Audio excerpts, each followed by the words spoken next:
right. So we should all be in here.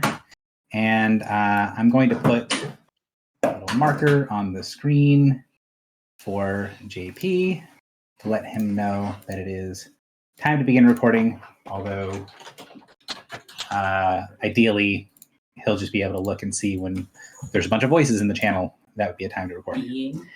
Being recording.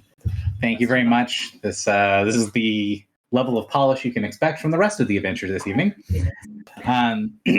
And because this adventure is designed to be an anthology, so it's designed to be a series of like 3 to 5 adventures, and I'm shortening it and sort of cutting out a bunch of pieces in order to make it a one-shot. The beginning and probably the end is going to be a little bit more cutscene-y than I normally like to have things. But basically, I'm going to be cutting out the end and the beginning and sort of rearranging the middle a little bit in order to truncate it to one adventure. So just letting you guys know that the opening bit, not normally as talky as I tend to make my openers. So you guys all begin. As we start off, you guys are on board a ship, and the king will not stop talking. He's standing aboard the recently refitted ship that was once called the Sun's Favored, and is speaking partially to the group, all the sailors and people that are aboard the ship, waiting for it to be taken out of dry dock and actually launched. But mostly he's speaking to people that are in the crowd of hundreds of people that are gathered at the docks at Hardhome. And you can see that there are general people that are gathered around, but there's a lot of people in finery. There's a lot of people that have station and status. It's a drizzly, cold day, not a day that people would normally go and walk about the harbors and the docks. But from here, the docks are completely packed. There's people that are standing or sitting on top of piers. There's kids on shoulders. There's people that have taken rooms from the buildings that are nearby the docks, and people that are sitting on rooftops and things like that. That it is, almost like an amphitheater for the king. And he's talking about the purpose of everything that's happening here. But for you all, you can see that there is a lot of attention that people are paying to the king, but the docks people are also paying a lot of attention to the ship itself. Now, the Sun's Favored, you all know, was damaged pretty heavily back on Banner Day when the largest assault at Hardhome itself was pushed back into the sea and saviors came from afar. And while it was damaged, and there were other ships that were damaged as well that are still in dry dock, there was this sort of movement that this ship got repaired in record time because every shipwright, every person who is a carpenter or woodworker, every person who could bend metal to task has laid their hands in some way on the Sun's Favored. And the ship itself is somewhat hodgepodge looking. It doesn't have the sort of sleek uniform look of some of the other warships. And the old escort of the ill-fated ship, the Dauntless, is kind of unique among the rest of the ships because in addition to having all the pieces put back together, you have this theme running through it of inscriptions that if you can sort of, your players, if you can think about when you see walls that have dedications where like there's bricks that have been placed and people's names on the bricks, that to a certain extent is what the repairs look like on the Dauntless. There's writing covering the ship, mostly in Giant, but also in other tongues. And as the king continues to talk and finishes his speech, he turns towards the crew, and you have that moment where he speaks to the crew, and the magic is overwhelming and extremely loud for a second as the sort of speaking thing that he's using to augment his voice for the crowd gets turned to a much smaller space and has to change to augment his voice to being heard throughout the ship instead of heard throughout the entire harbor. And the king turns and says, "And it is you that I give this important task. You are hereby ordered to go south to reclaim the lost piece from the Dauntless, to bring back the ship's heart. Our great country cannot abide the loss of one of our beacons. The Dauntless does not deserve its unknown watery grave. Go forth now and bring her back." He turns, and you can see that as he goes to walk off the ship, the crowd that is sort of gathered around starts to clap and applaud and stuff like that. And your characters will notice that King Brennan doesn't step on any place that has writing on it. And it's kind of difficult to tell whether he's not stepping on the written prayers that have made part of the ship out of a sense of respect or out of a sense of not wanting to be around it. The Church of the Banner is now becoming a power within the city that could likely challenge the throne itself, and whether he's going to be able to bend that to his own has kind of yet to be seen. And there's a lot of conflicting reports about what's going on inside of the city and what things are going to look like from here. So he goes and heads away from the docks. And after a second, you see, so as he goes to the edge of the dock, he turns and then he gives a salute to everyone here. All the members of the crew turn to the king. They bow and they put their left fist over their chest in a sailor's bow. And then the king salutes them in kind and then steps off of the ship. As the king walks down the gangplank, you can see all of the people all the sailors aboard the ship. They change their attitude very slightly. They turn, rather than saluting where the king was standing, to now saluting someone else aboard the ship. A young man who is draped in considerable finery in a lot more bright colors than a normal captain would wear. Mulden Carr, one of the people that was blessed by the appearances of the strangers on Banner Day, is looking like halfway between what would be a captain and a politician, halfway between a priest and a soldier. He has a sword at his hip, but so too does he carry around a book that has the names of those that were lost on Banner Day. And people can see there's a sort of inner light, a fire in his eyes, a gleam of fervor. The man, as the king walks off, turns to the crew and says, "You are hereby ordered to go and reclaim the Dauntless." There's a mutter from the crew, and all of them continue to bow. None of them move, and there's this sort of strange thing. Like they're all saying either the same thing or similar things, but it's mangled by the fact that it's like 100 different people saying something that's not quite in unison. And the captain gives sort of a mockingly stern frown. He gives this exaggerated expression of disapproval. And he says, "We have been ordered. Will you not answer that order?" And then this time, the crew says, "You're pretty sure the same thing." But when they say it, they all say it much closer to in unison this time. "Alkuth al-Tanari." We are free men. Spoken in the language of the primordials. One of the blessed sayings ever since Banner Day. We are free. They cannot be ordered.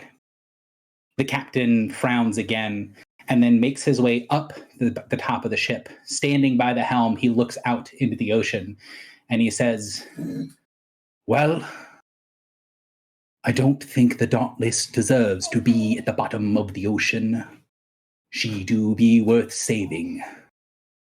And I do be going, even if it only be me, to take her back from the darkness, to bring her back to home again. Would there be any free men and women who would join me?" At that, the crew, all in unison, look up towards their captain, and you can see several of them have that shining light in their eyes, that fervent devotion. And they each take their right hand and they take their middle finger and thumb and wrap it around their left wrist. As they stand, they extend their left arm high above their heads, and they hold their hand open, clawed, as if they were each clasping an orange. As if a moment was planned, you can hear them all snap. They snap their fingers and pull their other hand as if they are breaking a chain from their left wrist, and they all give out a call. Car, car, car. They all call out for Mulden Carr, the prophet from Banner Day. And as they do, the old man drummer, the one that will keep them all in time for the journey, one of the ones that was there on Banner Day itself, starts the drums as the sound continues to roll around the decks. Carr, Carr, Carr. The captain goes, smiles at his crew, and sees his first mage standing at the wind tunnel in the back. He motions for the first mage to go, and the mage calls up the winds through the wind tunnel and unfurls the great sails. The sails that have the axe and anchor, the stylized anchor and axe that is the symbol of Hardhome, but also the sails carry a shimmering second sign, the sign of the banner and those that would serve. As the wind catches the banner, the whole ship rocks and pulls, slides down the dry dock, goes with a screeching of wood and breaks into the water, and everyone feels this sort of thud as the ship hits the water and starts to coast along the open waters. You all know that there is a little bit of pomp and circumstance here. The ship and the first mage could not maintain this kind of speed for very long, but when the ship is unfurled, when the blessed ship, which is now no longer called the Sun's Favored and has now been rechristened the Twice Blessed, hits the water, the roar from the crowd ashore is even louder than it was when the king waved to them. And the last that you see of those on Hardhome is a frowning face of Brennan Yaw, thinking about what's going to happen if that ship is ever to return. Sorry, there was a little bit of trauma there at the end. So that is sort of the opening sequence. You guys all get left off.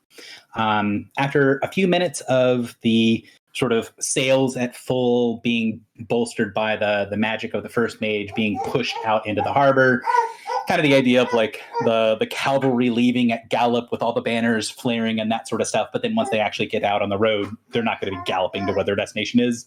The oars on the side of the ship slide out, and the drums go back into a steady rhythm as the people on the ships down below, or on the decks down below, begin to push and pull as two ranks of large oars supplement the heavy sails of the Twice Blessed and make it to the ocean. You guys are all able to kind of free reign of the ship. You can go wherever you want.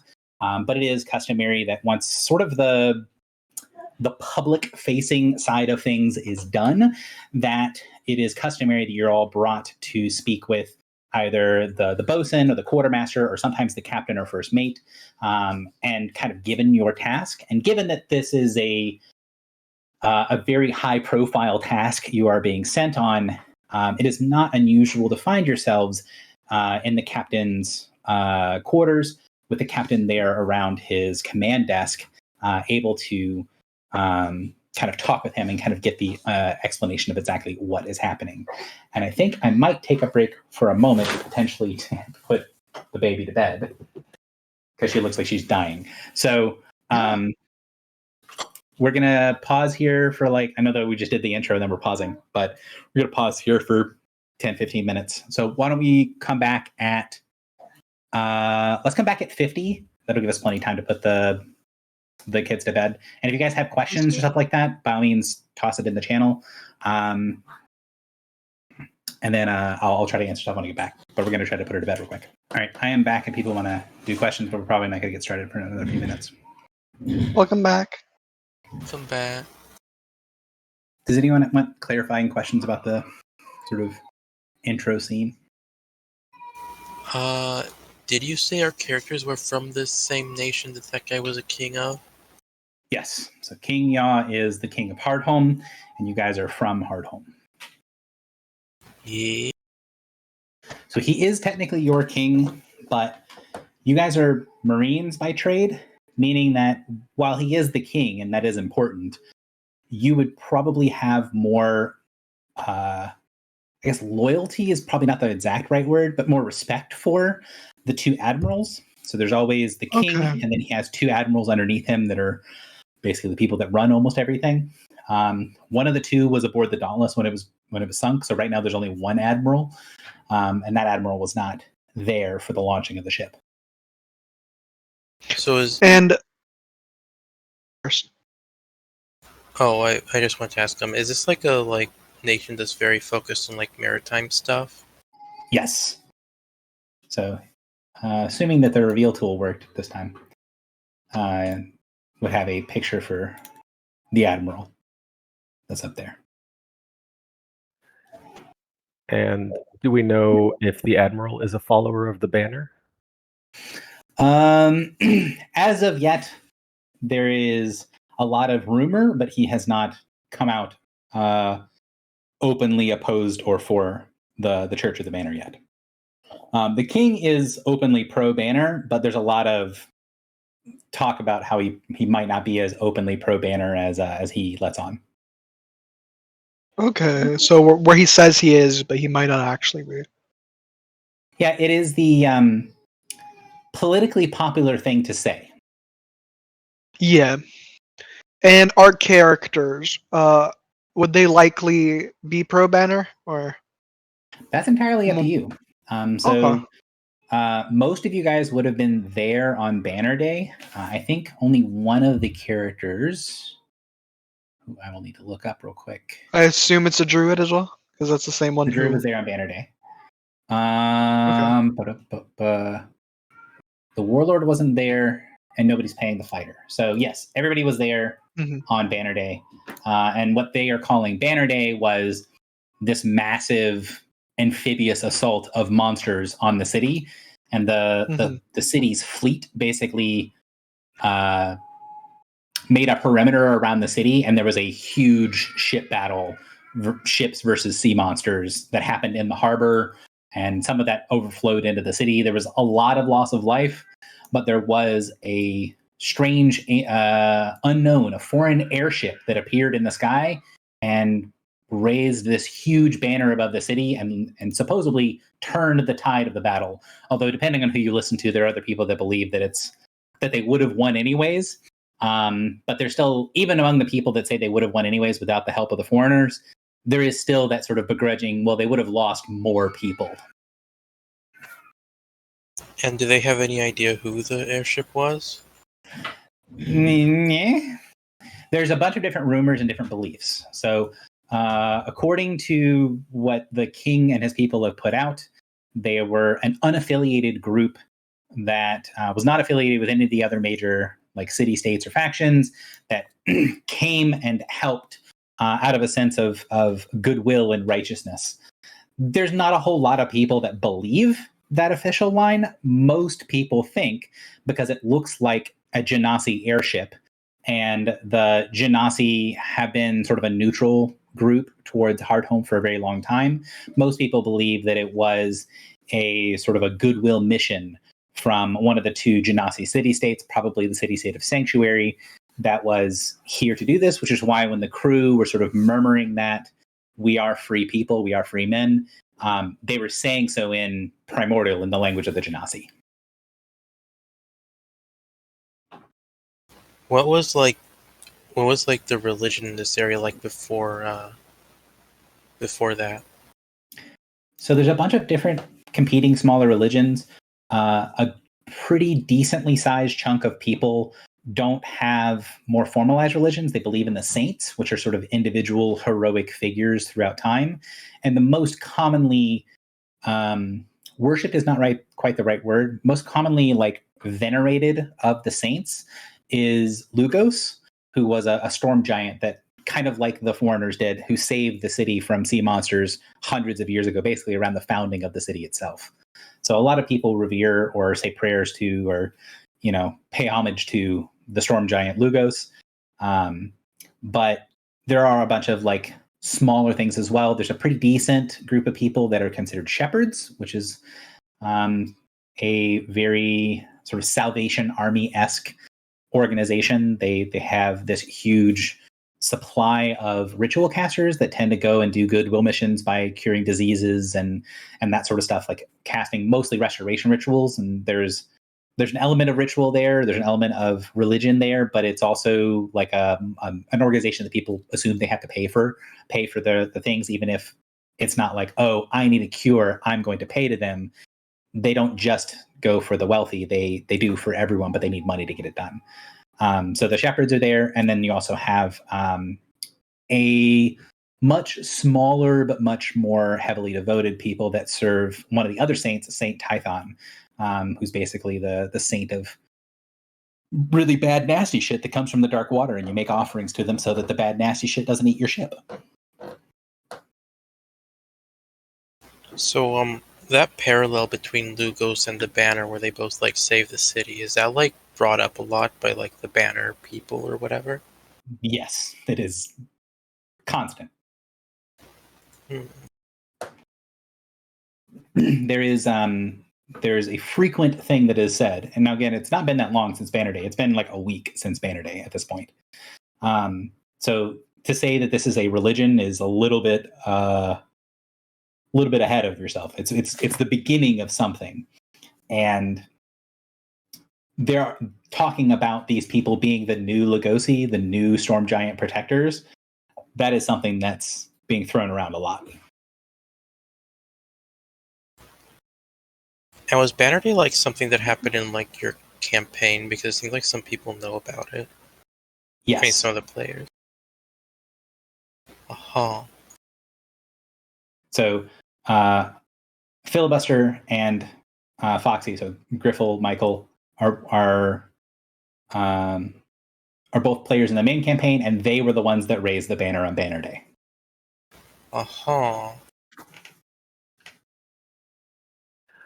Are we aware in general that Genasi are like a slave-holding country? Not slave-holding in the same way that a lot of people think about it. I'm going to give you guys a world map real quick.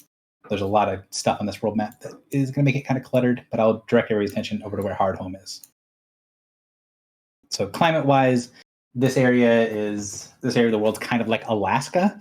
And if you'll notice that Hardhome is on a little bit of rock that is off the coast of the northern part of Alaska. So they're very far away from the rest of the world as far as civilization is concerned. And they are technically the biggest city in this region, but just by manner of sort of being well fortified, and they've got trade that goes from the Great North Sea and from the Nifsea.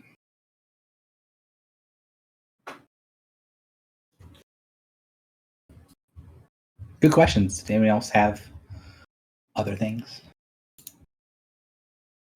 The last thing where the king seemed worried about this boat returning, is it possible to insight check that to see if I get the feeling that he's taken steps to ensure that?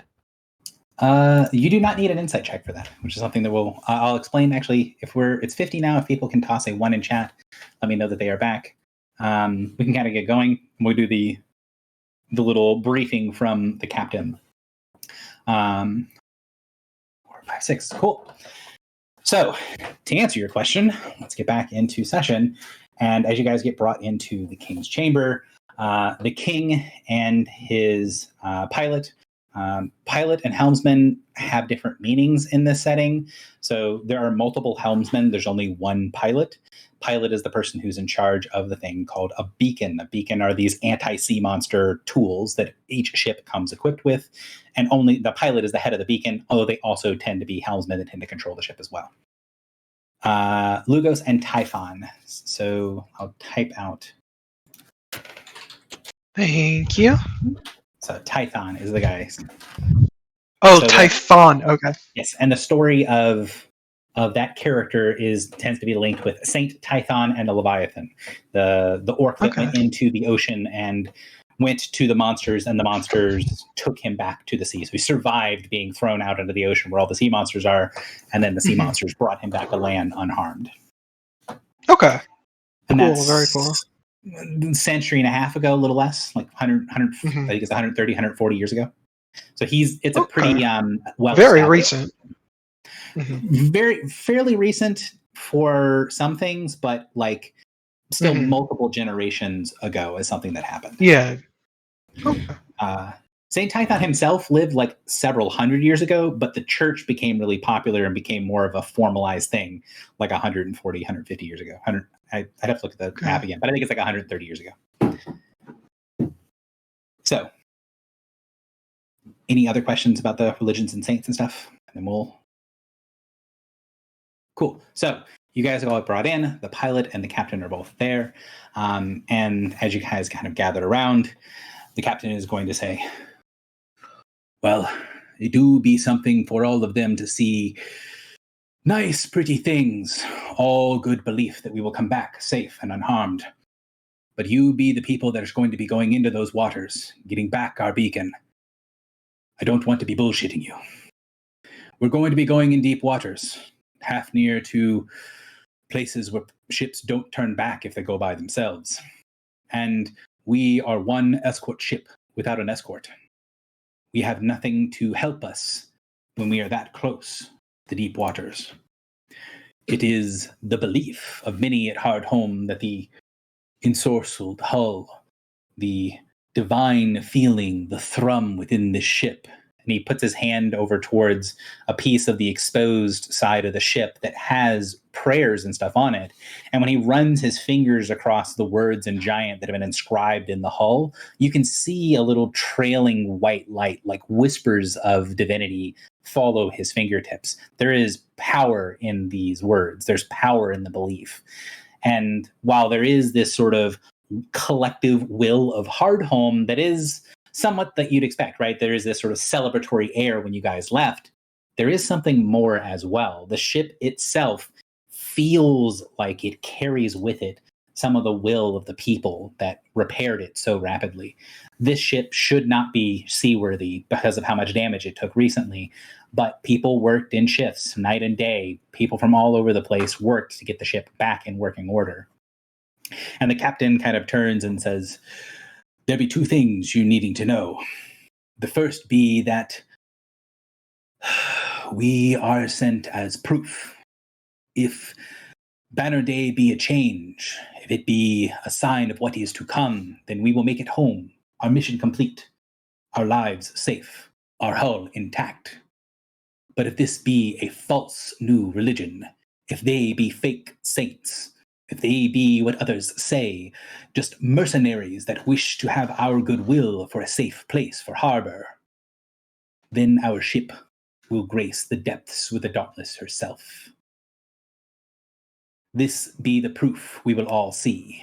And as he looks to each of you in turn, you can see that that sort of cynical thing he's saying for someone else, like he's saying that's what the king believes. But when you look in his eyes and he looks to you, he believes that you guys are going to go there, get it done, and make it home. Like, he is 100% convicted that this is going to work. And there do be one other thing. We were there when the Dauntless was taken by something incredibly dark, by something that be not possible. We know the beacons be powerful, and my pilot, he gestures towards a grizzled old orcish woman that steps forward and says, yes, I was there. I felt everything that was coming. I was connected with our beacon, and I knew what would be happening. I knew that the Dauntless, when she sank, would sink and be torn asunder by the dark things. But I felt the heart of the beacon change. It is damaged, I believe. There is something wrong with it. I think that something happened when that thing came for the Dauntless, that she tried something different. I've seen one of the beacons take a 16-pound cannonball straight with no protection and it not leave a scratch. I've never heard of a beacon being damaged, but I can put no other words to the feelings I got. The connection when it was broken was pain. I've never felt pain from a beacon before, and I hope never to feel it again.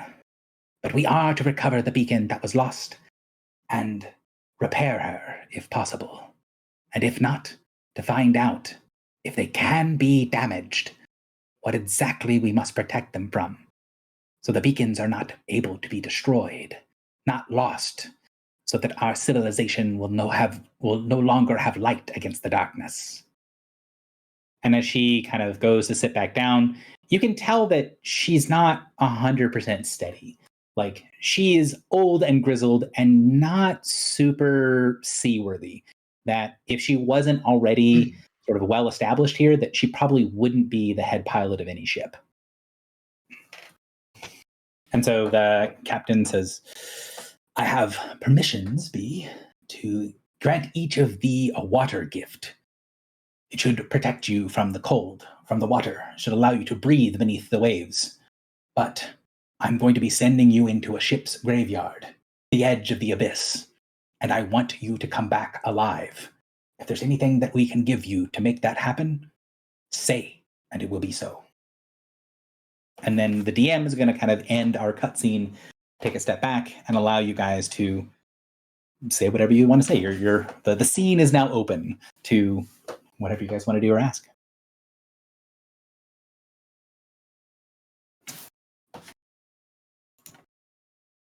And I don't have a picture for Car. I should, but I don't.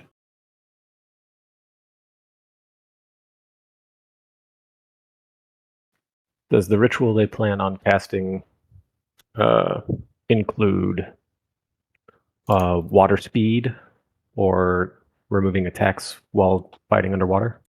Yes. So the ritual is called Water's Gift. And basically it gives you the aquatic keyword. So you can breathe through water, you can speak normally, you can fight without penalty. You get a bonus to athletics checks to swim, and you gain a swim speed. And then it lasts usually, like the minimum that you're going to get on it is 3 hours, but it's probably going to last between 6 and 12 hours. Okay.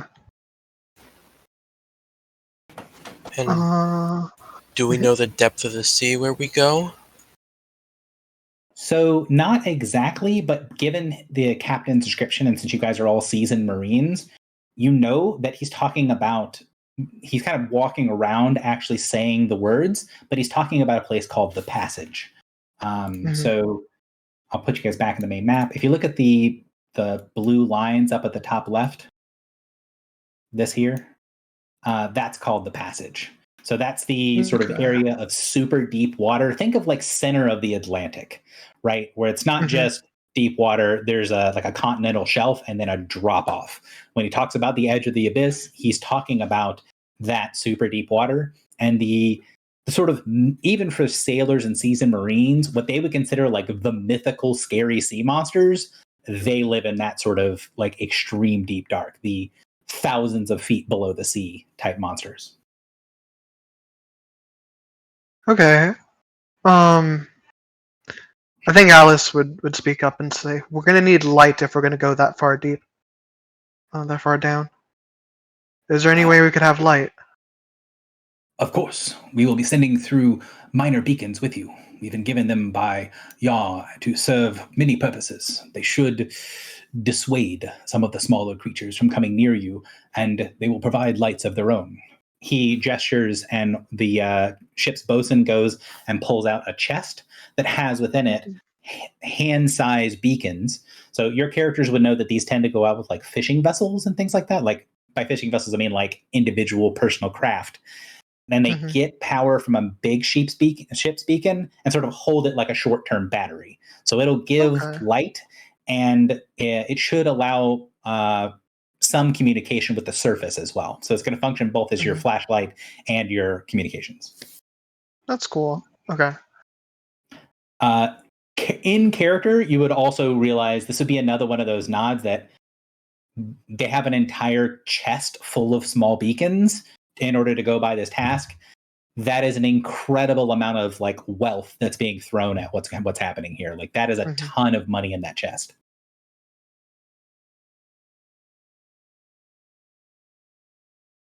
It is very generous of the king to offer so many, or the admiral. The captain frowns and says, the beacons are not given from the king's supply. These do be private benefactors that have given us the use of their beacons. Very generous of them, then. There be many believers, great and small. Banner Day has changed the world. and it do be changing hard home.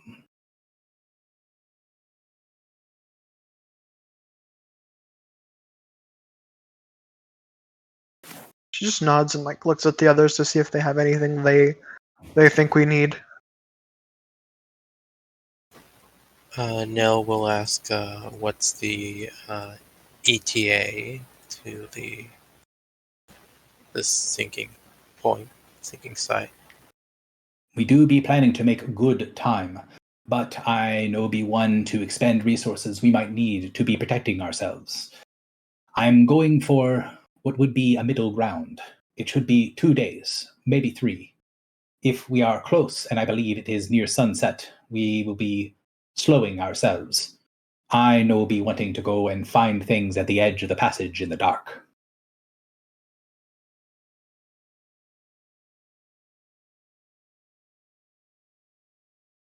So, characters, you guys would know a lot of the things that he's saying match up with your experience aboard ship. The captain seems to be pretty forthcoming with all the stuff that he has. And like I said, you guys have free reign of the ship and have the next couple of days to sort of relax, chill, train, prep, talk to the crew, things like that. The ships in general are divided into 2 pieces. You basically have the major ships, the sort of capital ships, that tend to have a bunch of smaller escorts with them. And then you have the smaller escort ships that tend to not get seen on their own. This ship is the Sun's Favorite is a smaller, sort of slimmer escort ship. So I'm going to put into the Discord into the Dauntless-Heart channel a picture of what the Caledon looks like, which is one of the sort of bigger capital gunships, where it's got tons and tons of heavy cannon on it. That sort of like slow lumbering style. And then you also have these smaller ships, the Sun's Favored, now called the Twice Blessed, is one of those smaller ships. So it's much more slender and sleek. It's still a pretty large ship. The complement of the new ship, they still have like 32 cannon aboard normally. Some of those have been taken off, but it's still a pretty big ship. They've got 20 full-time sailors needed to crew the ship itself. So you're on a smaller ship in the fleet, but the Twice Blessed is not a small ship.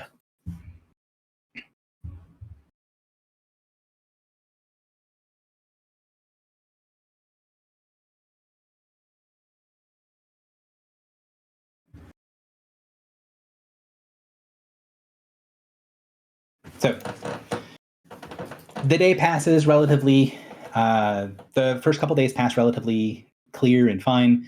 A little bit of a squall picks up at the end of the second day, and the captain calls for the oars to come in, for the ship to have the sails drawn, or to have the sails pulled, have the ship basically slow to a halt while the squall passes. It's not a dangerous storm by the measures of this part of the ocean, but you can tell that he's being pretty cautious. Yeah, so cool. The Twice Blessed is not a small ship. It's very big. Capital ships. Mm-hmm.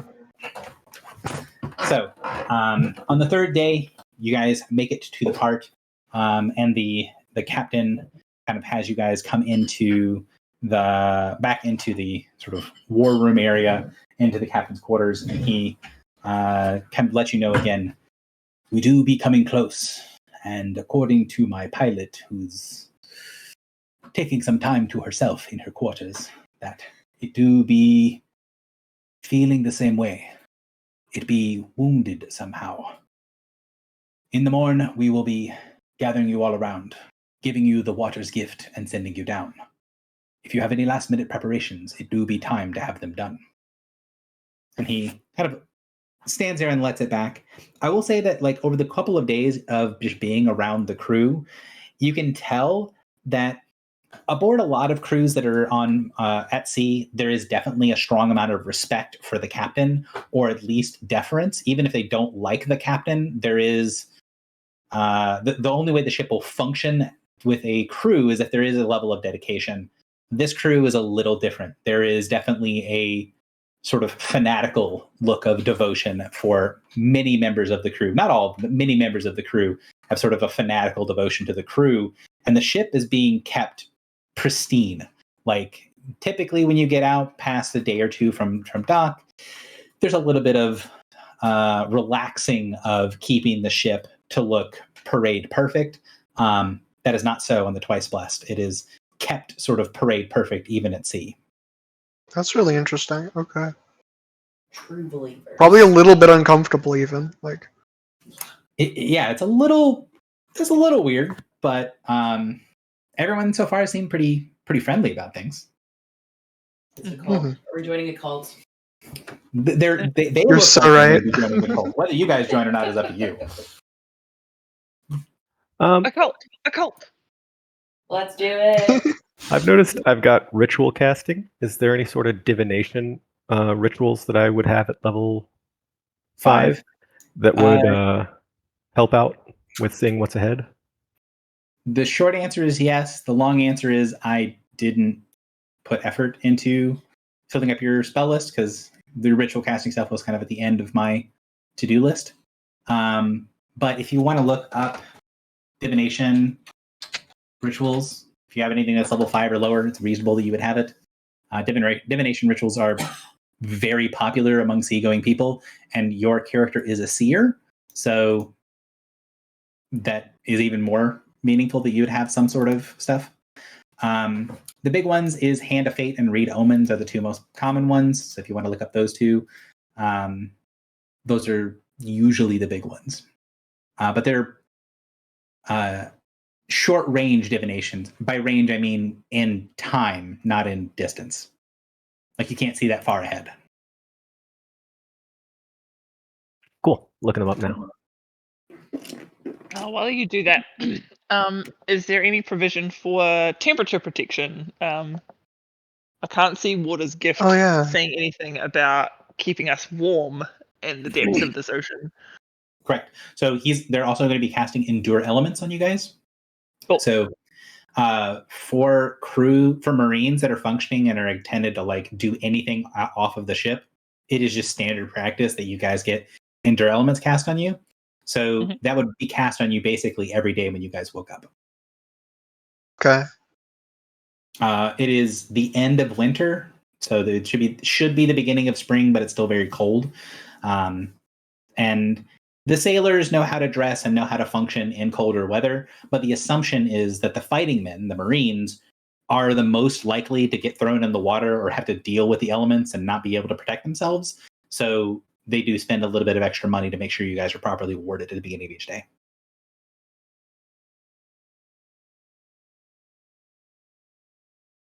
Good questions. Anything else? Don't think so. So the morning of the next day comes.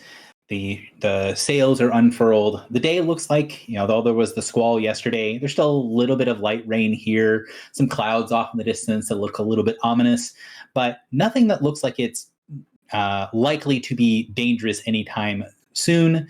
But the ship gets put into sort of full thrust. Not quite the same level of flash that was shown at the docks when the ship was initially launched, but the first mage of the ship does go to the wind tunnel, which is this big circular piece of metal. There's a ritual focus on the back of the ship, and then channels a bunch of wind through that focus, which fills the sails, which lets the ship travel pretty significantly faster. But it's by design kind of short bursts of speed. It takes a lot of energy from the first mage in order to keep the sails like this, and he moves it towards the edges of where the deep water would be. And the pilot is seen for the first time in several days, actually on the deck, talking with one of the helmsmen, one of the people that's piloting that's physically piloting the ship. And you can see that she's sort of explaining where to go, feeling the source of the beacon beneath the waves. And when that happens, when the pilot kind of nods to the captain goes, gathers you all together, And then once everyone's gathered together, he gestures to the first mage to cast the Water's Gift on you, and then just kind of says, as the ritual is being cast and finished up, if I be the one to speak for the Banner people, maybe I'll need to be better at speeches one day. But I'll keep things simple for now. Go down, you find something that no be what you expect, you think you can be handling it, handle it. If you be finding something that's far too deadly for you to be involved in, there be no fear in coming back and expecting us to throw you back into the water until the job be done. You know your abilities. Each of you be powerful men and women. Each of you be decorated Marines of your own rights. I expect you to be using your judgment down below, and I will respect your decisions. But with all of that said, do be understanding we cannot be staying here for long, and any trouble you be stirring up beneath the waves is likely to be repaid in double if we have to go down again. Translation: do what you can, but if you start some shit down below and then leave, it's probably going to get a lot worse if you have to go back afterwards.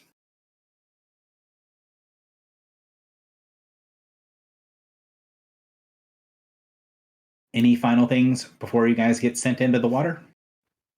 I think, yeah, that I think during the last day, because I think Alice all the way during the trip, every like whenever they got the chance, like once per day or so, they would have given like an offering to Tython, because like they don't want to get eaten down here, and this place is dangerous as fuck. They would not do this on the day we actually go in, because they know that their blood might draw the creatures out. So, because I think their offering is like cutting their hand and letting some blood drop into the water, kind of like feeding it. But yeah, so they wouldn't do that on the day of, for flavor. But yeah, she would be ready to just go. So because it is a one-shot, I'm going to be kind of moving us all along a little bit faster and pulling you guys over to the map as you guys make your way down. I'd like to hand the captain an orange. How long do you have on Water thingy. on the water thingy? That is a great question. Do you want to someone roll me a d20? So d20 plus I can do it. 14. First one I see will be the one that I use. Oh, I rolled a critical. 4. Nice. Way to start off the day. Read it up. Natural 20 will definitely get you the full 12 hours on Water's Gift. I assume we have some sort of timekeeping device. Yes. The beacons can communicate from above, and it is very difficult to have any sort of like watch or timekeeping device under the waves, but it is something that, they can tell you from the ship what time it is. As long as you have communication above, you will be perfectly fine. Yeah. So you guys get go ahead, sorry. Yeah, when I hand him the orange, I'll just tell him the banner shelters us. We will return with the beacon. So he smiles at that and then gives a little, not a full bow, but like he gestures like as if he's bowing and does the little snapping of the hand. I'll return the gesture. You guys are each given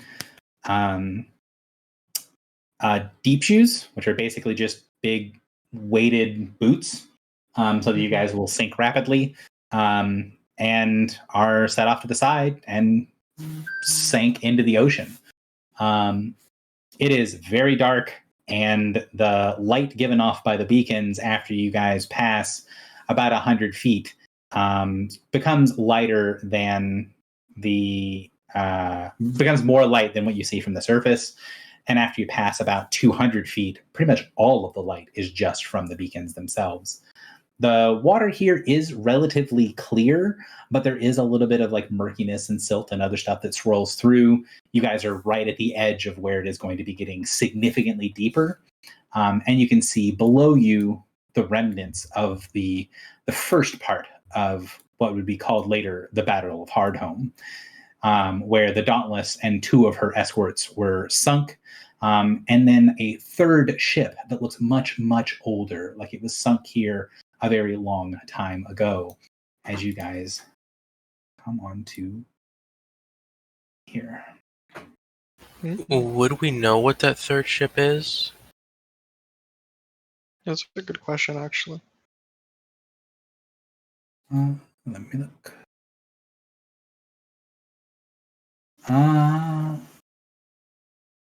No. The third ship does look like it is of different make. On the map here, it's this one up here. This is the third ship. It is of different make, so you guys can see in the light of the beacons that it's not a ship of Hardhome. And it is, you guys are all Marines, you guys are all experienced sailors. You would recognize that ship is a DCO ordnance ship. So it's a ship from the Dragon's Claw on the other side of the ship of the passage. So from the continent that's far to the east. What's the DCO's like relations with Hardhome? Very good. They're basically the primary trading partner from across the ocean. They tend to be very culturally different. So there is a little bit of culture clash, but like the professional relations, really, the governmental relations between the two cities is very strong, very positive. One of the DCO's ordained warships was there on Banner Day and performed admirably as well.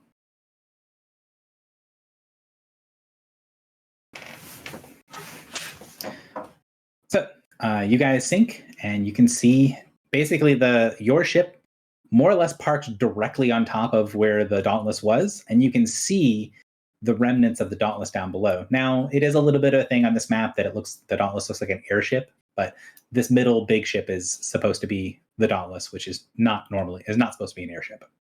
Mm-hmm. So it wouldn't have the wing thingies. Those would be like sails that got cracked off. I couldn't find a perfect map for what I wanted to do. Yeah, that's so fair. I know. Well, with all of my maps so many maps. and all of the time that I had to look through them. Yeah, I chose to be a good dad for the kids rather than spend all my time looking through the maps. What? I know, right? Wait, you don't hand draw all of these? If I had that kind of talent, I wouldn't be running my games for free. Nell will go to the side of the ship and sort of look down at what's in the canyon below. Ooh, let me.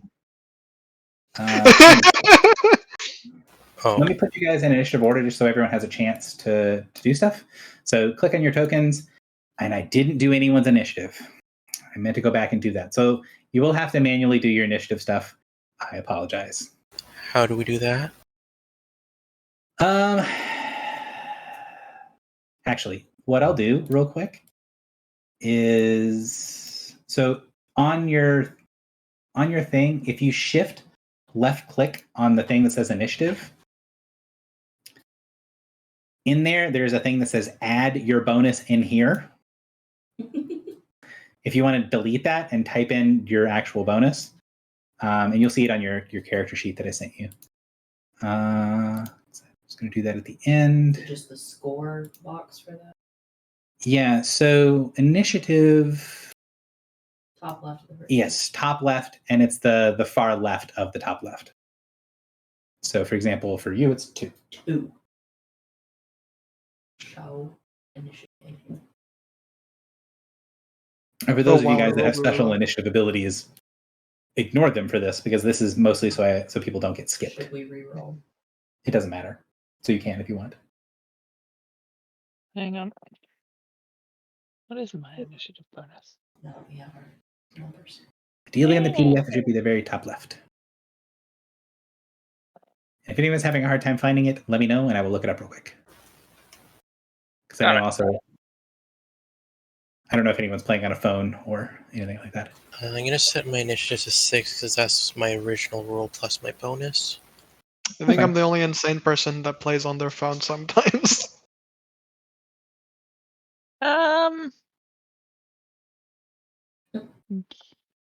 Did that work? So it's a reminder. If you don't know, you have to click on your token and then hit the button. And you need to, if you were already selecting your token on the other map, you need to click off and click back on to get it to actually display. So we've got CN. There we go. Got us. All right. And again, the goal here is just to make sure that everyone does not get forgotten about. So who is the person that said, hey, they're going to go check on the side of the ship? That was me now. No. I added a 6, but it doesn't seem to be working.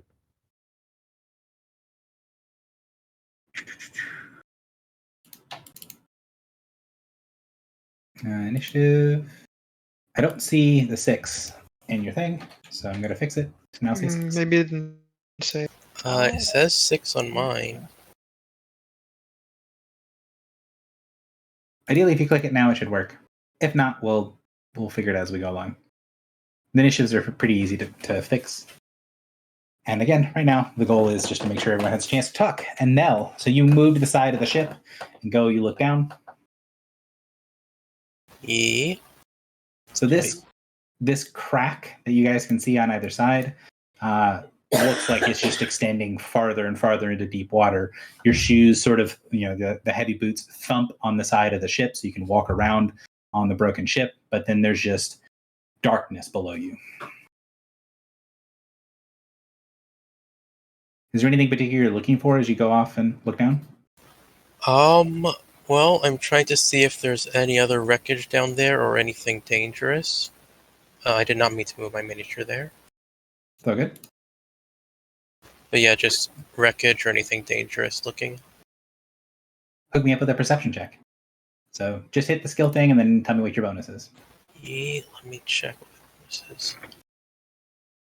Oh, a reminder that Shaman has a power they can use to add a bonus to any skill check they make. So once per encounter, True. I think you can do. Not sure if you want to use it here, but just so you know that exists. Perception is kind of important. I guess I'll go ahead and use it. All right, so speak with spirits. Gives you +5.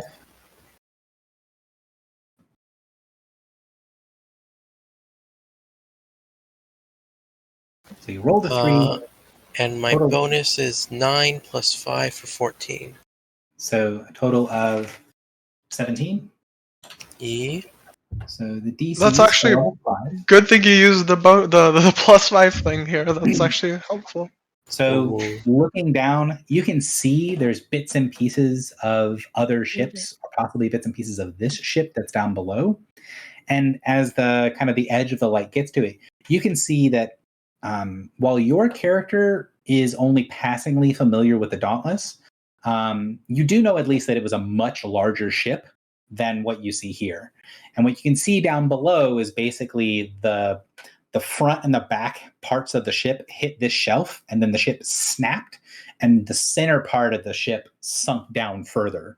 So the wreck is more or less in 2 pieces. So you have the centerpiece of the ship, which is lower, and then you have the front and the back, the bow and the stern, that are sort of balanced precariously above this. So the ship was probably torn into 3 pieces, likely at the surface, and then sank in 3 pieces that were more or less on top of each other. So my character should know which part of the ships the beacons are usually kept in, right? Yes, you guys know that the beacons almost always are kept in the center part of the ship. So, if you can think of whatever the most central place in the ship is, that is where it's kept. Very unlikely to be where you guys are currently. That's unfortunate. So that's what Nell's doing. Does anyone else have something they would like to do? If not, Karis? If you guys want to wait 10 minutes, I think I could use Hand of Fate to point us in the direction of the beacon in case it has gone somewhere else than in the wreckage. Wouldn't be a stupid idea. I don't say for the idea of heading even deeper, and if we don't have to do it, we should not. Right, so he can start casting that ritual. That's what he's going to be doing. Kiri?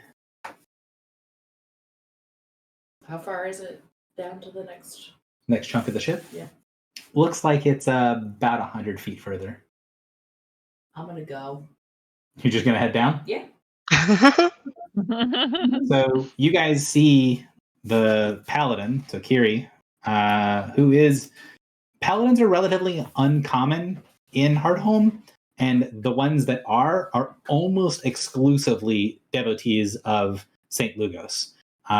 Kiri is no exception. She is very much a servant of the Lugos, and you guys in character would know that the devotees of the Lugos tend to be really reckless, to the point of being like very useful if you need someone to gather up the courage to like jump from ship to ship and start attacking people, or like go aboard ship when sea monsters are trying to grapple the ship and kill things with an axe.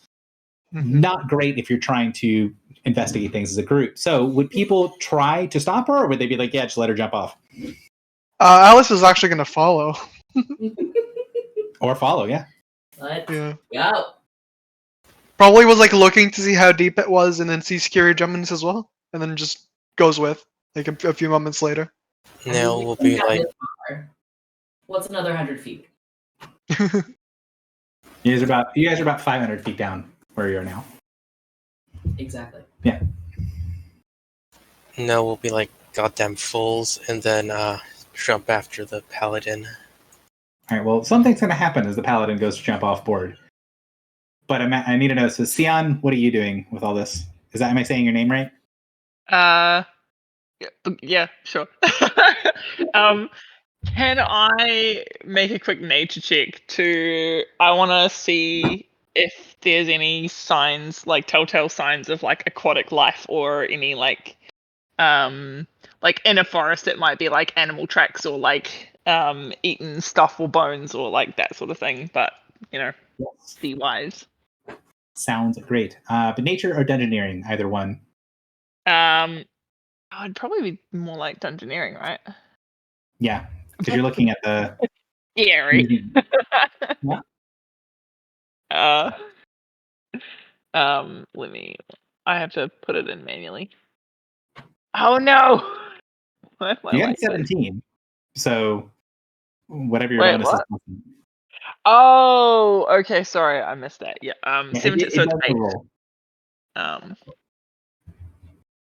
So 25. 25. So with the 25, you can notice that there's a lot of stuff that is missing from the sides of the ship and from the surface of the ship that you can see. There's definitely been a lot of damage. I mean, the ship did sink very violently after all, but the tops of the ship looks like it's been stripped clean. All the metal facings have been taken off. Anything that was like roped down or tied, anything that was valuable, this ship looks like it's been looted after it's been sunk, and had things stripped off and taken away from it, which your character would know means that there's a very high likelihood that there's going to be underwater races. Normally that means it's going to be Kuatoa or it's going to be Swaugen that are going to be here, and they are kind of notorious for laying claims to shipwrecks and then slowly sort of picking them apart. And it looks like that process has been definitely started, but not finished yet. So it is likely that there are some of them still around. What is Hale doing during this?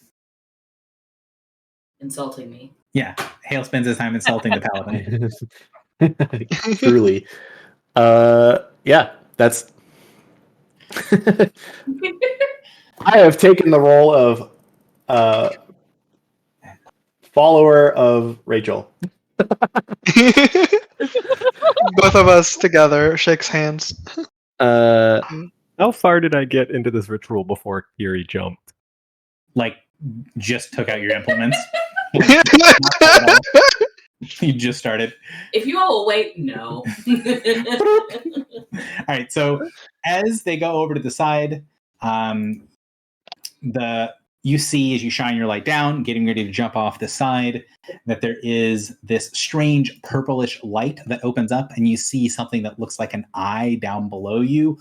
Look up, and this beam of purplish energy strikes the side of the ship, misses the paladin completely, and sort of bores a small hole in the, scores a small divot in the side of the ship. So I'm going to remove everybody from this, and we're going to do some initiatizing. So this is initiative that actually matters. Fuck me.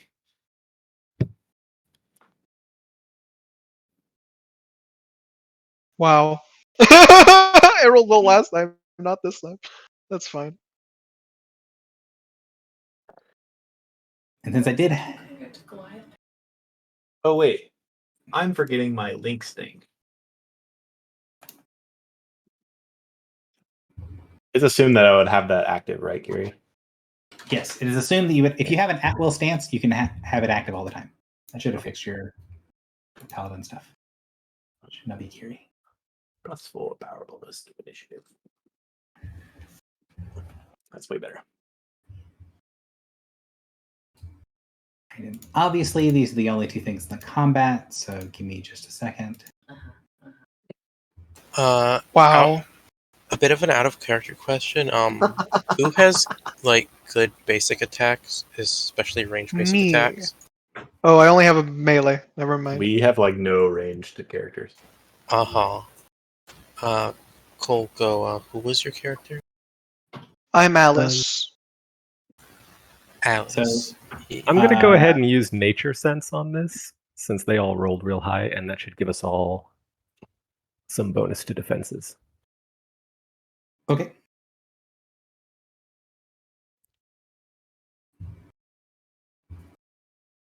Right, so roll your nature check, Karis.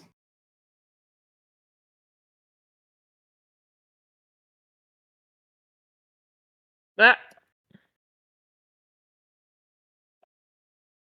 So 16 plus...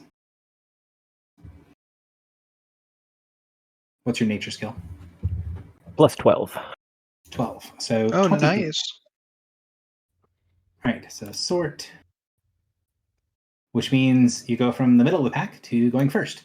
So you see these two strange creatures swimming up from the darkness, one on either side with these huge eyes in the center, and they're swimming through the water kind of like crocodiles, their whole body sort of snapping side to side as they're coming up from down below the ship. For the sake of, I know everyone's playing new characters and everyone's sanity, we're going to assume that while story-wise they are coming up from the bottom, mechanically they're on the same plane, so you guys can interact with them instead of swimming down into the darkness after them. So, what does Karas want to do?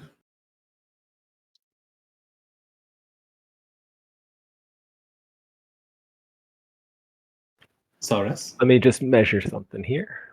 Okay.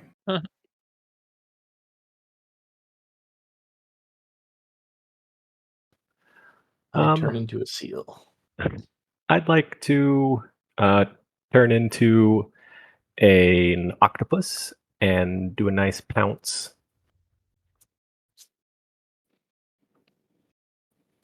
Right there. All right. So you hit the wild shape button, and then you're going to move and pounce. Yeah, with a charge. Yep. So your melee basic has both of your things built into it. So you just need to say which of the two things you're doing. Do you choose, 14 reflex, I don't think it's going to connect regardless. It does not. So I don't have to worry about having you pick one or the other. Do you want to end adjacent to them or not? Yeah, I'm trying to set up flanking. Okay. So all of your beast abilities are melee too. So you've got you can have long tentacly arms. Needed. Where did they put the cards? Here they are. Anything else from you, sir? If I'm charging, is it possible? Oh, I got 6 movement, right? So yeah, I'll be right there. Deal 1 card to all players. Nope. That's it for me. Cool. All right. That doesn't exist. The one you just charged. Let's see. Well, as you kind of charge in and strike at it, your octopus arm flails next to it, and you see it oozes out this strange mucus around it that latches onto your arms and sinks into you. You are now aware of this ability that the creature has, Oozing Plague. So you now have ongoing 5 poison damage from ending your turn next to one of these things. So I will label your thing. And then it's going to start its turn. So it doesn't like things being next to it, but it is going to try to claw at you. I'm going to say AC 30 hits. And it deals 10 points of damage as it claws, and then it's going to shift 1 away from you because it does not want to be in melee. All right. When it shifts, I get to shift as well. Do you want to? Yeah, I want to try to stay next to it for flanking. Okay. And what I'm going to do to make my life slightly easier is I'm going to shift directly down so we have a little more space in the map.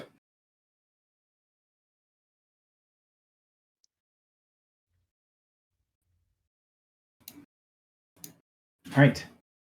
That's his turn. The other gazer, who also rolled very well. I don't know why their A is next to everything. Did everyone else see that? Yeah. Yeah. I do. That's really Yes. weird. Our initiative is I A. think you. We I all think go you at messed A. something up, Gary. It might be. What? It might just say it might be a new feature that makes it anonymous. I no idea how that works. I don't know what they're Neither changing. do Why. I. It sounds awful. They didn't change the order, so I It guess that's really what matters. But that's Yeah. very obnoxious. All right. Yeah. So people are not next to him. So and he's gonna shoot another one of those blasts at the paladin that he saw looking over the edge. So he is going to Sickening Gaze at the paladin. So that is a 23 versus your fortitude. He does a hit. Yes. Right, so it's 8 points of damage. So you click your token, click the little red bubble, and then -8. And then you are taking ongoing 5 and slowed. So I will mark those on your token. Ongoing 5 and slowed. Save ends. All right. He's content with that. That was a good turn for him. Hale, it is your turn. Gary, forgive me if I'm wrong, but the main first action is just melee basic, right? Is that correct? Well, normally get into a stance and then some sort of a basic attack. Although, Well, I'm in a stance already. does 19 hit your fortitude? Hits on. Hits on? Okay. Forgot that you had a +4 to defenses, so just -4. Go ahead, Hale. So, but again, if I'm in link stance already, I can just go and then melee basic and then a bunch of riders for the melee basic. Pretty much. So every time you melee basic, you can dual weapon attack. Do a bunch of other things, yes. Yeah, That's all dual I'm weapon asking. attack. My melee basic, because in our game, like melee basics are a bunch of other random powers. Yeah. But in this case, it's just a melee basic. Okay. Yep. For this character, Cool. it's just being basic. I'm just gonna go right here. Melee basic. Go. Did you plus switch 2 to stances, or are attacks. you still in counting links? Still in links because of the first turn bonus. Plus 2 to attack. He's also alone, which gives me combat advantage. pushes both. Gives him combat advantage, so that's 4 and then 5 plus. Okay, cool. Yep. Okay. 31. 31 AC definitely hits for 12. Okay. Then I'm a power strike. All right. 20. Wait. This is so hard to read. Oh, I can just hit melee basic, right? Is that what's happening? So what did you? They just take extra damage from Power Strike. Oh, I see. So extra 5. Okay, and then dual weapon attack. Mm-hmm. And it's still the first turn, so I get the +5 still. Mm-hmm. Wow. Neat. Okay, 38. 38 definitely Wow, hits. that's a For really good 14. roll. Is it bloody? It is bloodied now. Yes. Wow, thank you. Let's do.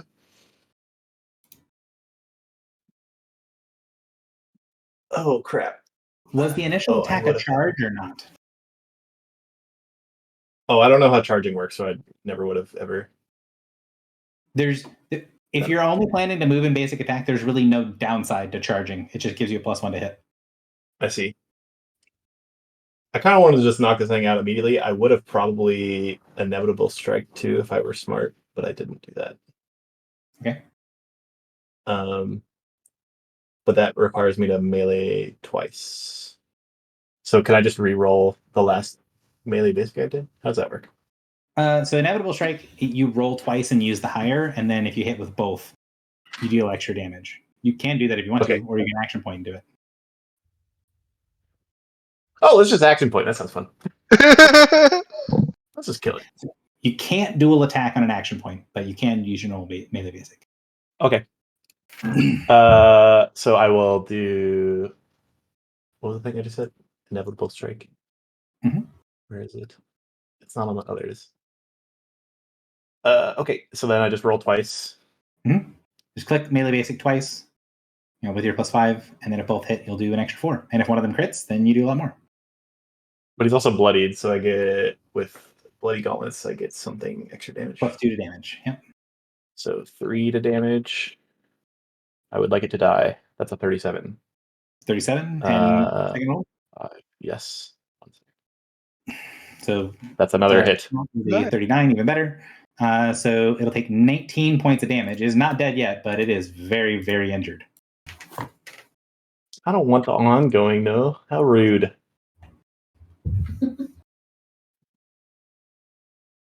Wait, what's quick attack? Oh, that's from the rapier. Okay, no, I won't do that. Someone kill that, please. That's my turn. End your turn. You're taking ongoing 5 poison. How rude. Nell, you're up. Yeah. So I'll start by taking a move action. Moving over to. So also technically, your spirit companion, it is your choice whether it's summoned at the beginning of the encounter or not. But if you don't want it summoned, you can just take a minor action on your first turn to just put it wherever you want in the battlefield. Okay, so about that, is it possible to say it wasn't summoned, as in it's not there mechanically, but it was like a little fish sort of circling his head? Mm-hmm. Yeah. Okay, so that's what it will be. So 1 second. So at the start of return, he'll take a minor action. And sort of the little fish will sort of swim over towards right around the plague bearer, and as it swims away, it will grow into a giant ghost shark. Gotcha. And that'll be the minor action. And then keep in mind spirit companions can't flank. I wanted to move him to be adjacent. You should be able to move the token. Right there. And then I will move over here. It's fine to be far away from the companion. I just lose the AC, right? Yep. Yeah, there's not, as long you have to be within 20 squares of your companion, which basically is you need to be on the same map as the companion in order for it to work. So I will take a move action and go there. And then I will cast Bramble Ally. And I will be targeting this guy. Don't move me out into the water. I'm not sure. Oh, did I do that? I'm not sure. I don't know. Oh, can you give me a second to change a key binding? Is your key binding moving your character for push to talk? Yeah.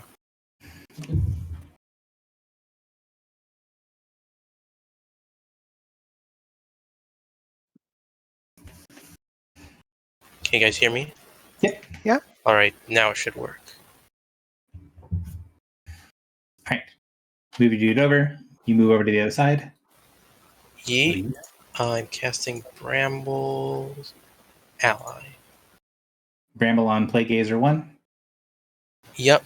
Any situation? There's no situational bonuses, right? I don't believe so.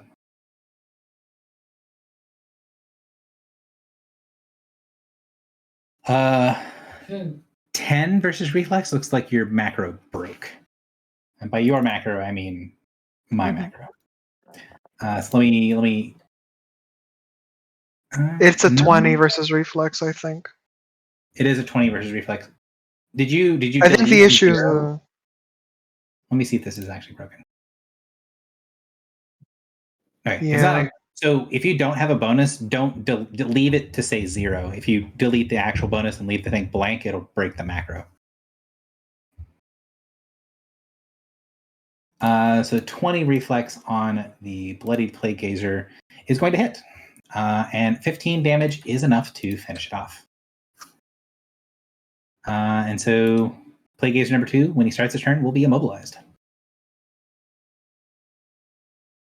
Anything else from Nell?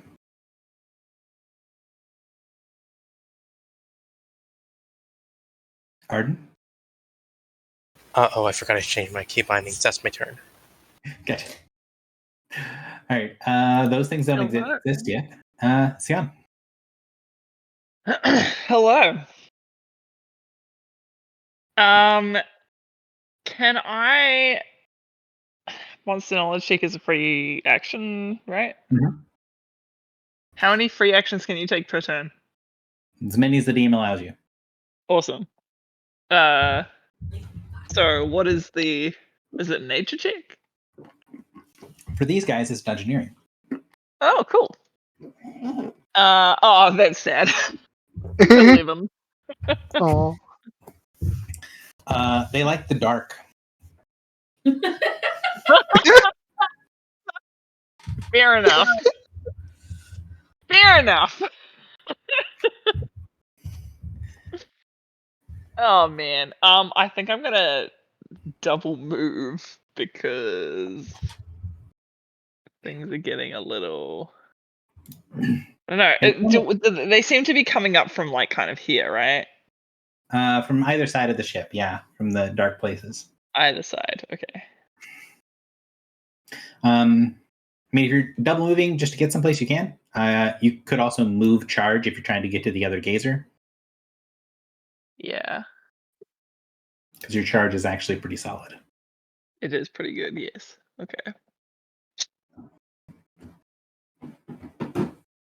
Yeah, all right. Let's do a. Wait. Oh, I don't have. I assume. I'd have to stop there. Yeah, that's okay. That's fine. So that's a move. Wait, I have move 6, right? I don't have like a weird. Nope, we're good. That's a reminder for me. Yeah, I can't free action after I've charged because a charge is like by necessity the end of your turn, right? Nope, you can take a free action at the end of your turn. Oh, okay. When Then you're charged, yes, Yeah, it's I really would like cool. to do no this. free actions. All right. A +1 for charging.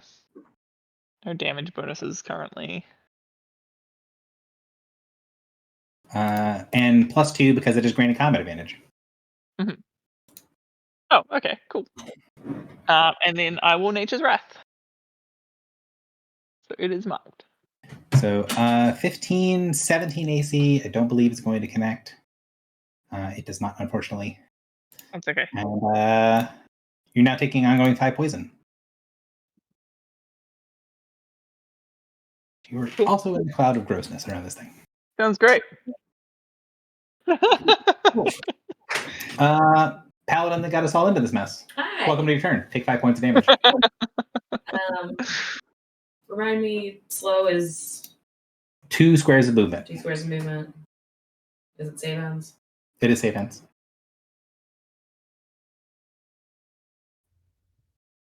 You're kind of stuck.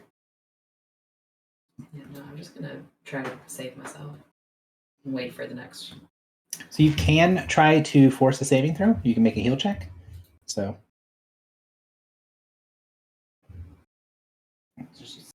just do a skill check, and then we don't need to see what your bonus is because it's high enough. So you successfully grant yourself a save. So now make a saving throw. Nice. What the fuck? Press our button. 19 and 20. Yeah. You did the I thing. did the thing. This is one of those like niche rules. What, the granting yourself a saving throw thing? Yes. It's one that I never remember what the DC is. So one of the 2 use of heal check is DC 15 and the other one's DC 10. I can never remember which one's which, but if you roll them, I don't have to care. All right. So Like granting that's someone their second wind as well, which is kind of bonkers. He grumbles that the thing died before she could hit it. Alice. Okay. Could I make a check to see where the creatures are going to be coming from? Like, is that like with an action? Is that something I could do? Like, yeah. You could make an active perception check. Yeah. Okay. What kind of action would that be? You could default something else. It could be minor action. Minor. Okay. Cool. What's a perception bonus? Yeah, I'm pretty good at it. I'll do that. This will automatically add it. I added a query. And then I rolled natural 1. Of course I did. That's fine. You can see that the sort of the current that's getting pushed through, like the really deep current that's getting pushed through this little crack, is pushing up a bunch of like silt and sand and stuff. That makes it, while the water above you is pretty much completely clear, the water below you in this little crevasse is actually being disturbed enough that it's very difficult to see what's below you. Okay. I will swim up there, and then I'll charge at the remaining one. Here. So get 1 extra damage. He is granting combat advantage. +1. Yep. Nell, is it in your reminder? That's awful. Yeah, it is. I get extra damage. I don't provoke and have +2 speed. No, Nell, is it in your thing? The granting combat advantage thing? Is it in your reminders somewhere? Nell. 1 second. There it is. Yes. Yeah. So that's something that other people should be aware of. Okay, cool. If things are next to his companion and they are not immune to fear, which I will let you know if they are, they grant combat advantage. Okay. Am I going to... No, I'm not going to action point. I'm just going to turn and be sad because I rolled 2 natural 1s. This is the price of rolling that earlier natural 20. You take ongoing 5 poison for ending your turn. And the beginning of the round happens. So things swim up from the darkness. So 4 Sahuagin raiders swim up, kind of half crawling, half swimming on the edges of the crevasse. And then 1 very strange looking Sahuagin that looks like it's had parts of its like fins and stuff burned or like twisted. Blackened, I guess, would be the estimated thing, although, things burning underwater is relatively uncommon. It swims up from the interior of the ship that you guys were standing on. And that's the end of the round, technically, because Karas starts first. Gorpak, the Darklight Prophet. That is the thing that just came out of the broken ship. Karas, you are up. Welcome to your turn. Please take 5 points of damage.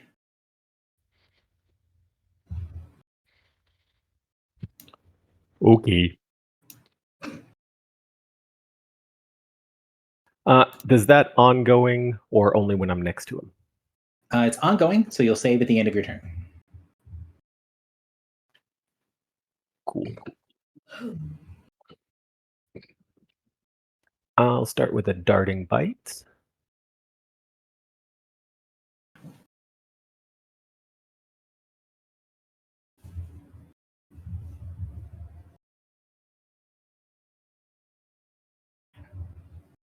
Sorry, do you want me to add the additional damage bonuses in here? Add whatever you remember.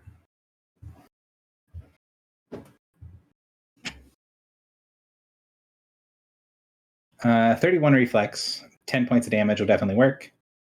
Looks like it's got. It's just a plus a plus. D10 as well. Yes. So give me a D10. You Two need 2 brackets. brackets. 2. So hits for 12 points of damage to this guy who, even though everyone attacked him, was still uninjured. And then you dart over to the other target. So you're going to go after a Raider 4 or Raider 3? I'm going to swing down to Raider 4. Okay. And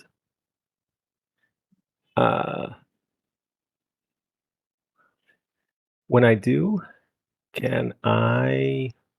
no, that'll be fine. That'll be it, I think. 1, 2, 3, 4.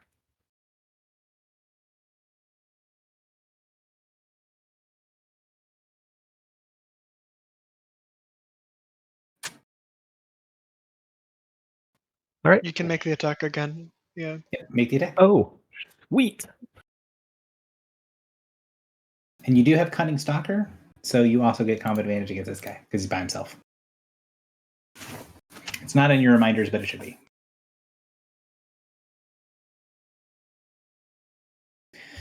Yeah, 29 reflex will definitely work.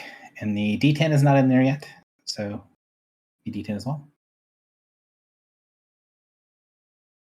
Nice. 9. Nice. 24. Ow. A solid hit.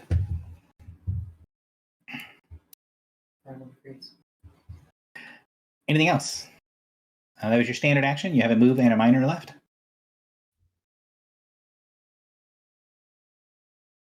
For my minor, I'm just going to shift 1 here. Or for my move, I'll shift 1 there. Okay. And for a minor, can I do any sort of like knowledge check on these creatures for weaknesses or other things? You would not need to make a minor use a minor action for knowledge check. You know or you don't know. There's no It's a free action. Action needed. Sweet. All right. What would you need for a knowledge of these guys? Engineering is what these guys are. Alrighty. +7. Yeah. So on which creature? You pick one target. Gorpak Dark Light Prophet. So you can see that around the Prophet, which I'll go ahead and put on the map, these tokens were. If I could import these tokens before they'd made the change in Roll20, they would have all their crap on them already. But having to remake them really fast was very annoying. So he does have an aura around him that looks like he's poisoning the water around him. And if you breathe in, quote unquote, any of the water around him, it is going to make it more difficult to recover. So he has this sort of fetid aura around him that poisons the water. He is likely to deal with a lot of poison type stuff, but probably has some. He has a staff on him, which shows that he is like a leader of the Swagan. And that means that the people that are the leaders of the Swagan almost always have lightning and thunder attacks, as they are significantly more effective underwater. So probably mainly poison stuff, but likely has a lightning and or thunder attack as well, and probably has some bursty, blasty type stuff. So everybody group together, and it'll be fun.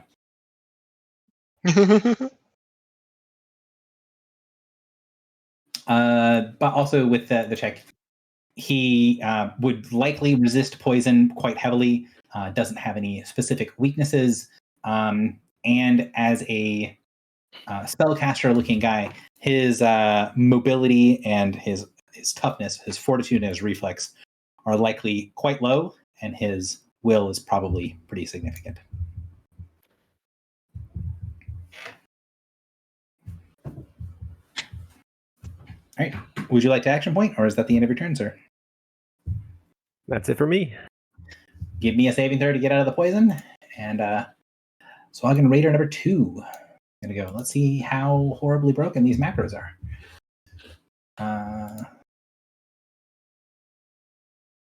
Yes. So he is going to, well, they think they see someone who's over deep water, is poisoned, is likely to die. So he's going to go after the thing that he believes is the most likely to be easily taken out. He's going to charge on you with his trident as he snakes his way through the water. And Jesus Christ. It's going to be 20 points of damage. And he marks you. So he's got red mark 2. You are now red mark 2. That's not very nice, Scary. Skewers you with his trident. That's his turn. He charged. Plague Gazer. Well, I wasn't. Do you have an immediate or anything you want to do about that? I don't think I have an immediate. Do I? I know you have at least one. I don't really want to take 20 damage, but I don't think I have something that. Yeah, I don't think you have something that stops you from taking 20 damage, but you might have something that helps after the fact. This guy, he is going to. He's got 2 melee characters next to him. Does he believe it's going to get triggered by a shift? Yeah, he's about to find out. He's going to shift back one and see if he gets punished by either the people. Should he be immobilized? He is immobilized. That's right. He's very sad about this fact. Thank you for reminding me. Oh no. He is immobilized. Well, he's just going to claw because that's what he's got going on. Let's see if. Pick your poison.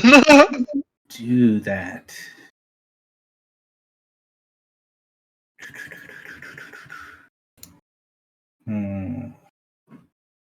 No. Yeah. He's not going to be casting in melee. That seems like a really good way to die. He'll obey Mark. He doesn't know any better. I use battle awareness. Yep. They're still granting combat advantage because they're next to that guy. Well, they're immobilized next to the thing, forcing them to grant combat advantage, so they don't really Wait, was he trying to attack me? He's trying to attack you, and so the other guy punched him for it. And he's I'm gonna obeying use. Mark, I the might defender have. killed him, Wow. or attempted to. So he takes 20 points of damage. He is now plus 11 more from. Yeah. Yeah, he's now extra special bloodied. And now he's going to impotently claw at you. Hopefully not so impotently. We'll see what happens. 21 AC is very unlikely to hit the warden. It does not. Yeah, he's sad as a standard action. The Raider, number 1. Don't you fucking dare. Back up, and then he's going to Don't you fucking dare. Hey, you're by yourself over the water. They're raiders. They see something that looks like they might be able to kill it. 29 AC is going to connect for another 15 points of damage. Oh, yeah. I love that for me. He's not going to override number 2's mark, because that would be rude. And, if you're skewering people over the depths, that's okay, but let's not be rude. Hale, it's your turn. Oh, it's me. Sorry. It's you. You are now very bloodied. Would you like to shift? I would like to razor claw shift. Where's the button? There it is. Boom. Wow. +2 bonus to speed. That's crazy. +2 bonus to speed, damage, and +1 to 2 defenses is not too shabby. How stupid am I? Do I second wind? Second wind is a standard action. Yeah, but that seems like baby stuff. I feel kind of stupid. Rachel, how confident are you can kill one of these? You think I'm gonna come save your ass? Yeah, what the fuck? On the field? Yeah, what the fuck? You got me into this. From the perspective of the Goliath, there's one thing that looks meaner than the others, so she's probably going to go punch it in the face. Yeah. Uh, I don't know you that well. yes, you do. Do I? That was established. You guys have worked together before, but I don't know you that well.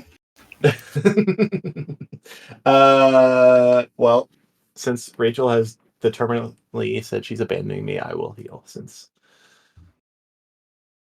where's the button? There's the button. 14. I'm not saying you shouldn't do it. Just also letting you know that. Wait, if I heal, do I lose Razor Claw shifting? No. Okay. And it goes to the end of the encounter regardless.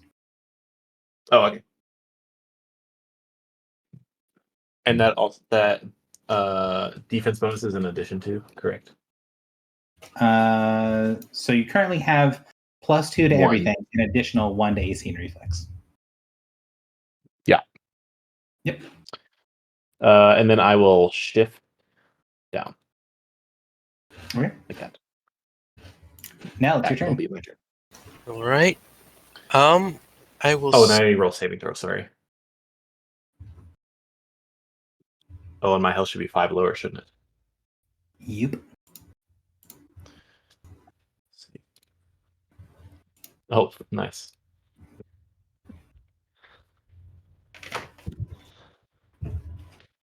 Go ahead. Okay, sorry. All right. I will start by casting Storm Pillar and placing it. I think it would be better to place it here.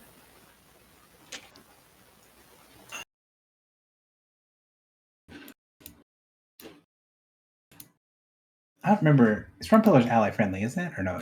I Yeah, believe it is ally friendly. Yeah, each enemy. So where do you want to place your pillar? Right here to make it harder for this Thingman Raider to get on Hail again.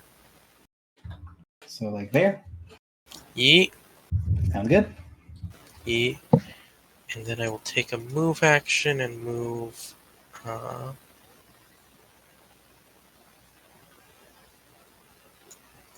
Move up to there. It is just making sure that's within 5 squares of hail, and while I'm doing that, I'll also move my Spirit Companion. I will move the Spirit Companion down here, and then I will use my healing ability on hail. That's Okay. healing spirit, right? It is. So Hale will get his healing surge, and Curus will get the 3 hit points. So Hale, you spend a surge, you get a surge for the hit points back. So lose a surge, you get 14. You need to lose actually 2 surges because you second one did as I well. didn't spend. And you also get to either shift 1 square or you get a +2 bonus to AC and reflex. That's in addition to the other ones? That's on top of everything else, yeah. I will get the +2 again. And Karas gets the 3 hit points. Okay, so you gain 3 health. Yay. And I think that'll be my turn. Okay. Raider number 4 has a bunch of things attacking it, and it doesn't like that. Actually, just the one thing, he's going to shift down to here because he doesn't want to be next to that Spirit Companion, and then he's going to stabby with the trident. 14 AC is definitely not going to get the job done, and that is it for his turn. And then I get to have someone fun take their turn. All right. So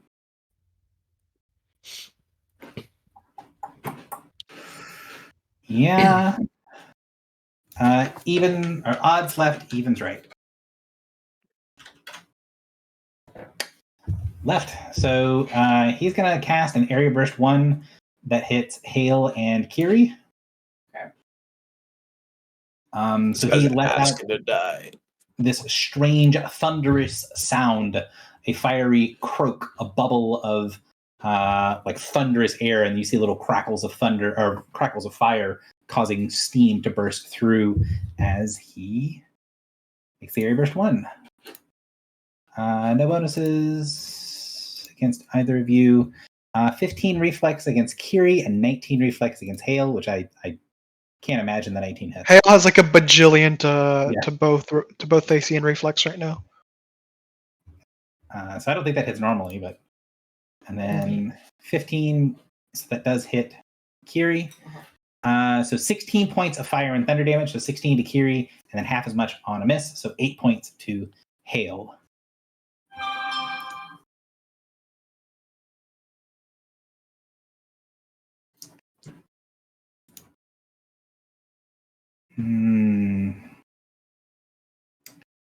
Let's see. And it looks like any way to keep track of what powers we've used. I'm just using the front page of my journal. Some people use the journal, and then they there's a way to like say as token action, right? You can uncheck the token, the show as token action on your journal, and that's how a lot of people keep track. Or people just remember. I think the sheet we got also has like check marks that you can click on. It does also have check marks on the PDF. Ah, I'll try using that then. I just realized that. So, is your health correct, Hale? Have you taken the 8 points damage? Yes. Okay. He doesn't think that anyone's really hurt enough to be worth it, and that spell didn't do a ton. I think he's going to swim back to here and then be done. For now. Sion, you're up. So, you have Fawn of Life. Would you like to take poison damage, or would you like to save out of the poison?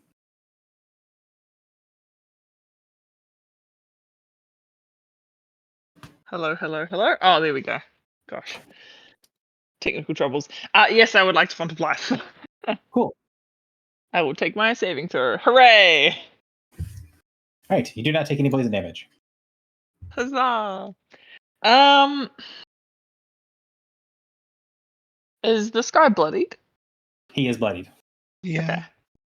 He no longer is granted combat advantage. Okay.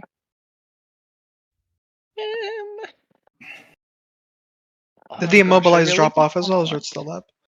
I don't believe so. It might. Okay. Let me look at Bramble Ally.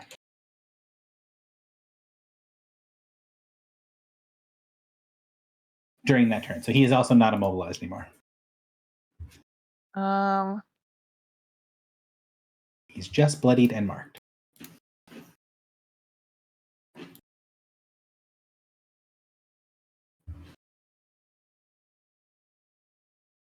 Sorry, I was planning this, and it's just.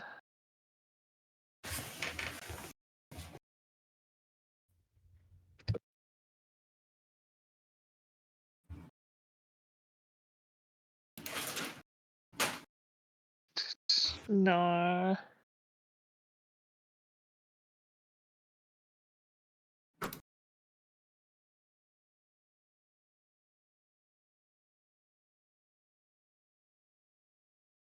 Parker can't stand up in the interview. Am I Earth Strength? What's up? I'm trying to figure out if I'm. Oh, I am Earth Strength. Cool. Yes, Earth Strength, Warden. I assume that you gave me the Earthgraph Strike power because of that, but Yes. like, you know, there's a chance you were messing with me.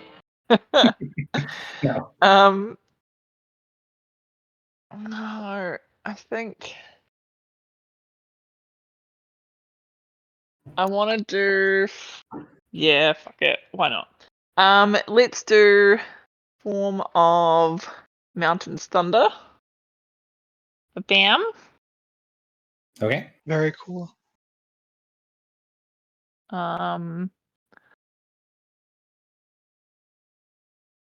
So resist 3 to all damage, +1 bonus to AC once per round. When I hit with an enemy with an attack, each enemy marked by me takes 5 thunder damage. So then I want a free action mark this dude. Okay. And then I will hit him with a regular. What have I got? Weight of Earth gives you temps, and you've got either get temporary hit points or slow the target as your standards. Yeah. I think I'll slow him. So strength of weight of Earth. Yeah. Strength of Stone gives temps. Weight of Earth gives slow. Weight of Earth. There we go. It's not granting CA. Oh, that's not a good roll. 18 AC. Still might hit. He is bloodied. So he does have a penalty to defenses while he is bloodied. So 18 is a hit on. Oh, cool. Nice. So he takes 20. Mm-hmm. Cool. He dies. Nice. Hooray! Oh. Hang on. Hey, quiet. No. Come here. Good job. Sorry. Dog things. Okay. So that's a minor and a standard, and I would like to move to what is the tokens are overlapping.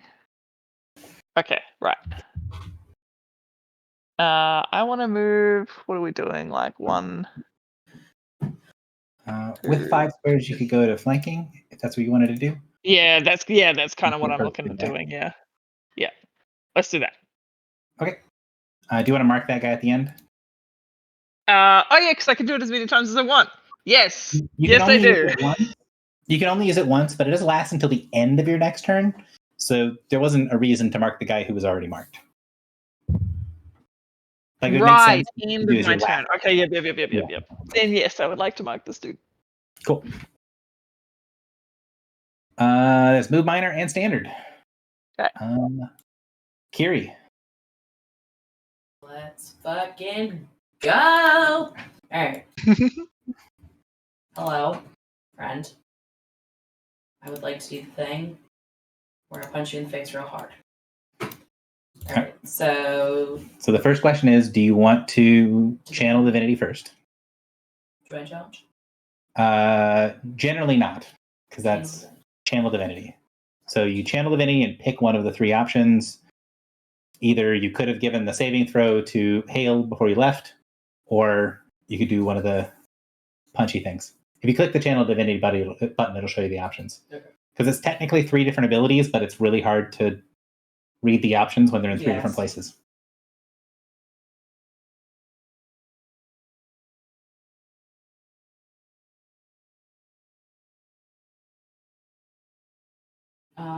I'm gonna do the righteous. Shocker. Shocking. Shocking. Alright, and then which punch in the face do you want? Heedless is the encounter power big punch, and then Frenzy and Blood are the daily punches. That's okay. I didn't want a saving throw anyways. Don't worry about it. I can get one. Yeah. You'll be fine. You save yourself. I'm gonna go help you soon. Don't worry. Let's Blood of the Mighty, shall we? No bonuses to anything? I don't believe so. I unfortunately Other than like the 18 damage from Righteous Rage of Tempest, yeah. You crit. So. Oh my god! There's no fucking way. Stop. What the hell? This is so fucking rigged. So that's an extra 8. So you crit him for 75 points of damage. Why favoritism? This is lame. I know, right? This is fucking. You don't crit.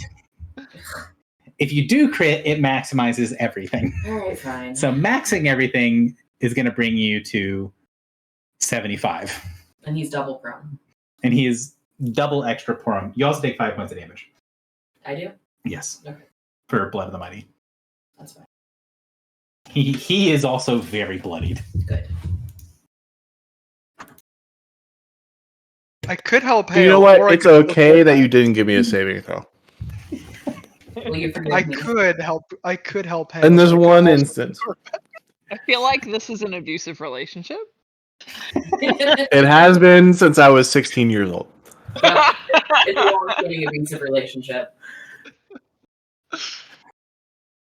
All right. Love this for Not you. yet.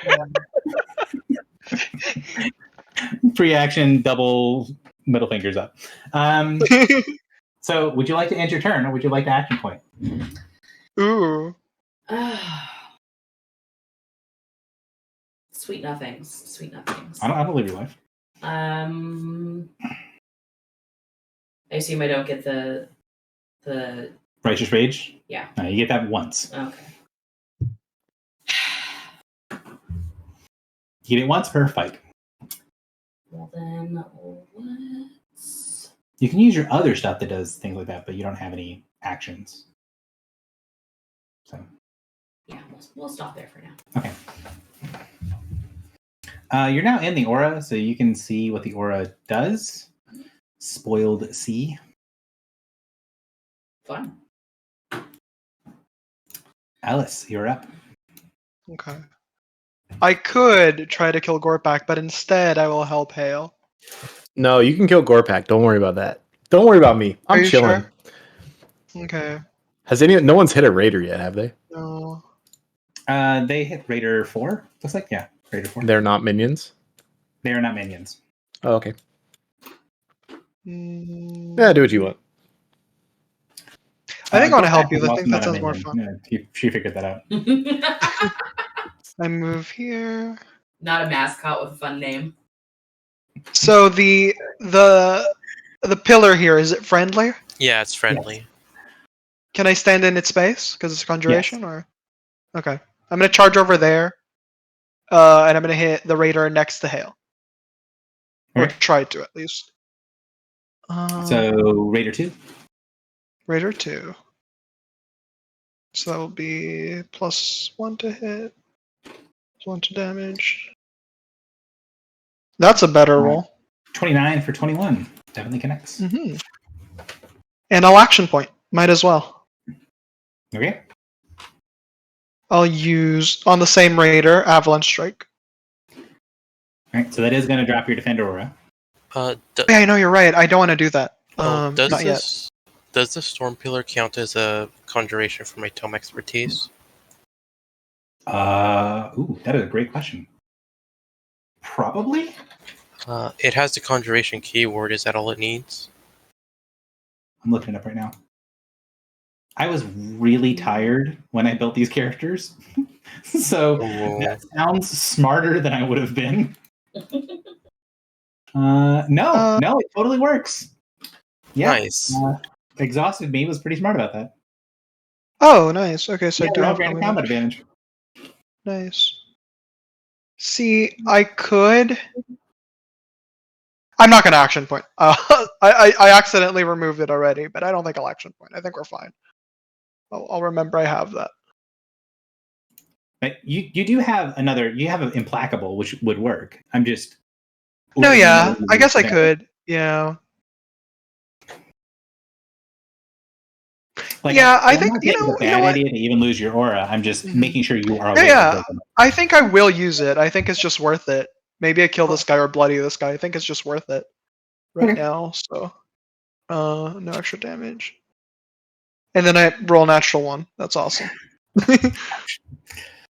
Unfortunately, it is on use of a power, so it does. Yeah. It does go away even though you missed. Yeah. Cool. Right, so yeah, that's fine. Raider number 3. And at least I'm not granting the +4 bonus to attacks as well. That would have been so sad. Yeah. Raider number 3. Well, he looks like they're all clustered down there around things that look scary. Like a giant octopus and a swimming ghost shark. ice and someone who's just crackling with lightning underwater, which is scary for underwater creatures in general. So he's going to go attack the dude that seems to be all on their own. I'm going to charge on a good old Nell there. 30 is definitely going to connect for 6 points of damage, and you are marked by Raider 3. And that is it for his turn. Beginning of round 3. Karas, you are up. All right. Do we get action points each encounter or milestone? Every other encounter. So I will let you guys know, for the purposes of resource management and make your all's lives easy, that there are 3 combats in this adventure. So you will gain an action point at the end of combat number 2.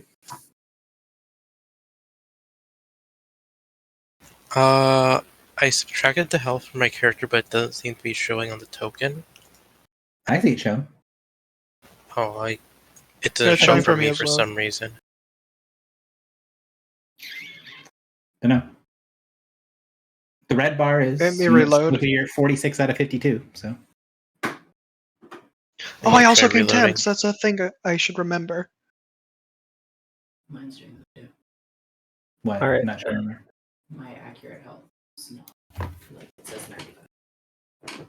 Oh, weird. I don't know why. It So started what working did once I find out? reloaded. In that case, Right, I'm going yes. to use Savage Rend. Okay. So you do have combat advantage. So that's... And you can do, like, when it asks for your situational damage bonus, you can do 2 plus 1d10, like, in the conditional. It'll roll extra dice if you put it in there.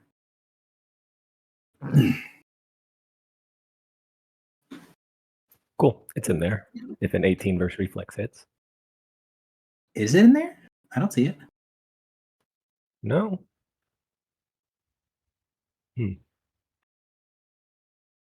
Unless it's nested, which I don't think I did. I mean, it'd be smart if it was nested. Could you just try it again and see what happens? But 18 versus reflex on this guy. Let me see if it works first of all before we try to do. And it does work. I don't know if I nested that macro.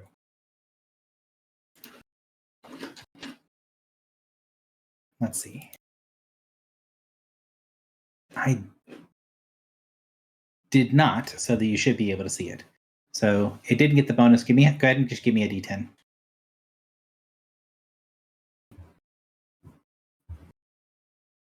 Three, so 18 points of damage. He is bloodied. Where would you like him to be? Well, better question. You're savage rending, so that means you want to slide him one square. You want to slide him where? Just north of Sion Day. Okay. And then I'm going to move...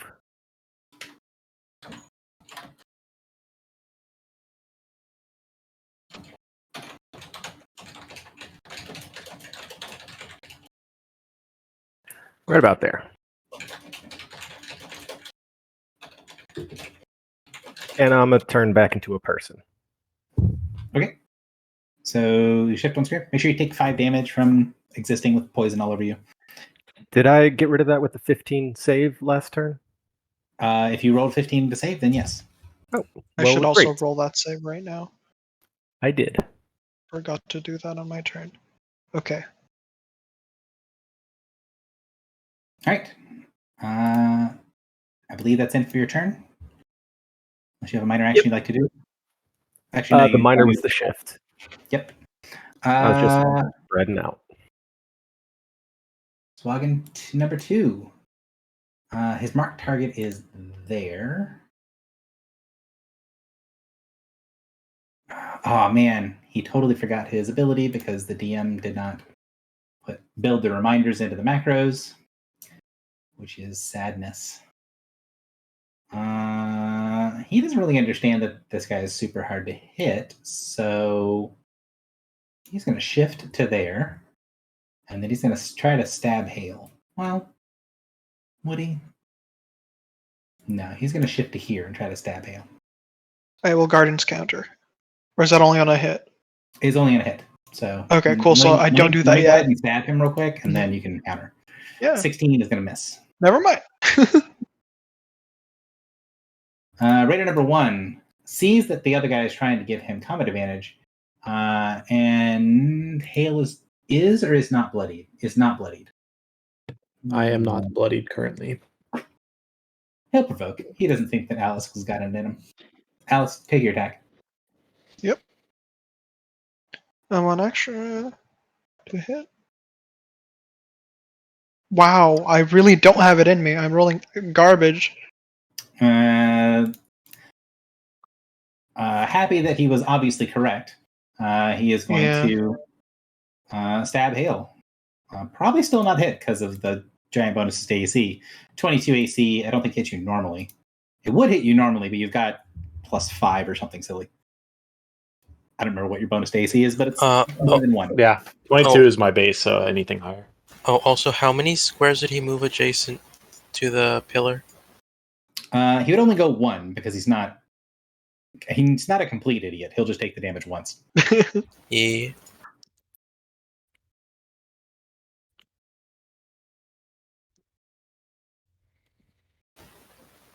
Also, I understand that people will defend to the death the fact that Storm Pillar did not have the errata that every other power that is worded that way got, but I'm not one of those people. It hits people once.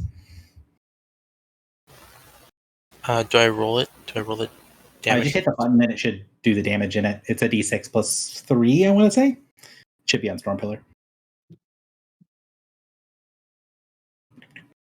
Ooh, nice. Good roll. 9 points of damage. Hale, you're up.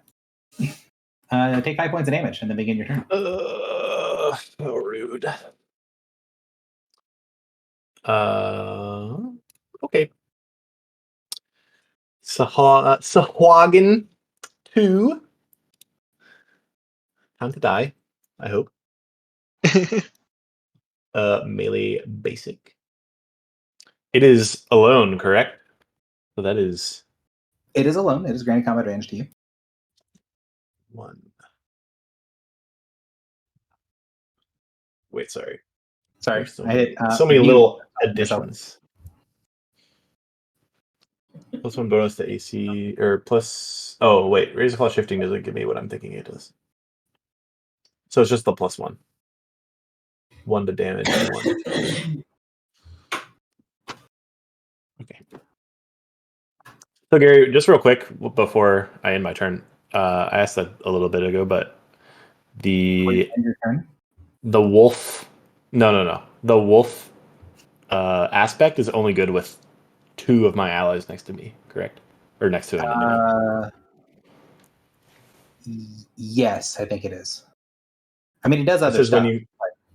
Yeah, but that's the main benefit of using it. Well, the main benefit is not provoking opportunity attacks, but also you get big bonuses if you group up on something. Yeah, so that's okay. Damage bonus. Okay, so just melee basic. 33 AC. Yeah, 33 AC definitely connects. And then I will power strike again. All right, so second power strike. So an extra 8, and then dual weapon. And then I will dual weapon. So if you have any bloody bonuses, add those too. Oh, I do. Thank you. Just damage, right? Yeah, just damage. Dual weapon. 2. Wait, there's this input, Gary. I just want to clarify with you. It says number of adjacent enemies. That is a copy pasta mistake. So I should not have been using that this entire time? Yeah. Okay. I'll just use it for when I use wolf. Because that would, I assume it's similar. It's meant for another character. Again, I made these really fast. So yeah, there's some fast and loose nonsense in there. All right. I will... I think giving them flanking is very bad. I will minor action pack wolf. Mm-hmm. And then I will move here. I can do that safely, correct? Yes. Because Okay, back is good, and also because I accidentally showed you that they have this ability, because this is the one that I forgot last time. So they both don't get to stab you when you move. Oh, I see. That would have been really bad. And if I were smart, I would have used that immediate reaction to move earlier, but I don't care. It's too late now. And then I'll save, and then I'll end my turn. Okay. Nell, you're up. Oh, Good save. See, I knew you could do it. toxic. All by yourself. So I can dismiss and summon my companion in the same turn since I have sudden call, right? Even without sudden call, you can. It just takes 2 minor actions, but you can dismiss as a minor and then summon once per encounter as a free action if you want. I am going to do that. Dismiss it as a minor, and then as a free action, summon it here. And then I am going to use, which one is it? I think it's Steadfast Mountain Guardian on Sanguine Raider 3.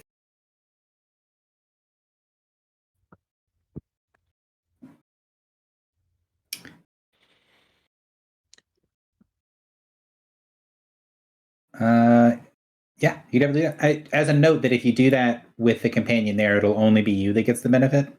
I'm intending to take a move action after this. Gotcha.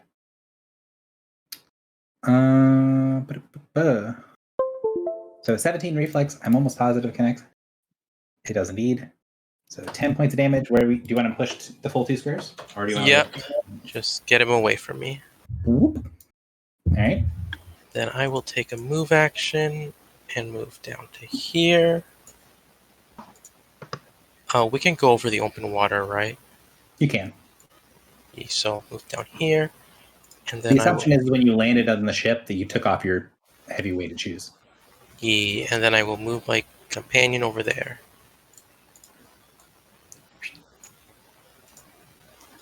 And that will be my turn. All right. Raider number 4 is this one. He is quite bloodied, unhappy about the universe. The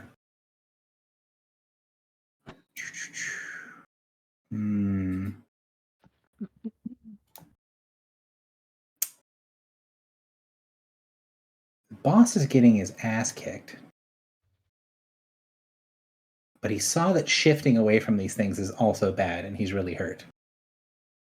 So, let's see. Yeah, he'll go ahead and do it. He's going to shift to here.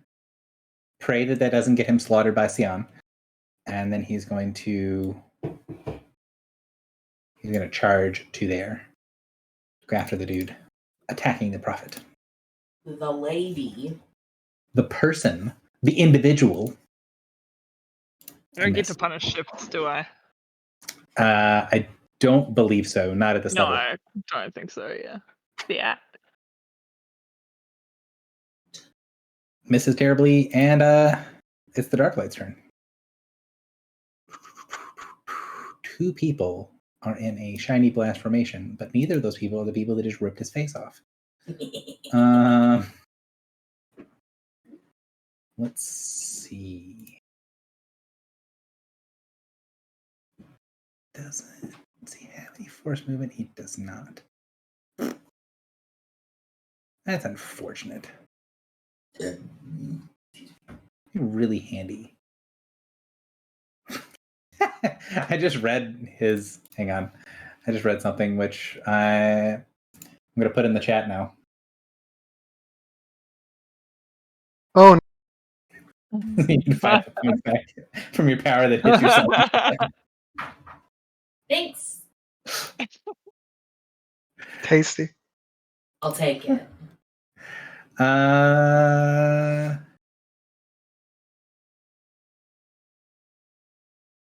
Yeah. Did you? No, that's just the character that I took it from, and okay. Again, these macros are very are very janky because I had to rebuild them all. So he's going to come here and he is going to blast Nell and Xian for attempted damages. We'll see exactly how effective that is. This one. He does not have an ally in the burst, so sadness.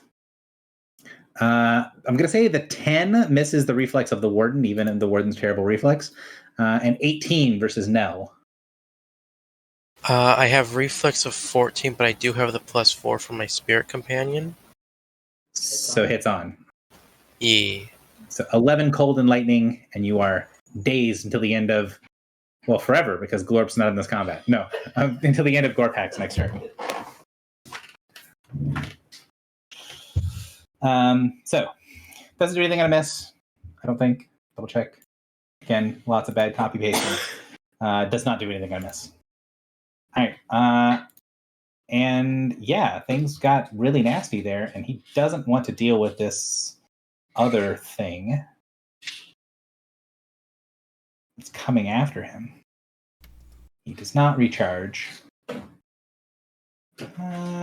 Sure. He'll Dragon Fang Bolt on Kiri. Technically provokes from Nell, so... But, good luck. Oh. Natural 1 on Kiri. I don't think I even have a macro for my melee basic attack. No, it's absolute garbage. If you roll a d20, if you get a 20, then you'll do a d4 damage. Xian, it's your turn. That's a 15, you miss. Hello. I'm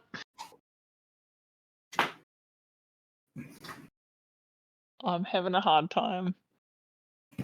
Okay, that's an enemy. That's an enemy. Because I'm not used to seeing these particular people.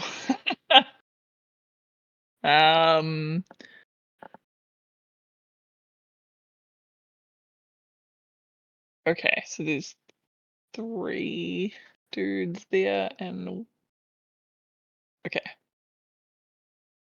I guess there's not really like a good way for me to get like in that space there. I don't know what space you're gesturing towards, but yeah, you can get there. 1. I'm gonna provoke 2, though. 3. You don't provoke from anyone. Oh, of course. Those 2 dudes are allies.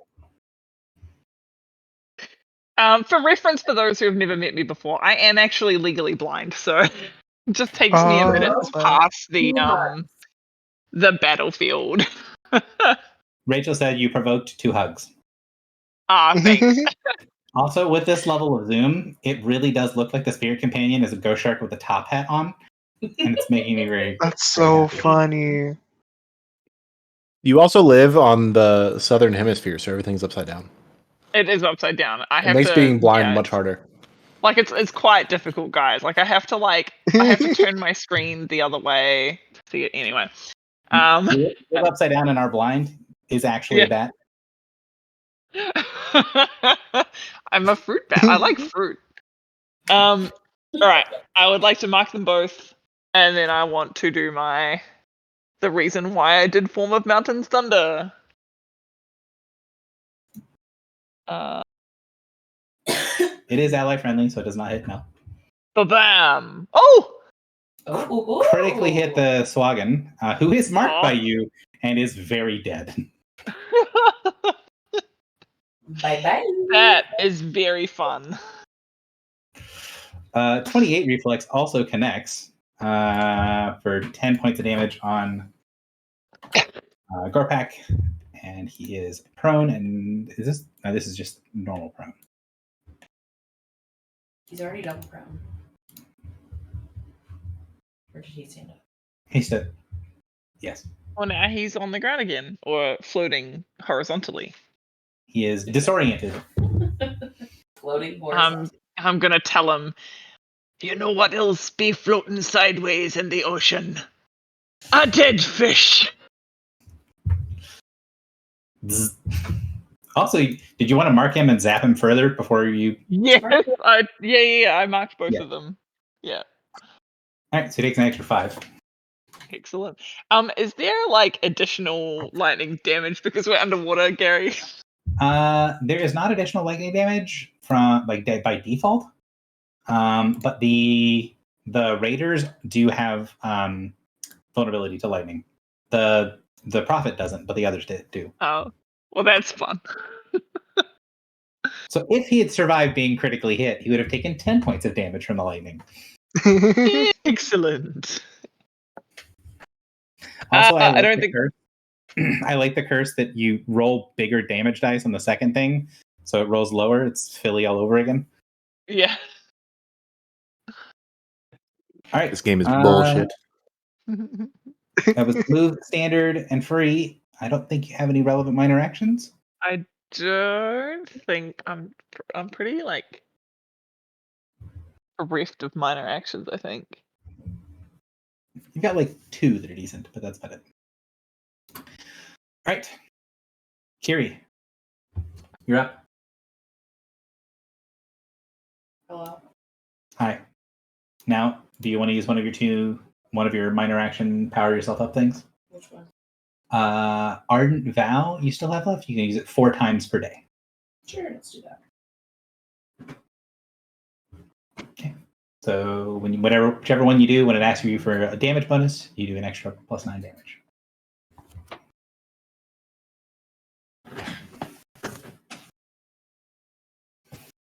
Ooh, 16 AC. Does that have combat advantage in it? Does not. I'll delete the pillar in a second. Let's see. Defenses. And that is unfortunately going to miss. Well, you don't have a -5 to defenses, so that's a bonus. Is that it, or would you like to? At least the +9 damage sticks around for next round as well, so might still get it. Do you want an action point, or do you want to try again later? When you're not being a failure. I mean, I'm just asking. Do you want to fail now or fail later?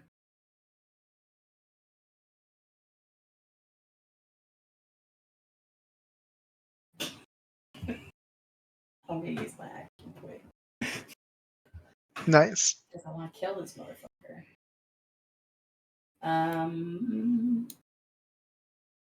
So.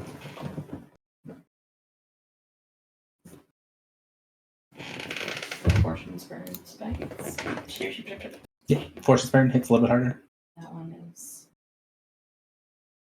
that frenzying smite one? No, I might have not macroed that one in. I might have missed that one. Because I don't remember typing all the stuff that goes with it. Yeah. I think it's a 2-weapon. Let me look. Fortune's burn smite is 2-weapon. So just do Ardent Strike, and then we'll manually add whatever if we need to. Okay. Attack bonus 2 for flanking. Yeah, 2 for being prone. Damage is +9. 9. Yeah, nice. We don't need to worry because 20 hit points is what he had. So. Aha. So does it matter that I rolled 2 1s on those 2d5s? Mm-hmm. You just. Fuck you.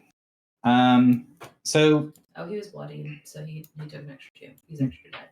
I mean, he also took an extra D12 because the Fortune Spread has an extra weapon in it than Arden. But yeah, so he took a lot more damage than he needed to. He's very dead.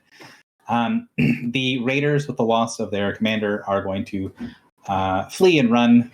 They, even with your all's water gift, the raiders swim significantly faster than you guys do. And in character, you guys know that these guys are not the type to fight to the death if their leader is not around.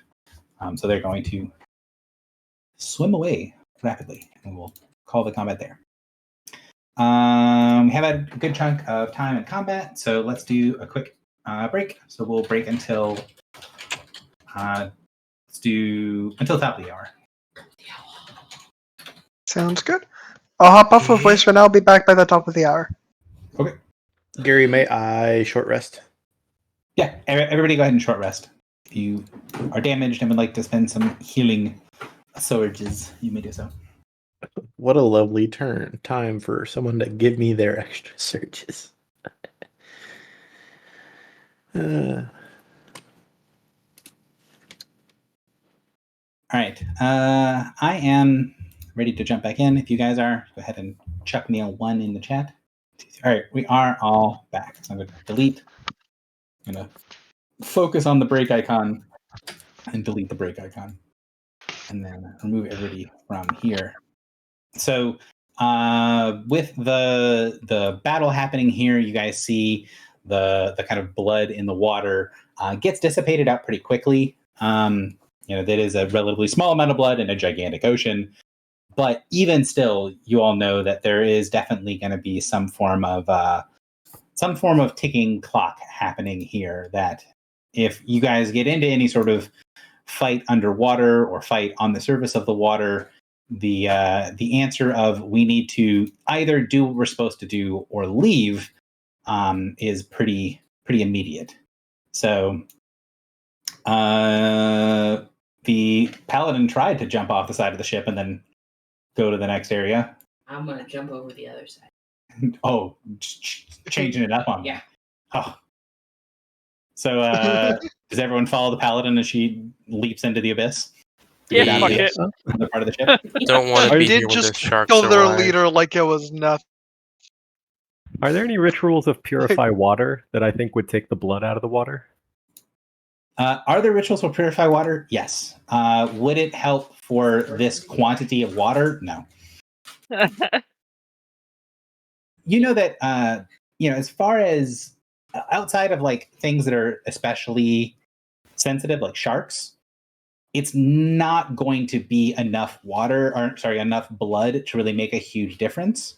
There might be sharks that'll sort of make their way along and see what's going on, but you guys aren't going to be there. So the things that are sensitive enough to notice this will also be sensitive enough to find the floating corpse of the two Slogans who were destroyed, and the corpses of the Nothic, which are slowly sinking, still are exuding that sort of putrid cloud of mucus, and you're not super certain that any of the wildlife is likely to go and attempt to eat that.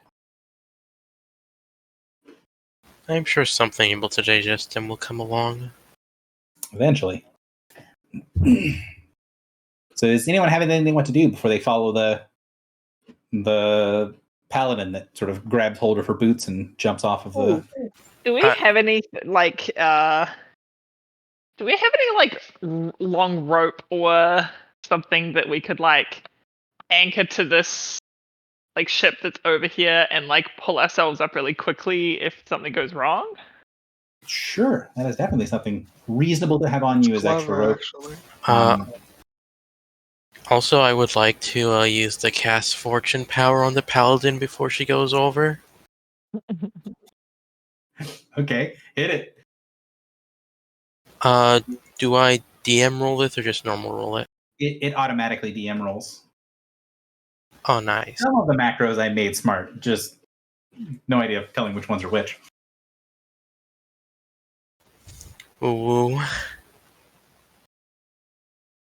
So also, the way that I rule this is that it is a may, not a must, because I don't like things that add to group tension. But you can't tell the value, and you do need to decide before the action happens.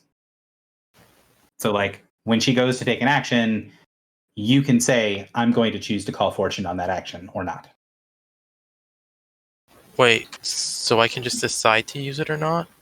Yes, it is a choice because I don't like it being forced. Aha. Basically, the power has built into it a thing that's it's got a full paragraph with literally 3 pages of clarification from the devs about how it's supposed to work.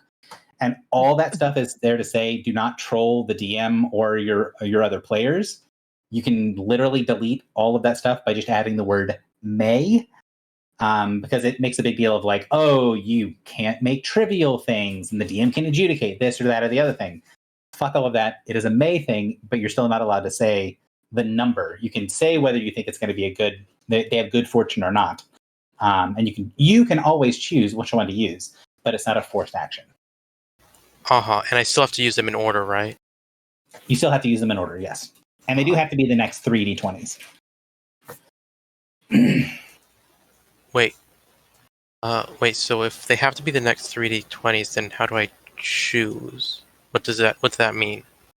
So when she's like, I'm gonna go do a thing, you choose whether you're gonna use your value or she rolls. If she rolls, she keeps whatever she rolls. If you choose, you use the value that's in there. Does that make more sense? I think so.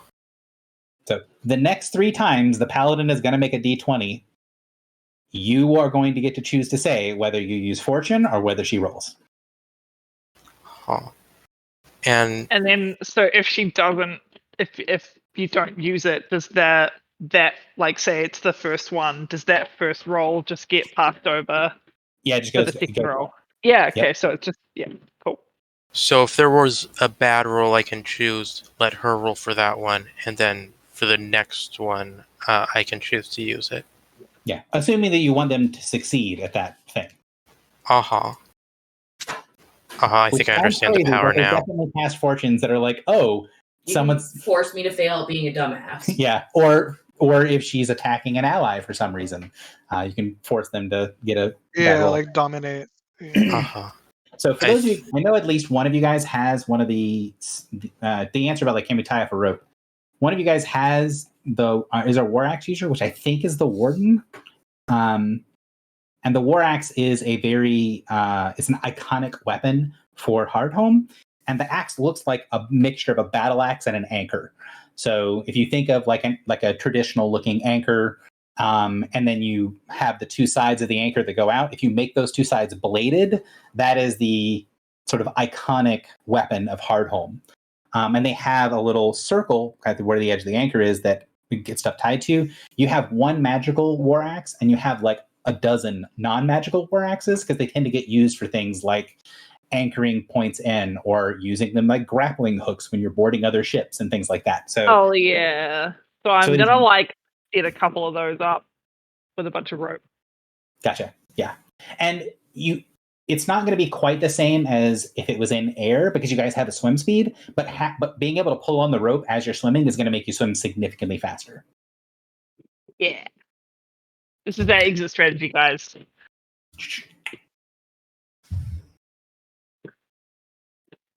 So, any other things before we jump down into the dark? Well, let me take off the marker here. Not hearing anything from anyone, so you guys head down. As you guys make your way down, there is a strange sort of flickering disturbance in the air. While it is very dark down here, the light of your beacons normally keeps it pretty clear even in the deepest dark. As you guys continue to pass down, once you go down about 50 feet, where the edge of the first section of rope is, you guys can see how deep it is, would very easily be able to splice 2 sections of the rope together that are going to be very sturdy and basically function as 1 rope to keep going down. But where you get to that point where it's about, like I said, about 50 feet down, you can see the darkness from the side is starting to press in further than it should if there was just supposed to be normal light down here. So something about the darkness down here is pressing in further and further.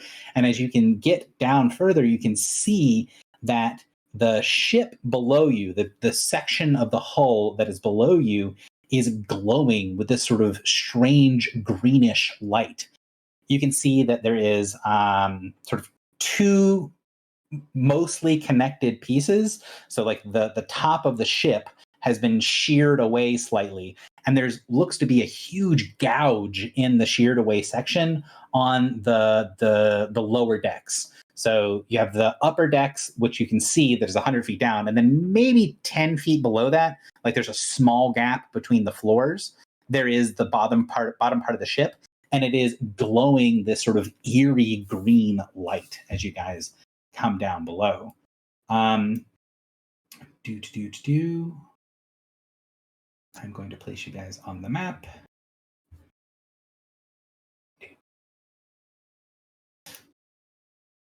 All right.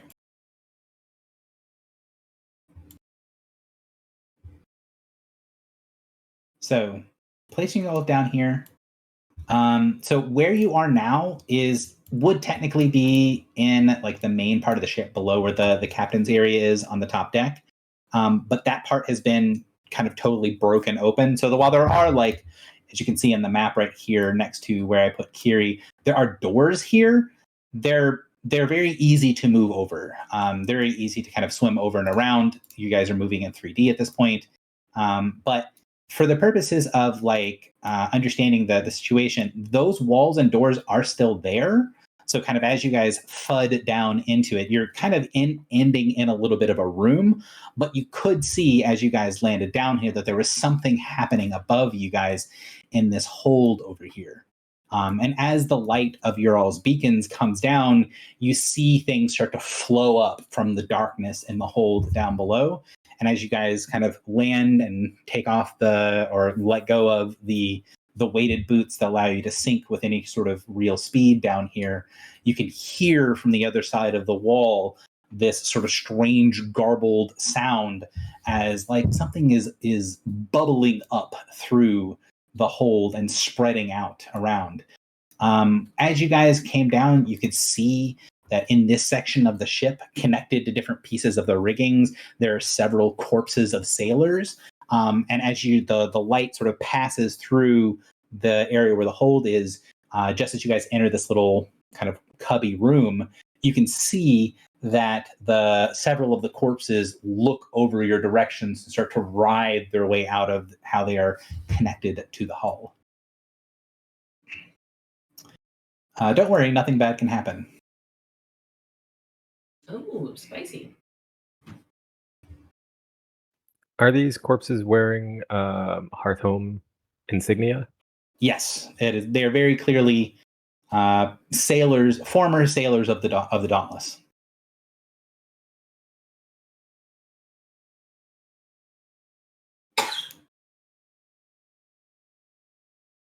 Also, the sailors, I know their macros are going to be god awful, so I'll have to attempt to fix them as we go.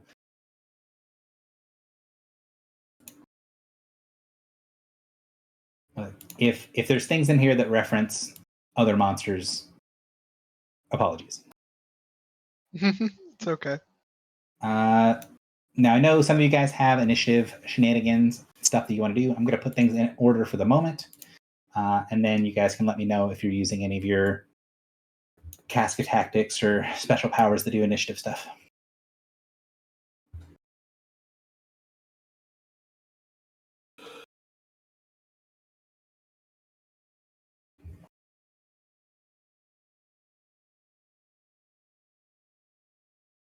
Doesn't seem like we are. Okay. So, top of the order, Karas, you're up. So, descriptions for these things: the infested, drowned sailors are the obviously undead Hardhome former sailors. These two slogans here, their like face looks like it's been desiccated, like completely drained of all fluid and function. And where their mouths are, you can see this strange circular but slightly star-like shape. For those of you guys that are adherents, you would recognize that their mouths have been sort of cut away into looking like 11 pointed stars. And then the Dark Devourer actually does look like what the token looks like. It looks like a creature that is made out of tar and has this central kind of mouth area that's glowing. The light from the tar creature is actually, rather than the kind of blue in the token, is the green of the ship, of the kind of glowing aura of the ship.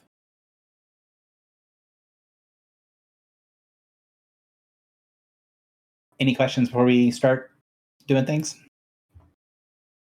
No. Do those void speakers look like they're carrying beefy weapons or like they're carrying wands? They do not look like they have any weapons on them. Nor do they look like they have armor.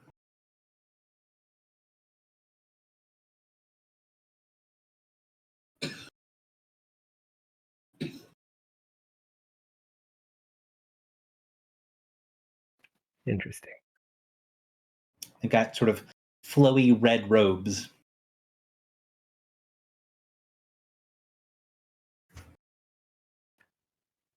All right.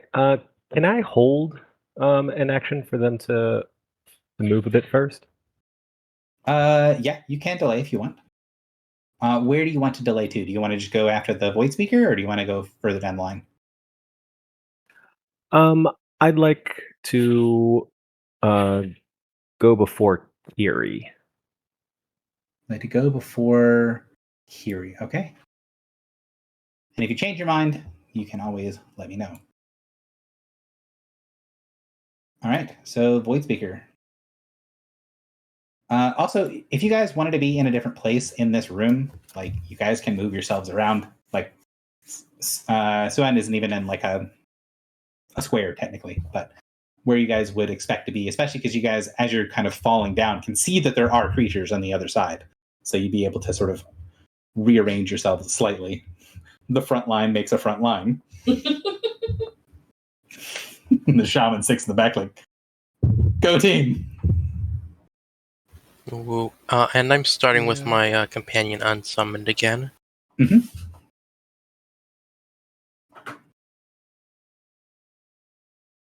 Cool. So he's going to swim over here. Swim up enough that we're kind of, again, trying to ignore these walls a little bit for the sake of ease. Let's see. 1, 2, 3, 4. He can technically go to there. Is that close enough for him to do his nonsense? I don't think it is.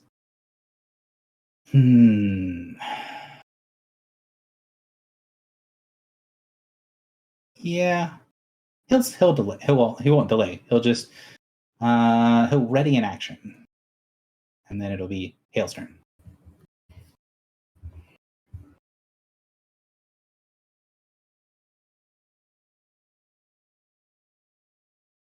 Hale, it is your turn. Sorry, I was muted. Okay. Do the voice speakers look particularly frail? They look weird. They look like they're dried out, like they're like dried corpses of Swagan that have had their faces mutilated and cut into strange things.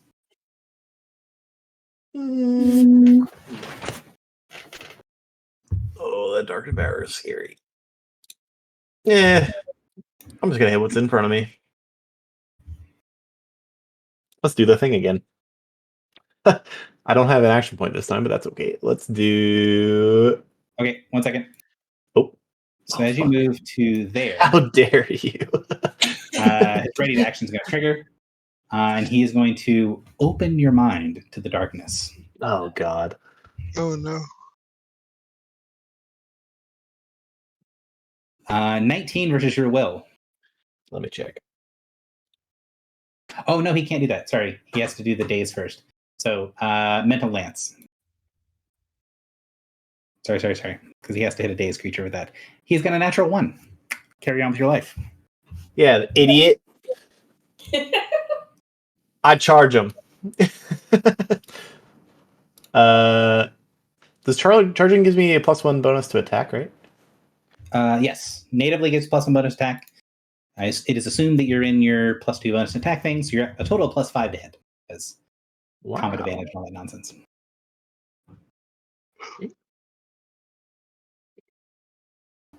And then just 1 damage. Or wait, does the Lynx give me damage too? I don't think so.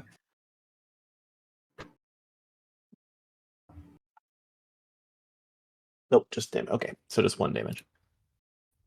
35. 35 hits for 13. Power strike. 7. All right. And weapon. Dual weapon.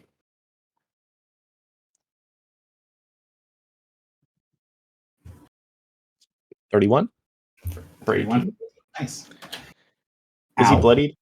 He is not bloodied. Oh, this game sucks.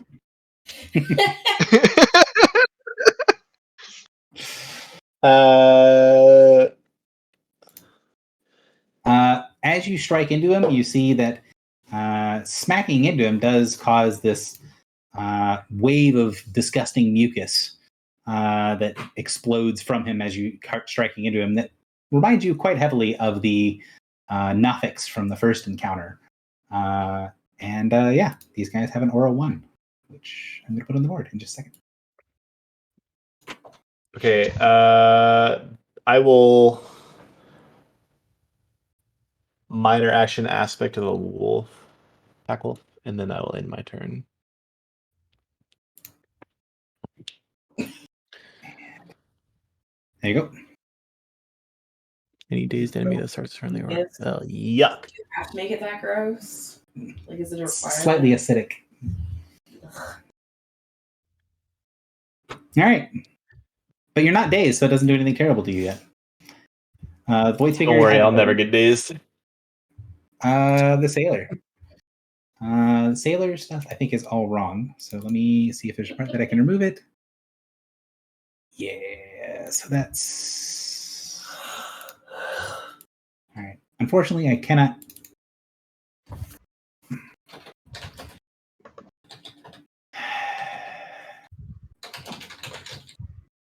Fix this macro real quick. And then it's going to go and do this. All right, let's see if the macro works now. So I was checking these during the break and seeing if I can fix them quickly. That still doesn't work. All right, well, let's see. 1, 2, 3, 4, 5, 6. He's going to move up to here. And he is going to attempt to click this button. Aha, the button worked this time. Technically, it's a 26 versus Fortitude.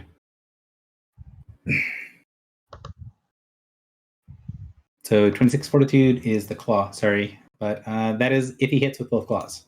So first claw is going to be this one. 13, he misses. Second claw is going to be this one. 24. So a total of 12 points of damage to you. Because he doesn't get to roll this. And you're not immobilized because he didn't hit with both claws.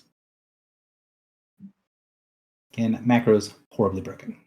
All right. Number 5. Well, there is still one thing that just came and running out in the middle. So, group hug? Oh, no. Group hug is the answer. So, claw. If both hit, oh, he doesn't get bonus because he can't flank. 24, I think, is going to connect, yeah? It definitely will. Wait, Cool. was the... I don't have the first round bonus to defense this time, right? Correct, you do not. It definitely hits. So 17 points of damage. And he's going to claw again. And then if he hits, he's going to try to immobilize you. He does hit for another 14. And now he's going to try to immobilize you. 17 Fortitude. I'm so used to playing my 30 AC cleric. So you are bloodied and immobilized, save ends. And yeah, this guy's going to be like, oh, look, this process seems to be working really well. Actually, I don't know if he has enough movement. 1, 2, 3, 4. Hang on. 6. He just barely has enough movement to move charge to there. So he can't double claw. He can only single claw because of the charge, but it is a decent bonus to hit. For 16 AC is going to miss. Sad day for him. Karis, it's your turn. All right. I would like to note that your abilities, your burst and blast abilities, I think all of them are not ally friendly. Yeah, that was just becoming a bit of a problem. Gary, with the last guy missing me, I'm going to shift away, which I should have done way sooner, but that's okay. Oh, okay. I can't shift through an enemy square? You cannot shift through an enemy square, but you got lots of places you can shift to. Gary. I was run away. There we go. Someone save me. Gary. There we go. What's up, Foxy? I rolled initiative after you'd already ordered the list. Can you put me where I need to be? Of course. You are not 7. You're somewhere else. I am 7. It's just I'm below the 4. I got you. So I'm going to put you ahead of the 3 of the other 7s. Yay! Thank you. You're first among the 7s. Yeah. All right. Hey, you know that whole unfriendly AoE thing? Problem solved. Yeah, less of a problem now. Great. I'm gonna move.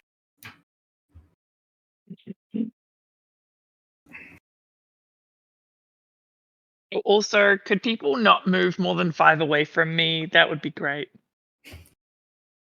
And the first thing I'm gonna do is Thorn Whip that big guy 2 closer. So I assume you're in orc form right now? Oh, yeah, let me take a step back from casting spells right next to these guys. You can cast spells if you're in orc form and not provoke. Oh, well then. Fantastic. I just don't know what the plan was.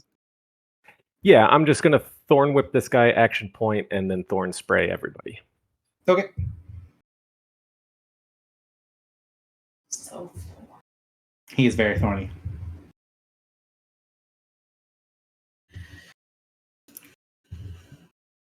Uh, 25 AC against the Dark Devourer. I'm nearly positive connects. It does by a lot.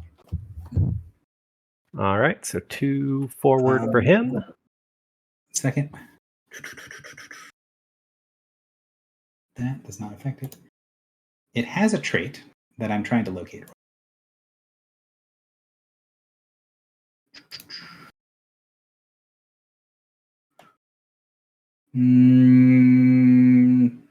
So its force movement is reduced by 1, so it'd get there instead of one further down. That's which is still better. in the range, so it's not bad. So you did 11 points to him. So basically, when your thorn strikes into him, you can see that the spell, as it kind of latches on, it sort of falls apart, like its sludgy body is having some of it pass through, and it's very difficult to grab a hold of. It's supposed to be the ooze trait. It gives it 1 less for being force moved. So we've got 23 fortitude on the big guy, which is definitely a connect, and then a bunch of other hits. So 1, 2, 3, 4, 5. There's 1, 2, 3, 4, 5 rolls in there. That's 5 hits. So 9 damage to everything, and they have -5 to all defenses. And then I'd like to turn into a squid, and that lets me shift, right? When you go from beast to mortal to human, beast to orc lets you shift. Orc to beast does not. Well, I'm a squid either way. All right. Kiri, you're up. Hey, look, some people have some big defensive penalties. Do you have a plan for that?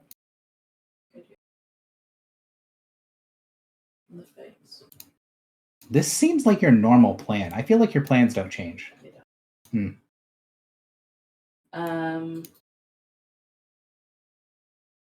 Just charge, provoke if I. Why change when it works every time? I'm getting very tired. Can I get to like here? Here. Charging. If you do a movement in there, yeah. You can definitely get to here. Charge. Yeah, so you can go like move 1, 2, 3 there. And you can hit either of these guys. The big guy is also defense penalty as well. If it matters. Is this Iron Wolf charge thing? It says plus burst too. Yes. So that's if you hit with your charge, then you get to do a burst. Okay. So if I charge to there. Move charge to there, then I can hit everybody. Yep, that hit everybody. All right. Oh, wrong cursor.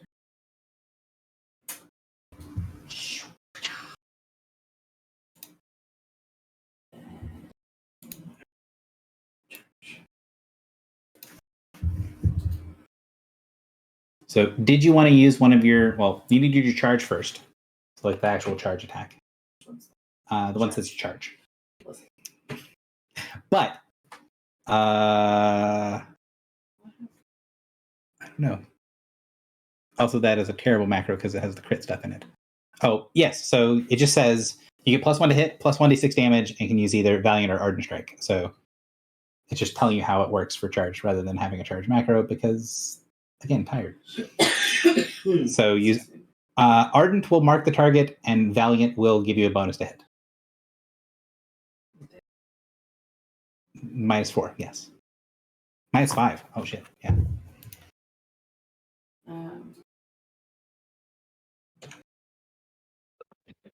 Did you want to use one of your minor action, like charge up for bigger hits move, or you want to save those? I'll save this for now. Okay. Because that would just count for the charge, right? Not for the. Yes. The Iron Wolf stuff doesn't do any damage, but it is very annoying. So.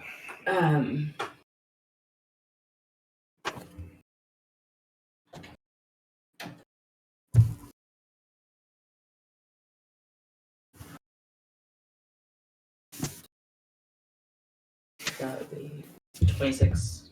26 hits, and I need you to give me a d6. Extra damage. So 18 points of damage. That dude is now bloodied. And then... Trying to use the stuff from... Yeah, all the stuff from Iron Wolf. So, what's his good defenses? Not good. So, hit on the big guy. Hit on this guy. Does a 12 hit? Probably. No, if the 12 doesn't hit. The natural 1 doesn't hit. And then the 18. And could you click the button for me again? I need one more roll. For the Iron Wolf charge? Yeah, just Iron Wolf charge again. 13, 17 will hit the drowned one. So they're all -2 to attack rolls. And if you wanted to, you can push any of them if you want to push any of them anywhere. Any ones that have the broken swords on them. So not the dude you punched and anyone else. Yeah. Let's push this guy that way. Okay. And then I'll push. If you keep them where they are, I could hit all 4 of them on my turn. Okay, never mind. Go back. I'm gonna stay in the Thank death. you. Alright. It'll be fine. Alright, that's it. Is that for you? Try not to pass out before it gets your turn again. Yep. Dude, waking up at 6 a.m. being still awake at 11. It's rough. I was surprised that you picked today as the day you wanted to do the game. Alice, you're up. All right. I will be provoking from one. I forget. I don't know which number they are, but the one of the infested giant sailors. Okay. That one. 3. He'll take the attack. He's at a -2. I'm gonna go with 11 misses. Yeah, and then I'm gonna use Rage of the Crimson Hurricane, which is gonna turn off my aura, but I get to hit all 4 of them, and it's friendly, so it'll be great. Is that -2? Don't think I have any attack bonuses right now. It's to attack, not defenses. Oh, yes. one of those is a crit. That is very good. Yeah, friendly Rage of the Crimson Hurricane. That's what I think of when I think of Rage of the Crimson Hurricane as friendly. The dude that was already at 7 hit points that just got crit, very dead. Mm-hmm. Cool. This dude takes 17, 16. This guy takes, let's see, 16, and then 21 AC hits that guy too. Because again, -4. Did you include the -4 to defenses in there? I did not. All right. Yeah, and one of them got crit, right? That was the bloodied one. Yeah, that was the mega damage one. 7 hit points left. And then I do get to make a basic attack as a part of this, because I crit.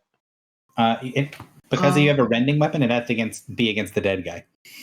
Oh, okay, cool. Mutilate his corpse. It's the same target. Okay. Yeah. I will melee its corpse, and they're all taking ongoing 5, and I get the benefits, and then I'll end turn. Oh wait, no. You know what? I'll be cool. I'll use this on I guess I could have used this before on hail, if that's okay. Where is it? Because it was next to hail. Garden's defense and on myself. Okay. So you and Yeah, Hale and then I'll both get enter. Guardian's defense. Mhm. So +2 defenses, and then you cannot grant combat advantage while you have Guardian's defense on.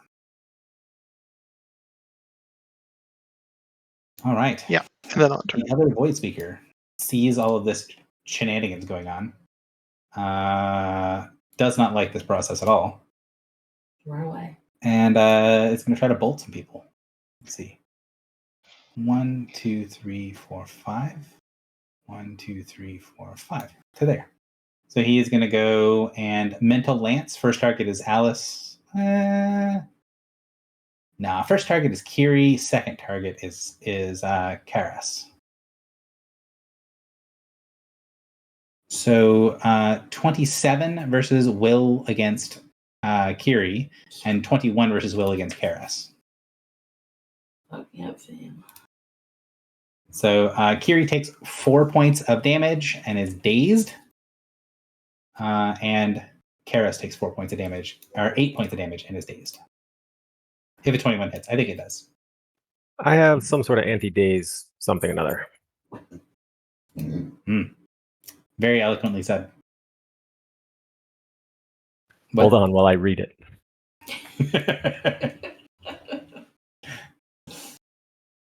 I think it's phylactery.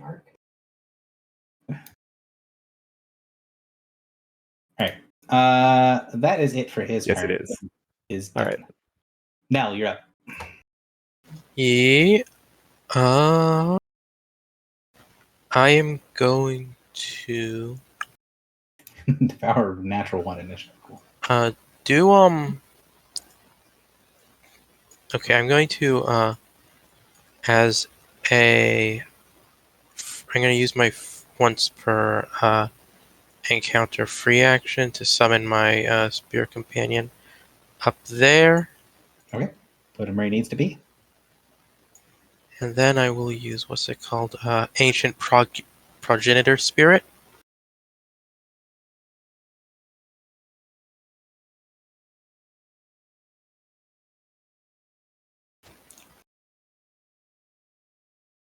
Do it up. It's a big ass attack. So your companion goes here and then bursts in area burst 2, right? Yes. Area burst 2. 2. It's 1, 2, 3, 4 targets, which is in the macro. Let's see. Looks like we got a 22 versus fortitude and a 21 fortitude. So 1, 2, 3. What's your fortitude? Their fortitude is not that high, so that's 4 hits.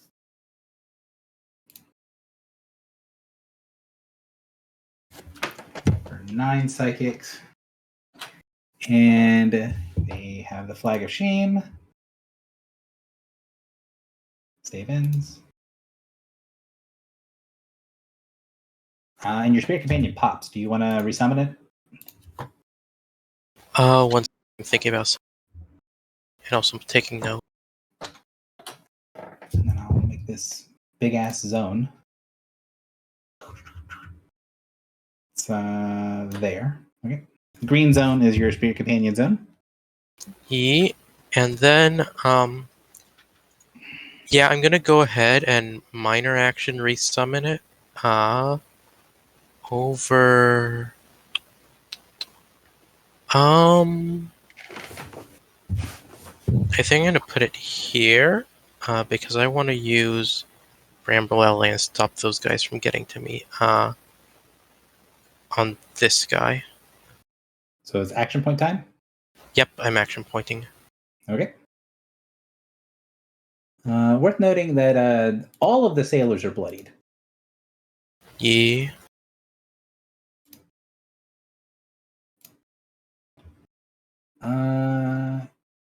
Yeah, that is actually. Yep, that's correct. Thought because all their health was the same, I thought maybe I'd forgotten to unbind the health from the token, but no, they're just all the same health. 27 for 9. Now they're not all the same health. They are all bloodied.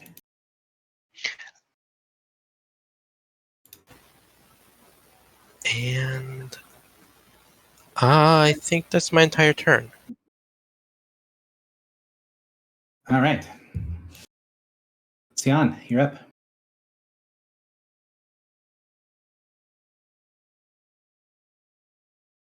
Hello, I was muted. First up, I'm going to use my preservation shield.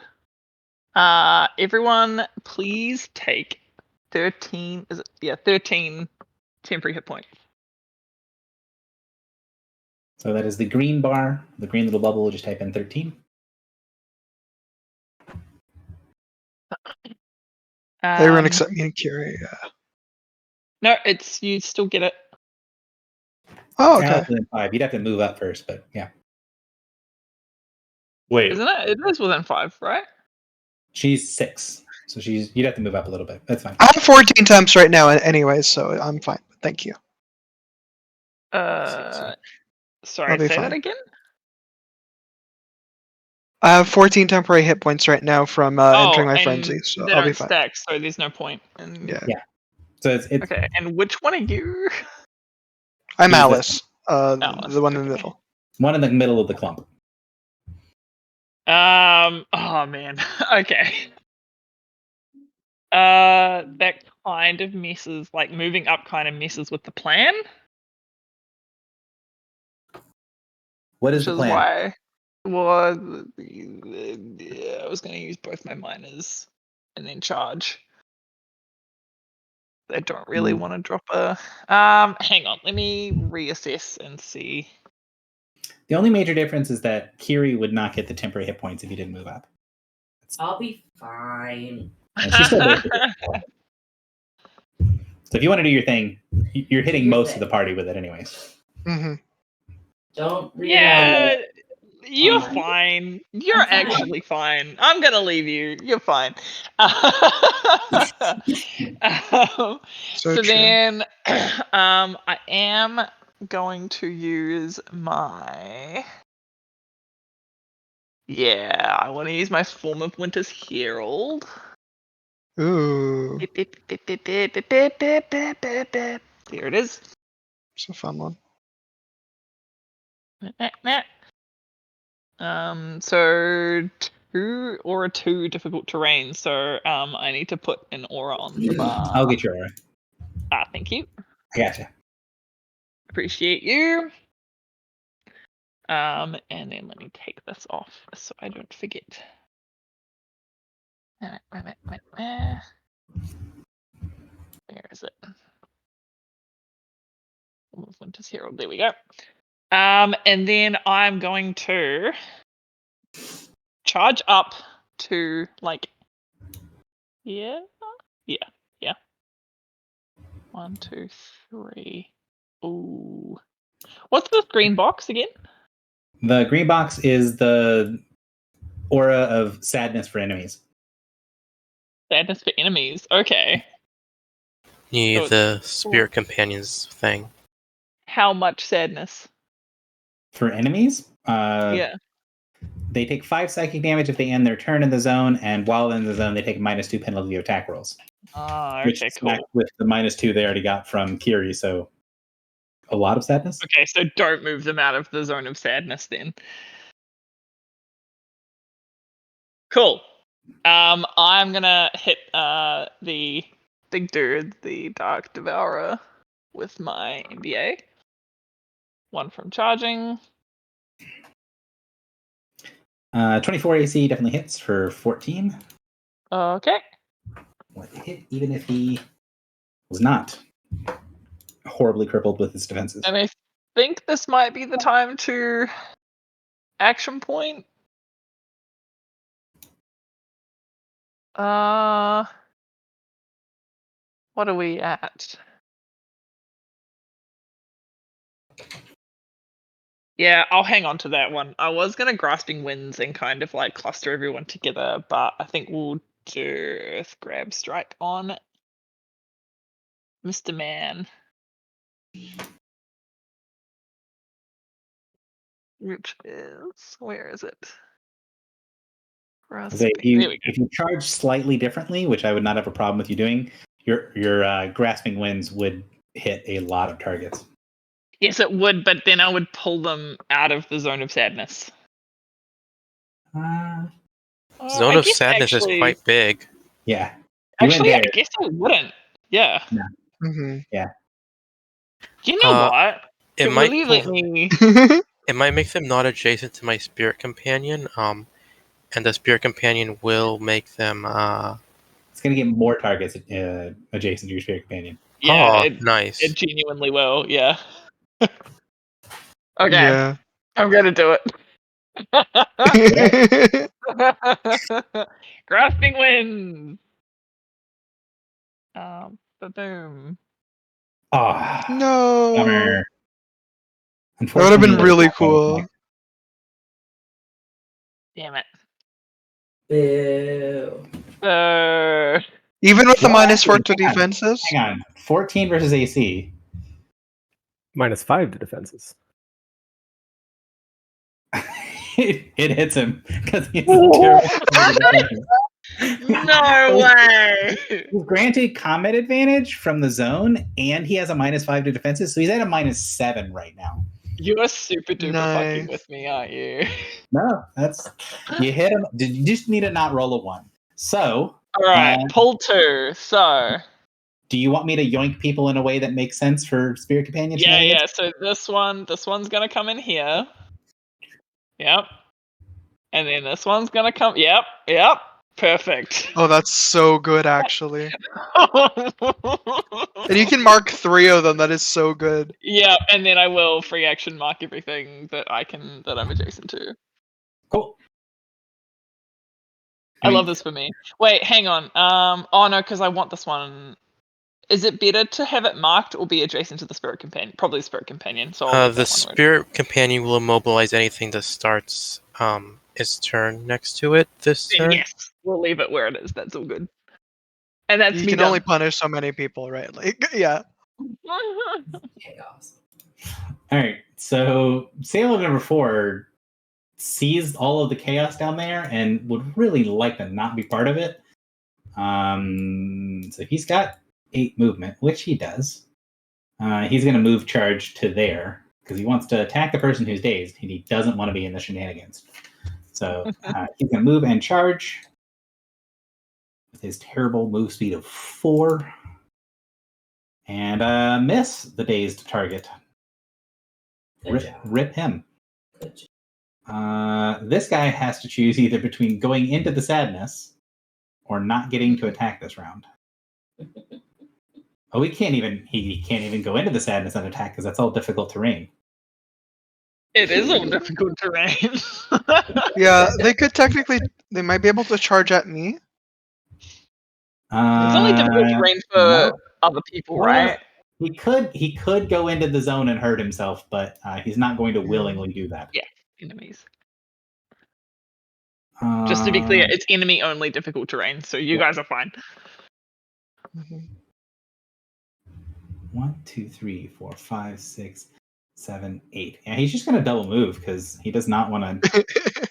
He does not want to be a part of whatever's going on over there. And the Devourer will finally get his turn. Devourer is marked. Has 2 things that he can hit potentially. He's in the sadness.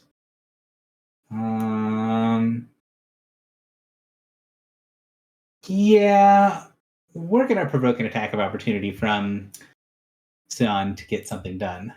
He really does not want to be part of the sadness. Cool beans.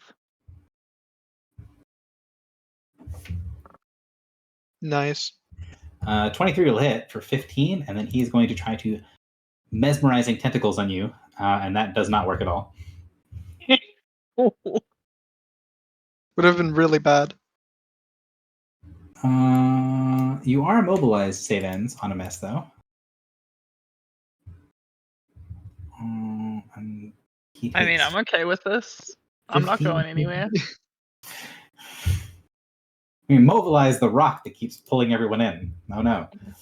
And he's going to action point and flail, attempting to attack Son and Kiri. So this is a -2 to both of these. 20 AC against Sean and 13 against Kiri. So I'm going to go with the 13 misses. Definitely. The 20 is also a miss. He feels very We're going to effective. be aggressively condescending and call him champ in sport all the time. So that was his action point. And he's going to be depressed as he goes. I think that Such a sad turn. he has other stuff that he can do, but he got yoinked into melee. Yeah. That's it. I guess he can try to. No, he's already provoked the attack of opportunity, so he's just going to move away. So he's going to go 1, 2, 3. No. 1, 2, 3. 4, 4, and then I can't bonk him for that, can I? Because I've already bonked him. You already bonked him. All right, so he's not in the thing. He's going to get a saving throw. He's going to fail his saving throw. So he is. What's the initial thing of primal ancestor, whatever it is, progenitor spirit? Progenitor spirit is Can't benefit from concealment. Okay. yeah, and grants combat advantage. Yep. Well, he doesn't get 2 different saving throws. He only saves once because all the other nonsense on him he can't save out of. Hale, it's your turn. Can I invigorating stride and then charge? Is that a thing I can do? Yes, you can. Yeah. Okay, I will do that. One would even call that a primary use case for invigorating stride. Is my move 5 or 6? That's important. Stride does not have you move your movement. Click the button because it moves, I think, 4. Oh, is it Equal to your wisdom. Oh, it's 4. Okay, yeah. It's also a shift, so you don't have to worry about provoking. Well, I was trying to get flanking on something without dying. I mean, there's multiple There's ways. many you can things do that I can get flanking on, though. Yeah. Yeah. As long as you don't try to flank sailor number 4, you'll be fine. I guess I could just do this and not. You can't do that. Wait, why? You will not have flanking if you go there. And you also 'cause can't he's end dazed? adjacent to. And I also can't end adjacent. About the only way to not have combat advantage right now is to go there. Yeah, we'll go here. Okay, and then I will heal. Or second wind, I should say. So plus 14. And then minor action, I will Razor Claw. Shifting. And then I will charge. I can't read its name, but it's an infested drowned, and it's next to Rachel's character. This one? Number 2? Yeah, number 2. Fully in the sadness. The one right in the middle of the sadness zone. And I will invade. With don't roll a 1. I have wolf. It doesn't matter. Don't roll a 1. You can wolf, and it will do more damage, but also just don't roll a 1. Well, what's my attack bonus on it? Just +2? No, plus. Does wolf give me an attack bonus? 2, 3, 8, plus 10. What the fuck? How? Because it has a horrific penalty to defenses and is granting combat advantage, and Pack Wolf gives you a +1 to attack rolls. Plus, you also get a total of +3 for CA from your character. Love that. So you get an additional +1 to attack and +1 to damage against CA. That reminder that's third there. So I did damage. So 1 more damage. Do you want a power strike? I thought you said it would die. I didn't think it was gonna die. I said you were gonna hit it. Does that damage kill it? No. Oh, then power strike. That's what I was asking. 2! Ooh. Also does not kill it. Double strike might. The dual weapon attack. Yeah. Don't roll a 1, and it's dead. Don't worry, I think I might not. It's not a 1. I didn't roll a 1. That's a pretty good roll. Nice. That is move minor action. Move minor standard. All right. Sailor number 3 is in the bullshit. He's going to attack Sean and see. He does get bonuses to attack her because she is mobilized. So 30 AC. That's gonna hit. And then he's going to try. He uses double claw. So he's going to do the 30 AC and then natural 1. So 18 points of damage. And that's it for him because he is everything. He also takes 5 points of damage. Well, he's at least immobilized, unable to shift, and in difficult terrain. So he's just struggling. And he takes 5 points of damage from ending in the sadness? Yeah, I believe it's 5 points. It's 5 psychic damage, so he takes 10 points of damage. Nice. Ending in the sadness. Sailor number 5 is also immobilized in the sadness, so he's going to attack Kiri. The double attack, first claw is going to be at. Actually, the other one. So Suan against you should have been a 26 AC, but I think it's a hit. So he's at -2 only. 23 AC against you. Hits on. 17 points of damage. I'm gonna use Guardian's Counter. All right. Because I think that misses me right now. No, it still hits me, but I get to hit it back. So. I included the a +2 to hit for her being dazed. Right? Oh, okay. Would a 21 hit you? It would not. It would be just a miss. Okay. Well, then you swap places and miss. Now swinging them. Awesome. It's bloodied, so I have +2 to damage, plus another D8 because I am in my theory. That's pretty good. 7 hits for 21 points of damage. And every enemy near me takes 5 damage, so the other one would also take 5 points. 5 damage. Yeah. Cool. All right, Karis, it's your turn. right. One of the things you hit with Thorns, well, technically, one of the things and the boss that you hit with Thorn Spray are still alive. Yeah, it worked out. Can I do one of those knowledge checks to see if Dark Devourer is going to have any AoE? You can. I can also just tell you the answer is yes, but Great, you already great. saw him use one. Okay, and I can only Yeah, do has a one will thing close for 1 burst day? too. You can do another one. I'm just saying, like, if you're asking if he has AoE, the answer is yes. He's already used an AoE. Yeah, I just wanted to know if I wanted to clump up in the beautiful green square or not. And I'm going to go with not. Probably not the best plan. So do I have a combat advantage on things that's just me and them? Yes, Cunning Stalker. You are, however, dazed, so just keep that in mind as well.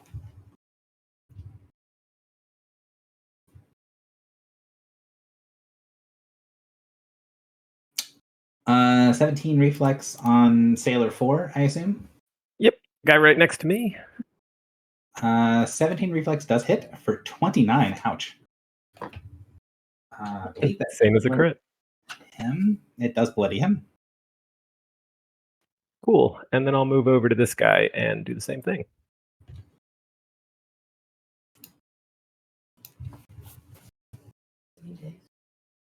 He is dazed, but Darting Bite lets him smack and then move and then smack again. Nice. It's the darting part of the Darting Bite. Oh, hold on. I messed that one up. I said 2d10 instead of 1d10. Let me do it again. No, I can just take the 1d10 off. Oh, It should be 5 less, so 20. Okay. Wow, the other one you did get a crit on. That's nice. Cool. All right, whack whack. It is not save ends days. It is until the end of the Dark Devourer's turn, unless you have something that gets you out of days. No, I don't. Okay. Kiri, you're up. Do I have some? I do not believe so. Because your days is also not save ends. There's nothing next to you and nothing in charge range of you. I guess technically sailor number 1 you could charge. 1, 2, 3, 4, 5, 6. You could also charge the Dark Devourer. Sailor number 4 is also chargeable, I think. Sailor 4. Right. Oh, yeah. Not even down there. Yeah. That's right. Oh, they all lose their -5 at the end of my turn too. Yep. Charge. Let's search. I have just. Valiant Strike is more accurate. Ardent Strike marks.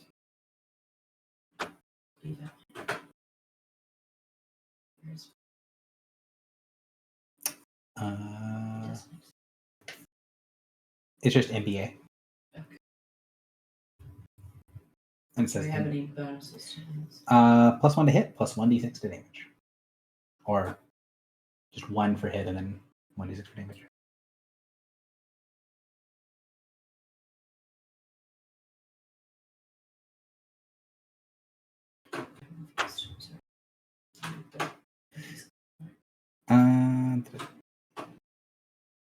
So that'll hit for 19.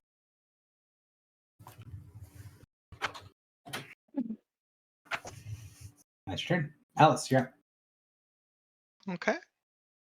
I'm gonna do a little provoking. I'm gonna provoke from the sailor next to me. Yeah, he's done. He'll try. He's gonna violate Mark. Swan, do you want to object to his course of action? Yes, I would. Thank you for the reminder.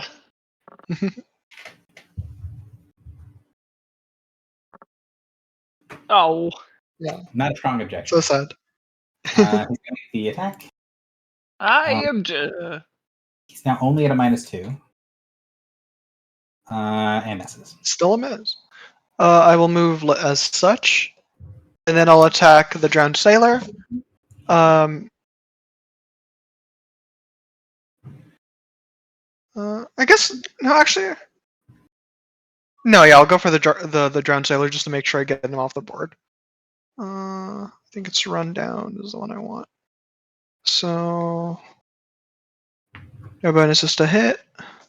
He is granted combat I do advantage. get plus. Oh, they are okay because they're in the silly zone, right? Also next to 2. your companion, so. Yeah.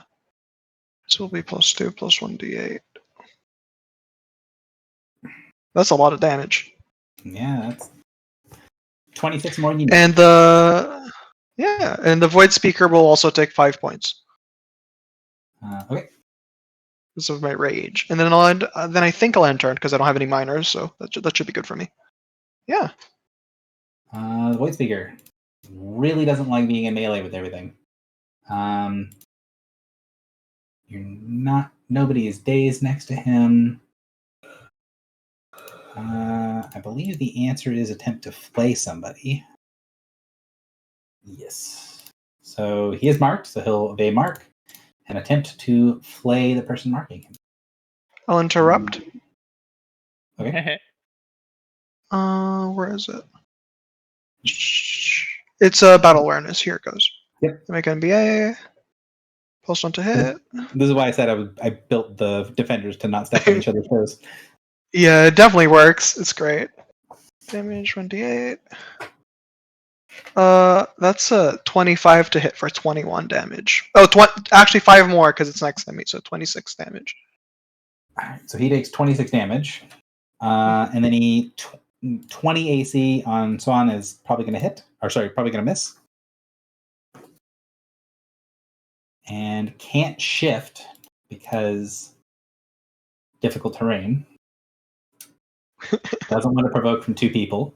So now you're up. This is great. Oh, it's my turn? Yes, it is. I'm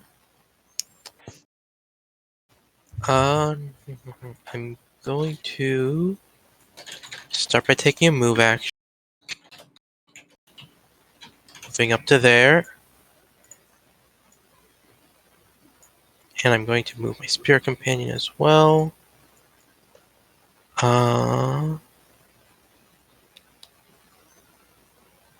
Over to here. And then I think I'll just use as my main action, which is the one that lets someone else attack. Claws of the Eagle. Yep.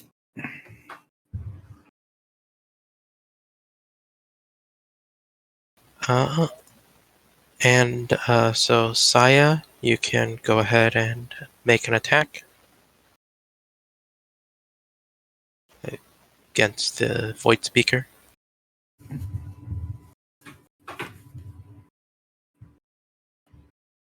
Who? Sion. Sion, Okay, yeah. The Warden gets to make a melee basic attack. Oh. Not used to hearing this. Bam. Ah. Can you guys hear that thump when my daughter bashes her head into the wall? No. No. Oh no. You're still fucking brain damage. And then I'm going to use minor action to give Healing Spirit to Hale. Mm-hmm. And Saya also gets 1 HP back. Woohoo! So the Warden gets a hit point, and then Hale spends a surge and gets 14. And that'll be my turn. Sion, your turn. Wow. So I would like to save Font of Life as a start as an any time, right? It's every round you can save against one thing at the start of your turn. I will save against my immobilize. Thank Not you very immobilized. much. No longer Very good. immobilized. Not that it really matters that much, but it just, it's just Principle. nice to It's a be little able extra. to move. Little It's something, the principle of the thing, yeah. Yeah, I'm definitely going to. I can't see him, but is this guy bloodied? He's barely taking any damage. He is Oh, pretty much let's that fix one. that. Let's fix that. I love that.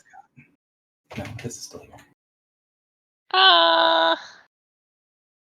Let's do an Earth Grab Strike like I was gonna last time. That sounds fun. If we can actually, roll a decent. Hell yeah. Yeah. Fun. The time of him not being very injured is now in the past. He is quite bloodied. He's prone and can't stand. And if he stands up, he probably dies. It's a critical hit, so he takes 17 damage if he stands up. Nice. So the crit damage applies to him standing up as well. Yeah, it's all rolled damage. That's so funny. That's great. Yeah, that's pretty awesome. Listen, he's dead in the water at this point, hey. In many ways, yes. I'm gonna go. I'm gonna go as well. Yeah, I'm just gonna peace out. Walk away from him. Yeah. I mean, he's gonna attack you, but I don't know if it's Yeah, gonna work. that's fine. Go on. On the ground. He's gonna flail on the ground. Hey, he crit your back. So that's 4 more damage, so 13 points of damage. And you take ongoing 5. Okay. Which you'll get 2 opportunities to save from before you take damage from. I would like to mark which is on Yeah. him anyway. So just leave it on He him. was already marked. He's now marked again. It is now remarked. And yeah, that's it. Right? That's it. All right. Drowned Sailor number 4. He's going to try to do one last thing. Actually, the Devourer is the one that pays people. So you try this whole double attack thing and see if it works out for any of them ever. Miss versus AC and miss versus AC. Yeah. He's gonna leave. Go over here to try to maybe get close to boss. Let's go to there. And this guy. Again, he hypothetically speaking, these guys have good attack bonuses. And they're attacking dazed targets. 19 AC against Karas, I don't think hits even. Nope, I got a 20. These guys are rolling like chumps. There we go. Oh no. So that's 3. That's 4 higher. So that's 17 points of damage against Karas. And then he's going to try to go help the boss. Oh, there. 1. Actually, hang on. Can you do that? No. Do we get opportunity attacks on these guys as they're leaving? You're dazed, so no. But I don't think he has enough movement to get it next to the difficult terrain. 1, 2, 3. He would have to charge. Yeah, he would have to have 5 squares of movement. Is it worth it for him to run to help the boss? Yeah, probably. So he's going to run in order to move the squares that he needs to get there. He's gonna get oh, little buddy. He's trying to help his boss. Step 1, you keep being in melee of him, so he's going to provoke an attack of opportunity. He's still granted combat advantage, so +2 to hit. Can't get out of that difficult terrain. Okay. That'll be a hit. Ooh, nice. 33 for 12. Yep, he is bloodied. He's going to mesmerize on you. Hey, look at that. No! Oh no. No, not the Dominated Warden. Did you save against the ongoing? No.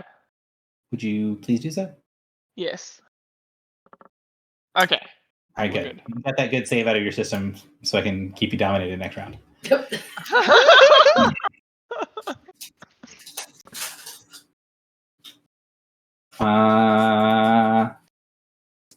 And I think the answer is,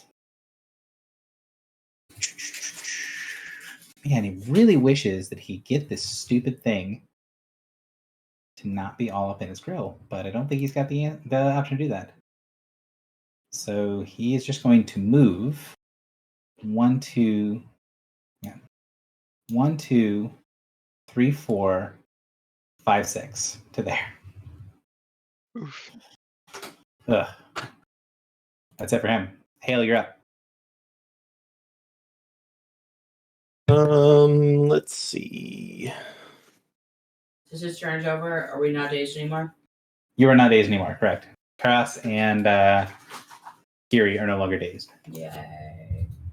The Sahuagin Void Speaker is not bloodied. He is very They're bloodied. bloodied. Oh. And prone. The And Spirit granting, like, Companion safe is an attacks. ally or no? Is not an ally. That's a conjuration. Okay. Correct. How But it is giving you combat advantage, right? Because it's adjacent. He's also prone. Oh, well, Like, yes. Double combat advantage. And the Dark Devourer is not bloodied.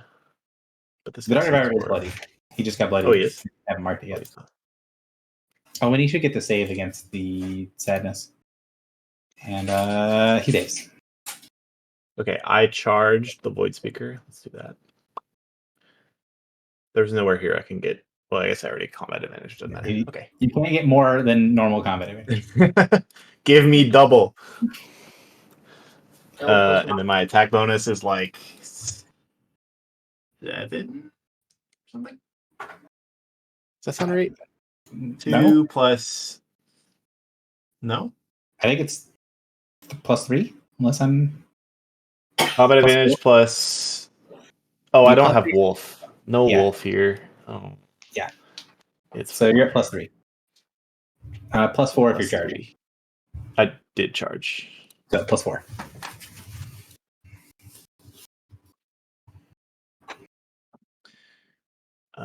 And he's bloodied, so this is 3 damage. 27. 27 hits. Do you want to use your second power strike and or dual strike? I think I already did use both power strikes, Gary. Okay. Well, and dual weapon. Dual weapon is every round, so. Yes. Does dual weapon benefit from the charge or no? Yes. It's part of the same attack. 24. 24 hits for 15. The funny part is that he had 17 health. If he ever stood up, he would have taken 17 and died. All right. Move minor, no, or move standard, no minor to do. Karas, you're up.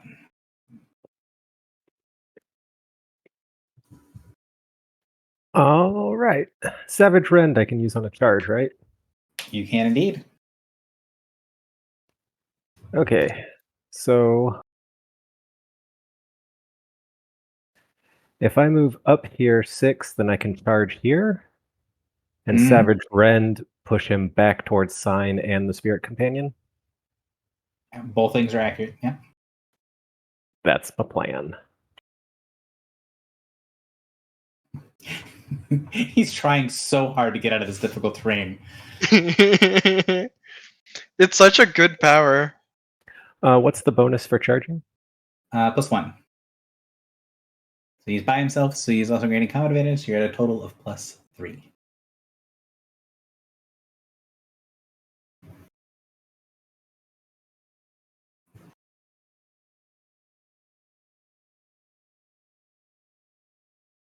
Ooh. 18, which is reflex, I do believe connects. It does indeed. 21, and slide him to there. Yep, that's where I want him. Slide. His ooze trait allows him to reduce the force movement by 1. So. Bastard. Was a great plan. Yeah, I should have known. He's too slippery. All right, and that was a charge, so that turn is over. Kiri, you're not dazed. Yay! I'll punch the guy? Yeah. Do you want to use one of your power-up thingies first? Yeah. Which one would you like to use? The more stuff. The more stuff? Mm-hmm. The Righteous Rage. Righteous Rage. Clicky the button. Which button is it? Channel Divinity. You deal an extra 8 points of damage if you do not crit. Watch as they crit. Alright, and then did I do Fortune? You didn't, but Heedless hits harder if you're wanting a big encounter power hit.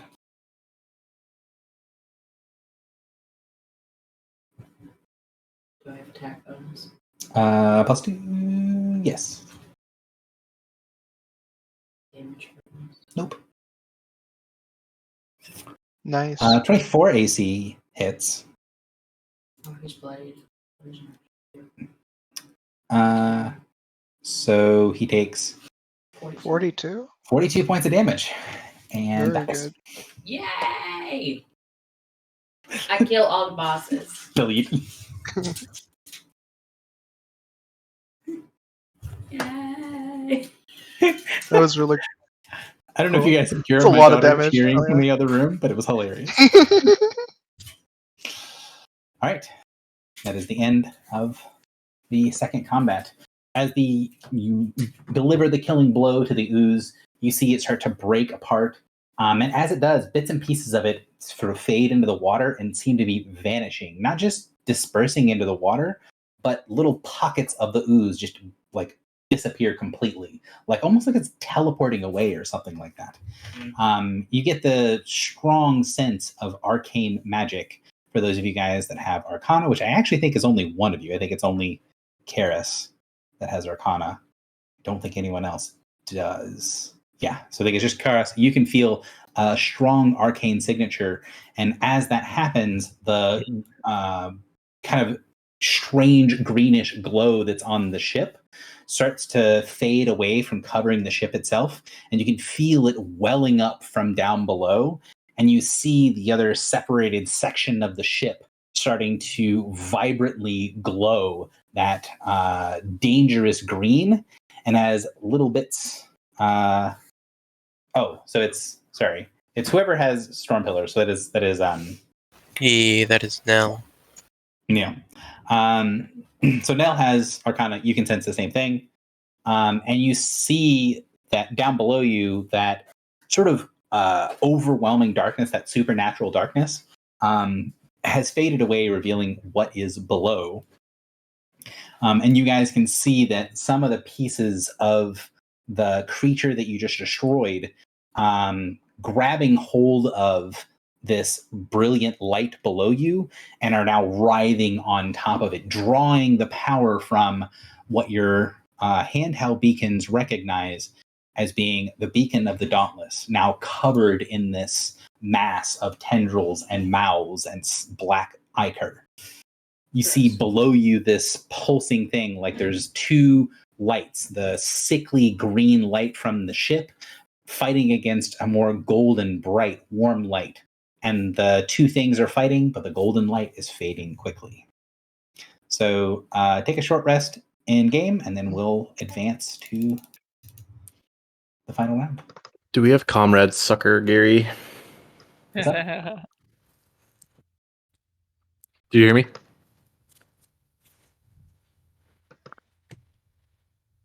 Oh, yes, you do. Okay. Can someone... So Rachel could blow her nose. But yes, you guys, it is very reasonable to assume you guys have Comrade Sucker. Yeah, I was going to suggest Foxy just gives me some healing surges, because I'm the only one who has ever spent. Yeah, you keep getting hit so hard. You kept getting wailed. Stop dying so much. Foxy, can I have 4 You healing grouped surges? them up real nicely, though. Hang on a second. So we have 7, 19, 11, 12. Well, it's just -1, and you already took the -1, right? Or no? No, that was from me healing. Okay. But yeah, so I was gonna say, if you take -1 to -1 do now- it, which means I have 11, and then And I if just you give you give me- 4. Yeah, because I'm just going to spend 1. Yeah, that's here. fine. There you go. And then I'll go to 3. And then plus 14. Also, everybody loses their temp HP. Yes. So can I spend a certain number of healing surges during a short rest? Yes, you spend as many as you any have. number. Whatever you like.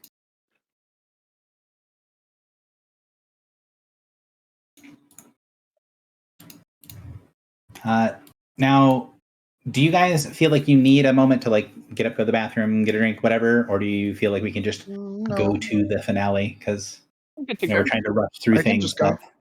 I'm ready. Good to go. I'm excited.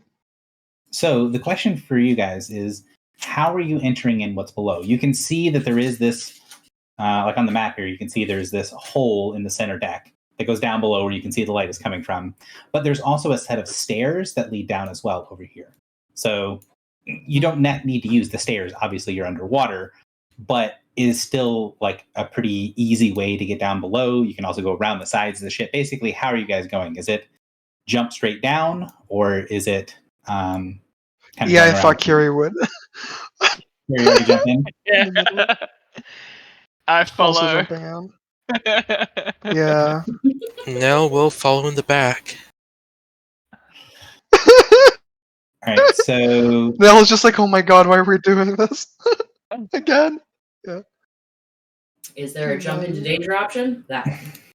You boldly go. The map, hopefully. Please don't fuck up.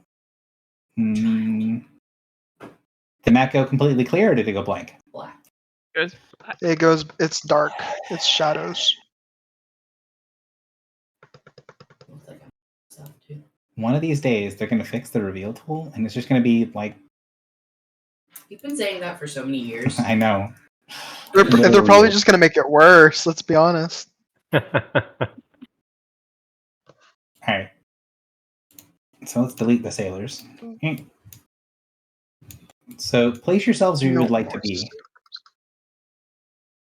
Whoa. Whoa. Whoop. Eat. Oh yeah, do we get action points? You do get action points. I will deal one out in just 1 second. Oh, I never heard of mine. Yeah, take your time. Well, luckily, I didn't try to spend it. the purple box on the map is where the the corrupted beacon is. So there is going to be a thing there. I would recommend not being inside of that box. You may be adjacent to the box if you so choose. But as the thing around the beacon becomes sentient, you will not be able to share its square. I'm sentient. I was doing something. Spicy. Spoiler. It was. Yep. I give up because I forgot what it is. Mark the friend over on the side. Things are to the side for me. It's Okay. trackers for me that'll become Yeah, relevant. on the in the other game. Is side. everybody happy where they are on the map? Nope, there. Now I am. Whoever is down, okay, Kiri needs to be closer. So you need to be within 2 squares of the edge of this kind of break. Let's re-put the camera here. So I think everybody is where they need to be. Yes.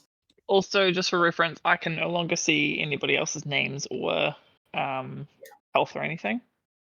What? Is that a me thing? Oh yeah, No, I don't Roll20 have that decided thing. to be stupid. Yeah. Yeah, me neither. I Why? can see my own. We love it when Roll20 does shit like that. Yeah, we love it when it randomly breaks. Just refresh your page. It Okay. Yeah. fixes. Refresh fixed it. Thank you, Roll20, for being so stupid.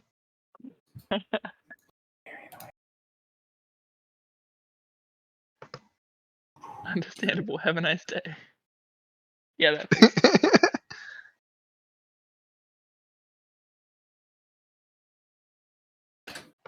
All right. So, you guys see this mass of stuff that's writhing around the outside of the beacon. It looks like it is some sort of distilled remnants from what was before. And it starts to bubble over and lash out. And you can see little spots of absolute blackness opening up in the area around it. And out of those little spots of blackness, these strange sort of ink-like creatures fold themselves out of it, holding these big sort of gangly 6 legs, sort of strangely insectoid, almost like a mix between insect and like spider. And their bodies, for some reason, seem to hang, like they're super heavy and hang down low, even in the kind of crushing water around you. Yeah, this is going to be Le Combat number 3. Awesome. So our That's impressively bad.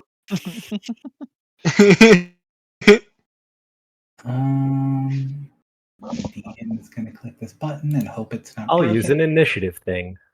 Here. Okay. Nice. Uh, Oh, a lot of us are not going to gain this benefit.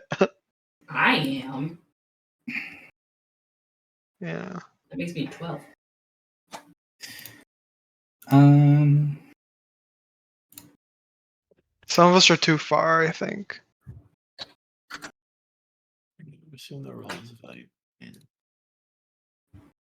Rude. Irma. I'll go. What? I choose to roll a 10. Me too. You can If you're just. close enough.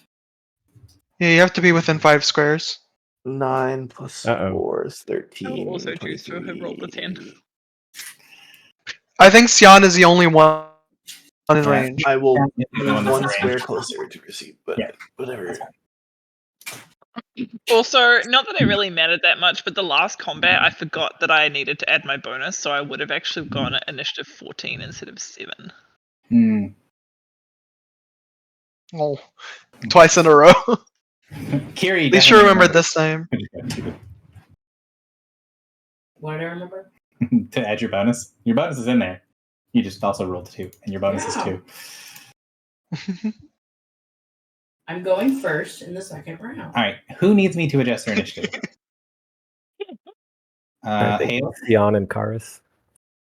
So Sion needs a plus I'm what? all good. You're good? No, I'm all good.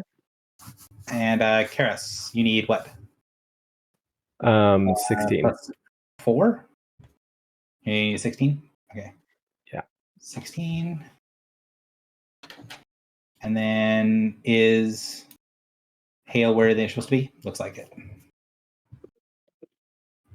All right. Surely this is not a dangerous place to stand. Oh, no, of course not. It is not a problem at all. Surely. Oh, that macro is horribly broken. Hang on.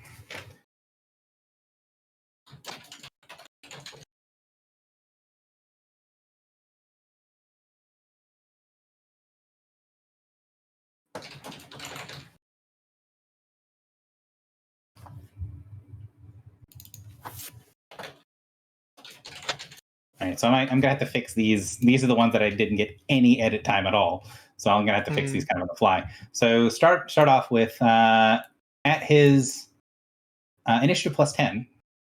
The Fenhor gets instinctive devouring. Ew.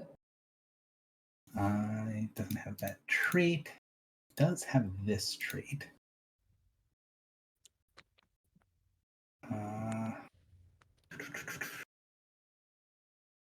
So what is he gonna do? Can't use this yet, right? No. I think the answer is just to just to omnom, just a bite. There is someone that's right next to him, so one of those mouths forms out and tries to snap down. That macro didn't work. Let's try it again. Let's input the 0. All right, that one worked. So 29 AC on Hale. Yeah. For 13 points of damage and 5 ongoing acid. Why do you always get hit the most? Because I'm the only one who likes to stand near the enemies. All right. Take 13. No, I'm not going to do that. And it's now your turn. Please take an extra 5 and begin your turn. Wow. I don't want to hit this thing because no one's standing near it, and it's not alone. So I'm going to hit Ink Wretch 3. I'm going to charge it. I do not provoke on charges, Gary. Sounds good. Okay, MBA. Lynx gives me plus 1 day I'll learn. Plus 2. You got it for plus 5. Rolls. Plus 5. Plus 5 I should to know hit. that. First round.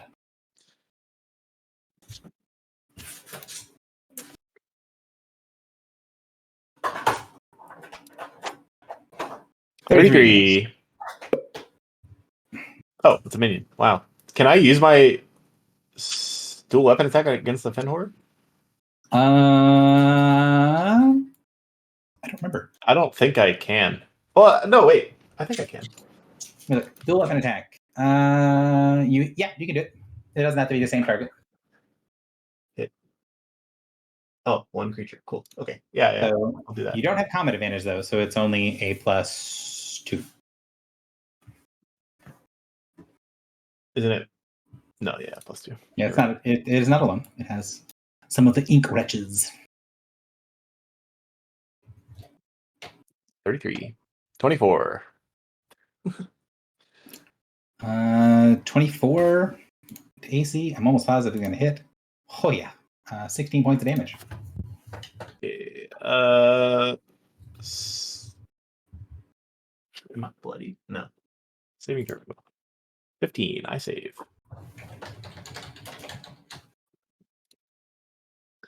That will be that. All right. Who's next? I'm trying to fix this guy's macros while we go. My wretch. My wretches who are even. Number 2, number 4. Number 2 is going to claw at San. And I'm talking to myself. Let's fix this. So 16 AC is going to miss. It tries to move and maneuver people around with its claws. And then this one's going to come down. Let's see. No, it's content with how that goes.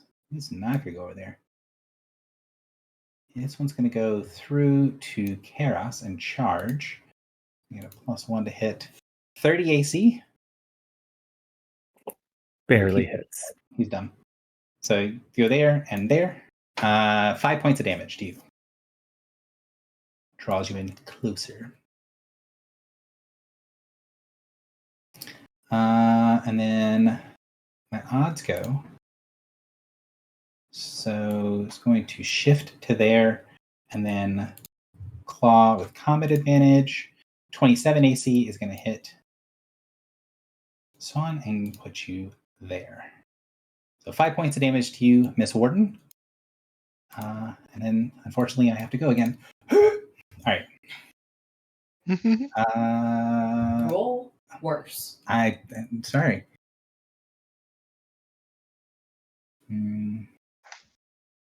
Did he shift?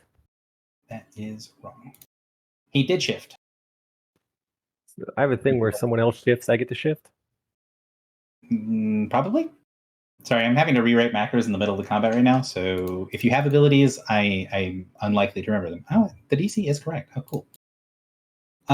So let's start off with the creature exudes this huge shroud of darkness that tries to cling to everyone in the area. So everybody who's within 5 squares of our friendly person, which is all people, vulnerable 5 acid and -2 to attack rolls until the end of the encounter. You can try to kind of claw some of this stuff off of you. By default, that's a DC 10 heal check. Or if you can explain how you're getting this clinging acidic gloom off of you, then you can obviously use something else. So that is it for his start. And then we've got people that are in a great position. So he is going to action point. And then I believe it's going to be spew acid. So let's do an acid spew in a there. I believe. Yeah, that looks fun. No bonus to hit. So hail, that is a 25 versus your reflex. 13 against Kiri, 20 against Alice, and then a 20 against Nell. If you get hit, you take a total of 20 points of acid damage. And ongoing 5 acid. If you get missed, you only take 7, no, half is last, so 20, 10. You take 10 points of acid on a miss.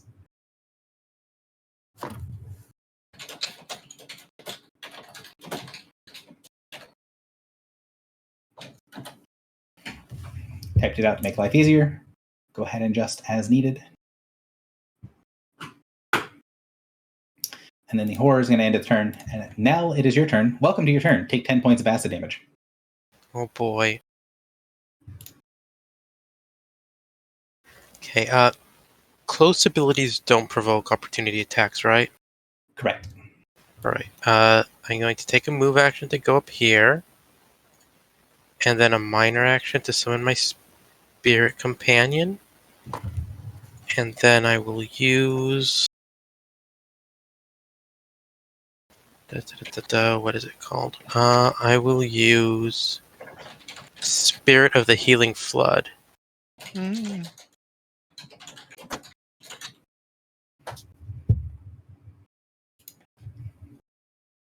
By the way, guys, this is the last encounter, so if you got dailies, smoke them if you Use got them them. now. Yeah, I'm Yeah. jumping 2 of them right now. 16 versus Fortitude on the horror, I do not believe is going. Oh, hang on, it's a burst. Close burst 5 from you Would hit everything, I think. would hit all the things. So we got 16 Fortitude on the Wretch, which I do not believe connects. It does not. So 16 is a miss. The 25 is a hit. Then the 30 is a hit. And the 23, I believe, is also a hit. It is indeed. And then that's the last target. Yeah. Yeah. Okay. And I'm going to use my action point. And I just realized I forgot to I placed my companion wrong. Because I'm going to use, what's it called? Protective Roots, I think. If you need to replace your companion, it's fine. Like, I don't mind people taking back stuff in one shots. Like, yeah, I meant to I wanted to place him somewhere where he could hit as many as possible. For Protective Roots. Mm. And so we gain Resist 4. Oh wow, okay. Is there a symbol you use for Resist? It's a tower, maybe? I see it. They should be labeled. Yeah, resistance. Yeah, is the they tower. are labeled.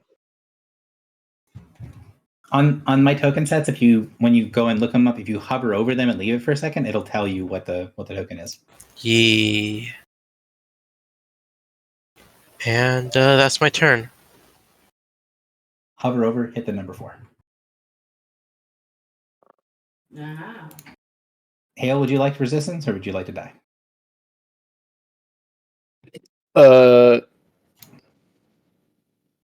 Wait, what?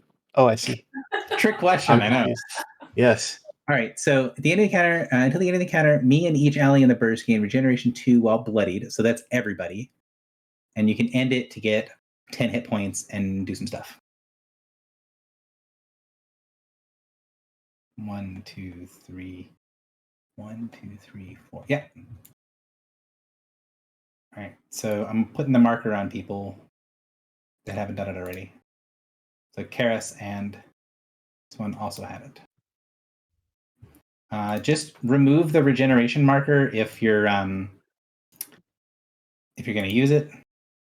And as a note, regeneration heals you for that amount at the start of your turn, as long as you are bloodied and not unconscious. So if you're above bloodied, you do not get the regeneration, and if you are below 0, you do not get the regeneration. Yeah. So I make a save at the end of my turn for the acid, right? You do. Do you have a save macro up here? It should just be there save. it is. Yep. You no longer taking ongoing acid, which is good because it's basically ongoing 10 until you get the nonsense off of you. Suan, you're up.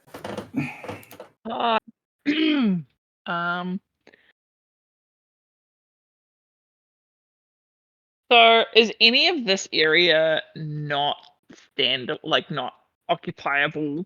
Like, is there anything that's like? Nothing that is there's not all this lost. like. Yeah, There's you all can the stand like in green the you can stand in the shiny. It's fine. Okay, and it's not going to do anything. Nope. Okay. Nothing bad will happen.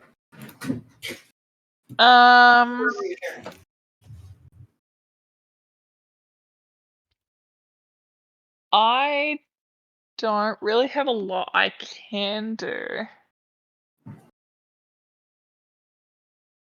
I think I'm just going to.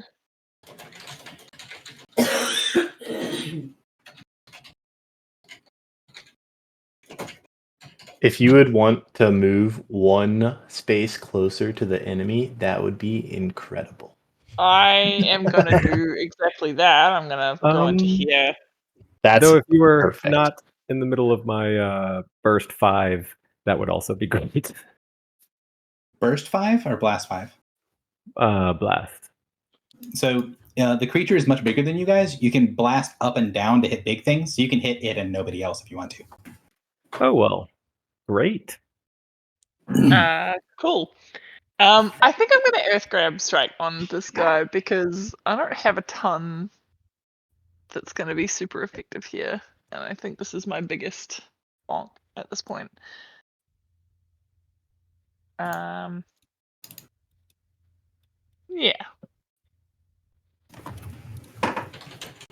That's kind of okay. Is that with the -2 from having from the acid stuff?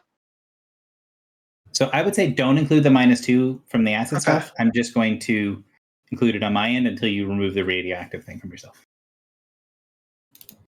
But 23, I believe, connects. It does. So 14 points of damage. Is that a savient effect?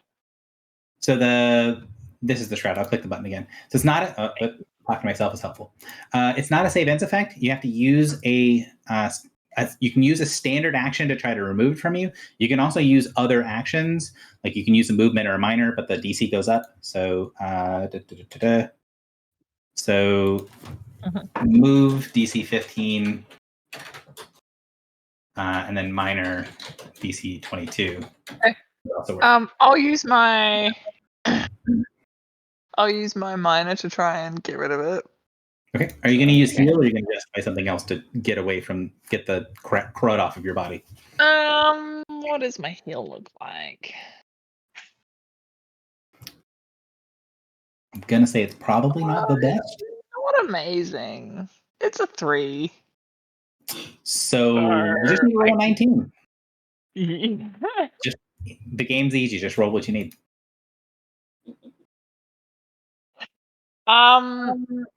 I want to justify a nature check because I want to use my knowledge of fluid dynamics to That is exactly what I was gonna do. You're not trying to scrape it off yourself. You're trying to use your body to like move the water around to get the water to take it off. Get the water to get the thing off. Yeah. Yeah. Right? Yeah, that makes totally sense. Justifiable. Okay, cool. It's fine with me. That's gonna be an 18. So that's not quite enough, right? Because it was a minor action. Correct. Okay. Well, look, an attempt was made. It's okay. Mm-hmm. Right. I mark them both and end my turn.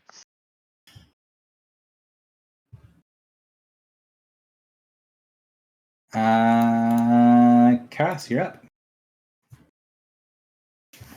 All right. I'd like to start with Thorn Spray.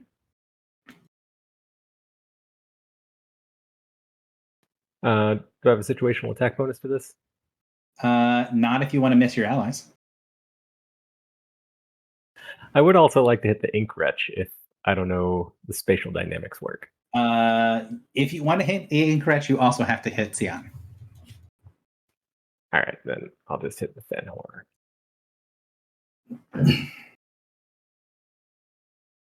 I mean, she's got really good defenses. Maybe it'll work. See, it would have just been a 30 or a 20. Would have been fine. 20 might have missed Versus her fortitude. Yeah. The 30 will definitely hit it for 10 points of damage. And -5 to all defenses, as you do. And then I would like to roar at it, terrifyingly. Are you shapeshifting? With my action port. Oh yeah, I'd like to shapeshift so that I can do that. Okay, shapeshift, then do that. Yes. So we're going to move action remaining. And is this Roar of Terror? I never remember if it's friendly. I think it's not. I think all the druid stuff is just not friendly. No, it's not. I also have to aim it away from the group. Okay. Roar of Terror. 21 versus the creature's will. Well, I mean, it has terrible defenses right now because of Thorn Spray. So 12 psychic damage. And it is dazed. Until the end of your next turn. All right, and then I guess I'll just gift back 1. Okay. Don't want to try to get rid of the nonsense on you? Oh, can I do that with a move action? Yes. So move action is DC 15. Minor action is DC 22. All right, and what skills are available? So heal is default, and then if you want to justify something else, you can justify something else. Heal's not bad.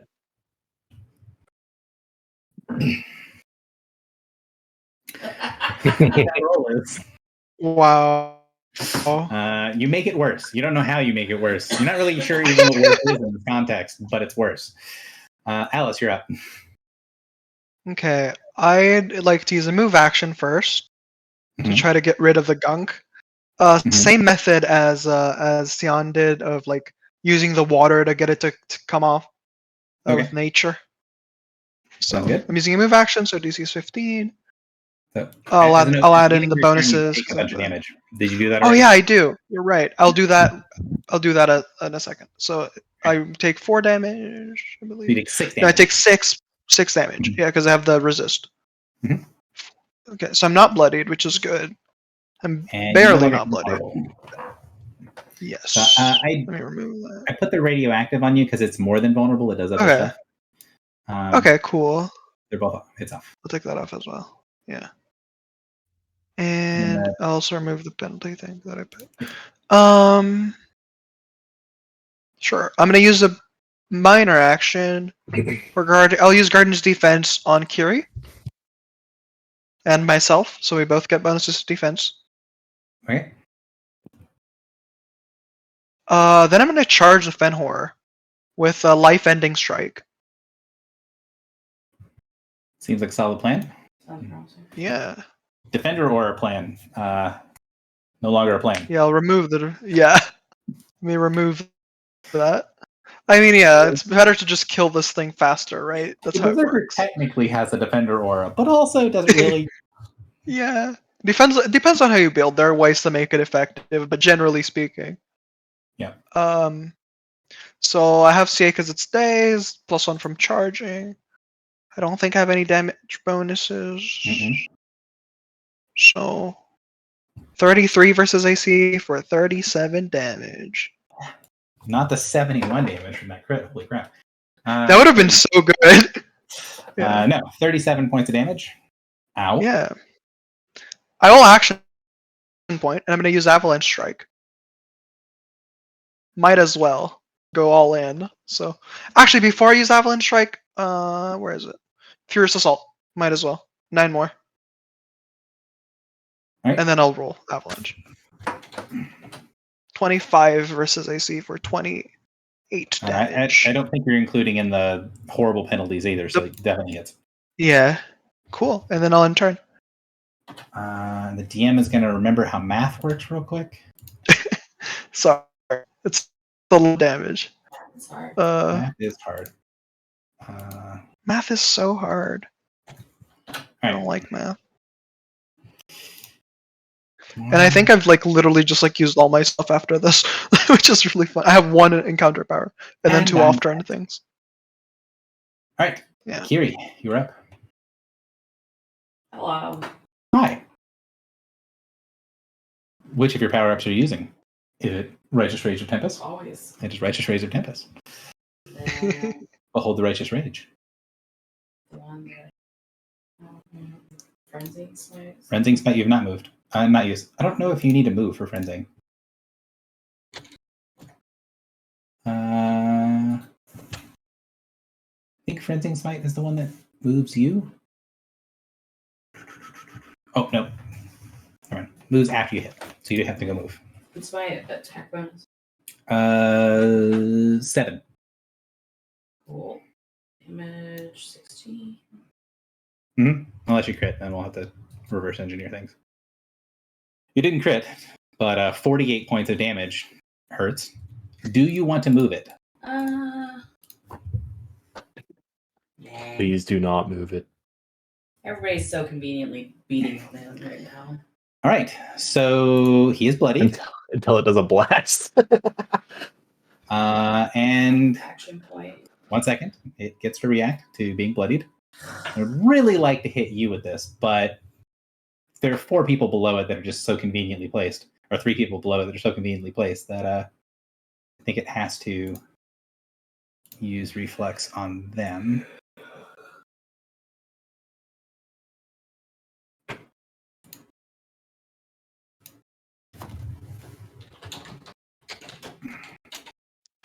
Gary, do not steal my glorious turn from me. I don't get hit. I don't know what to tell you.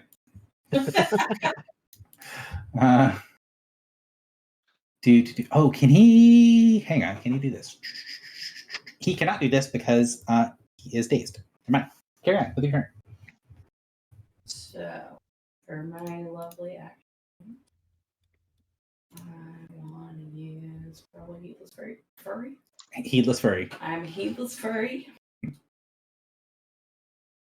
Do I still have the 7 to attack? Yes. Yeah. That's still what's going on. He's bloodied now, so I get plus 2 damage. Yeah. 35 will definitely hit for 29. And when he gets hit while bloodied, a thing happens. So the water around him starts to change, starts to go a little bit more viscous as he leaks acid everywhere. So Karas, Sion, Kiri, Karas, Sion, both of you guys take 10. Kiri, you take 6. Alice, you take 1. Nell takes 10. No, takes 6. And Hale takes 6. Why do I take 6? Because you're vulnerable 5 acid. Wait, where'd the vulnerable come from? From the radioactive symbol that's on you. From the thing you did at the very beginning. The thing you have to use the heal check to get off. This game sucks. 6? Yes. I hope everyone heard all So that. hold up. How much do we take? Karas takes 10. Sion takes 10. Okay. I took mine, so don't worry. Kiri takes 6. Nell takes 6. Alice takes 1. Hale takes 6.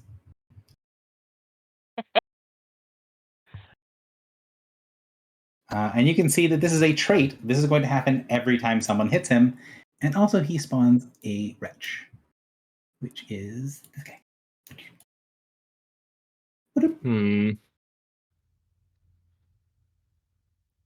This is not ideal, Gary.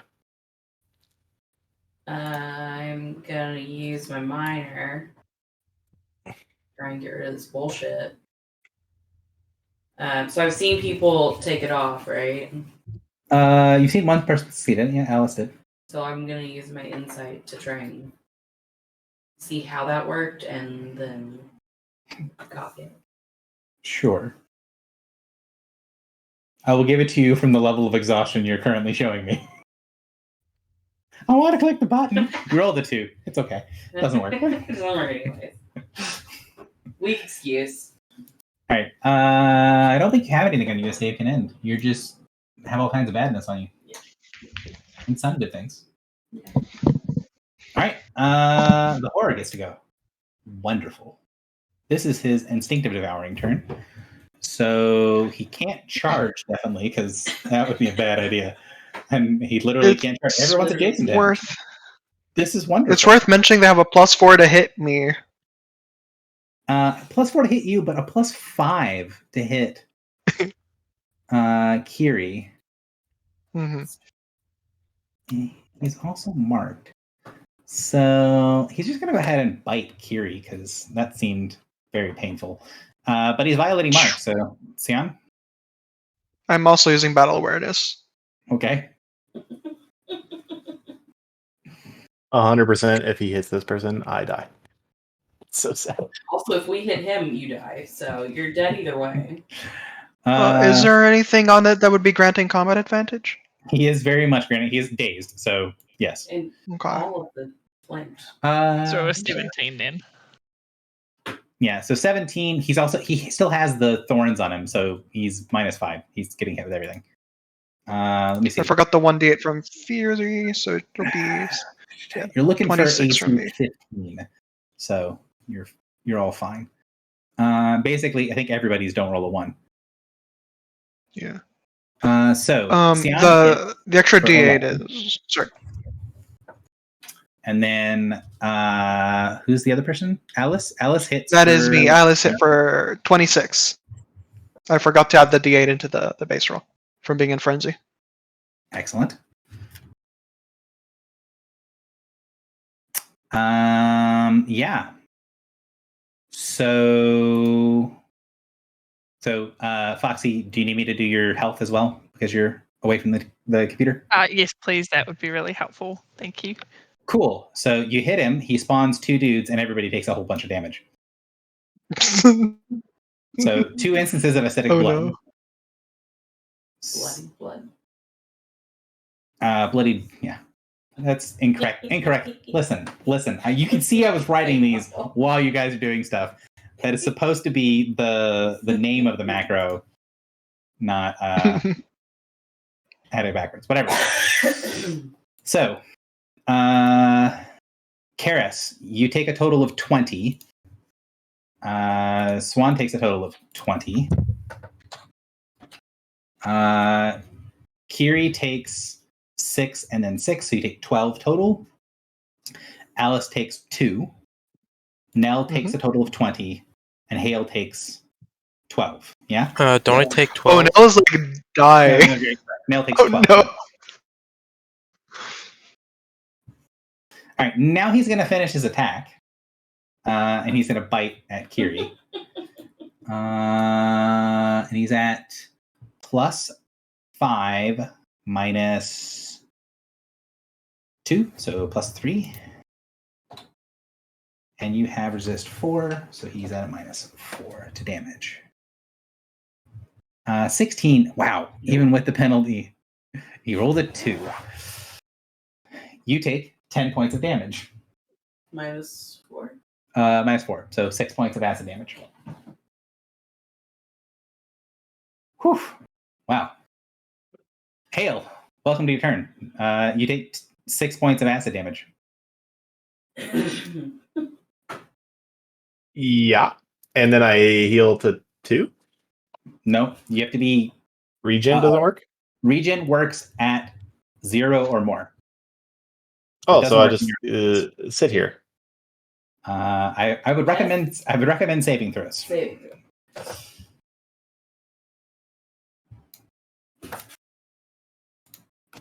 Right, you're no longer covered in acid. So that's a benefit. I have another saving throw? Now you need a death saving throw, please. 14. So no change. Nothing bad, nothing good. Nothing bad is relative. Yeah, well, you don't get worse. But I will say, if 2 more people hit the monster, you're dead. Yes, I'm aware. The evens. Oh, I forgot to spawn 2 wretches. Let me fix that. You 2. Get in there. Put those on the token layer. Wretch and wretch. All right. And the evens and the odds all rolled well at the same time. So I'm just going to go in top to bottom order. So I'm going to move 1 and then Claw on Sun with +2. 21 AC is not going to hit. This one is going to move over here and attack on Kiri. Crit for you take a damage. Minion crit. 1 damage. You take 1 damage. That is the saddest crit ever. Jesus Christ. Not very effective, so it's going to attack somebody else. It doesn't really understand that that's also going to be very ineffective. AC 20 AC against Alice. That hits exactly because I think my Oh no, I have my defense bonuses spell. That misses. Okay. From having his guardian's thingy last turn. Guardian's thingy. Guardian's defense. I use it on myself and Curious. So yeah. It's gonna move to. It's gonna try. It's gonna provoke from the Spirit Companion. Can you give me a Spirit Companion provoke? Yeah. That is World Speaker's Command, right? Maybe. Yes. 16 will. Ooh, that might actually hit. It does hit. So yeah, he's just gonna move over there and not be able to attack, which is rough for him. The horror. The horror really wanted to be able to do more things. It was dazed by Karas, right? And your daze is how long? Save ends. Save ends. Save ends. Wunderbar. So it's going to try to save first with action recovery. It successfully saves. It is not dazed. It's going to make sure to stay adjacent to Hail, just to make sure that, if anyone hits it, Hail dies. So it's going to shift 1 square to there. And then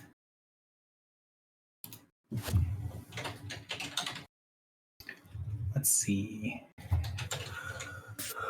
Let's do Tentacle Crash on.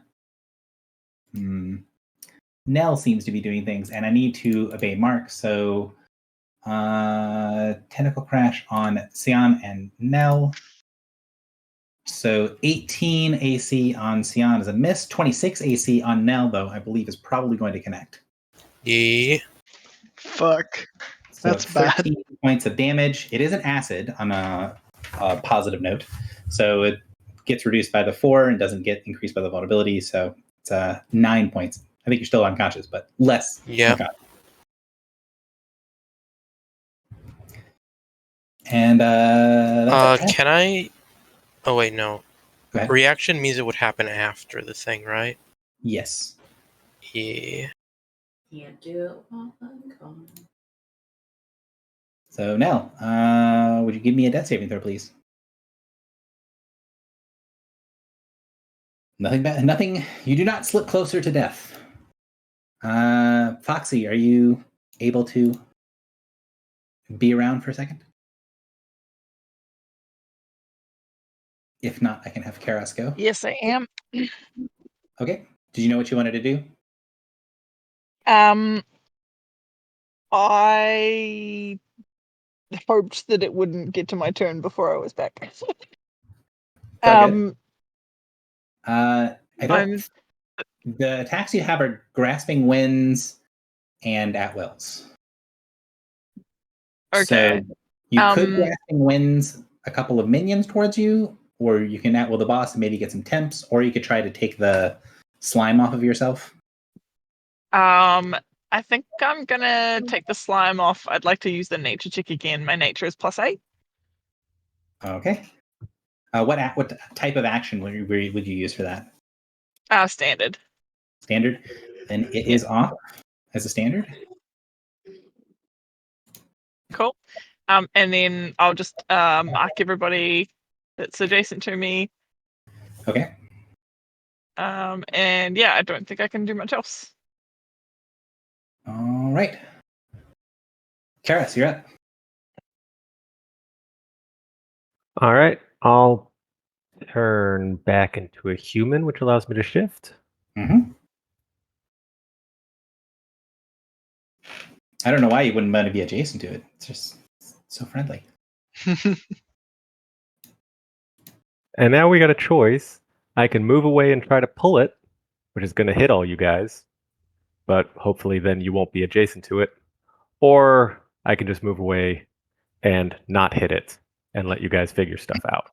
It is worth it might be best to focus on the reg.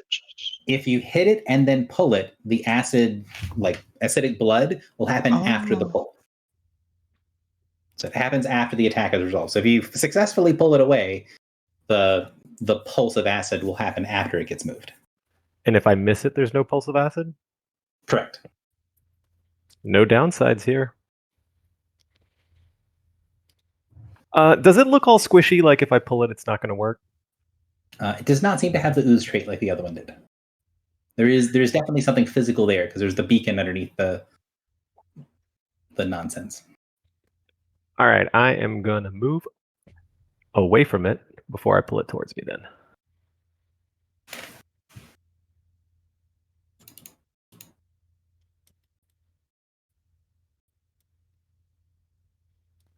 Okay.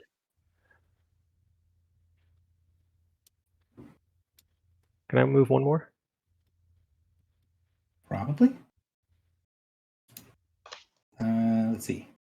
Yep, you can move more.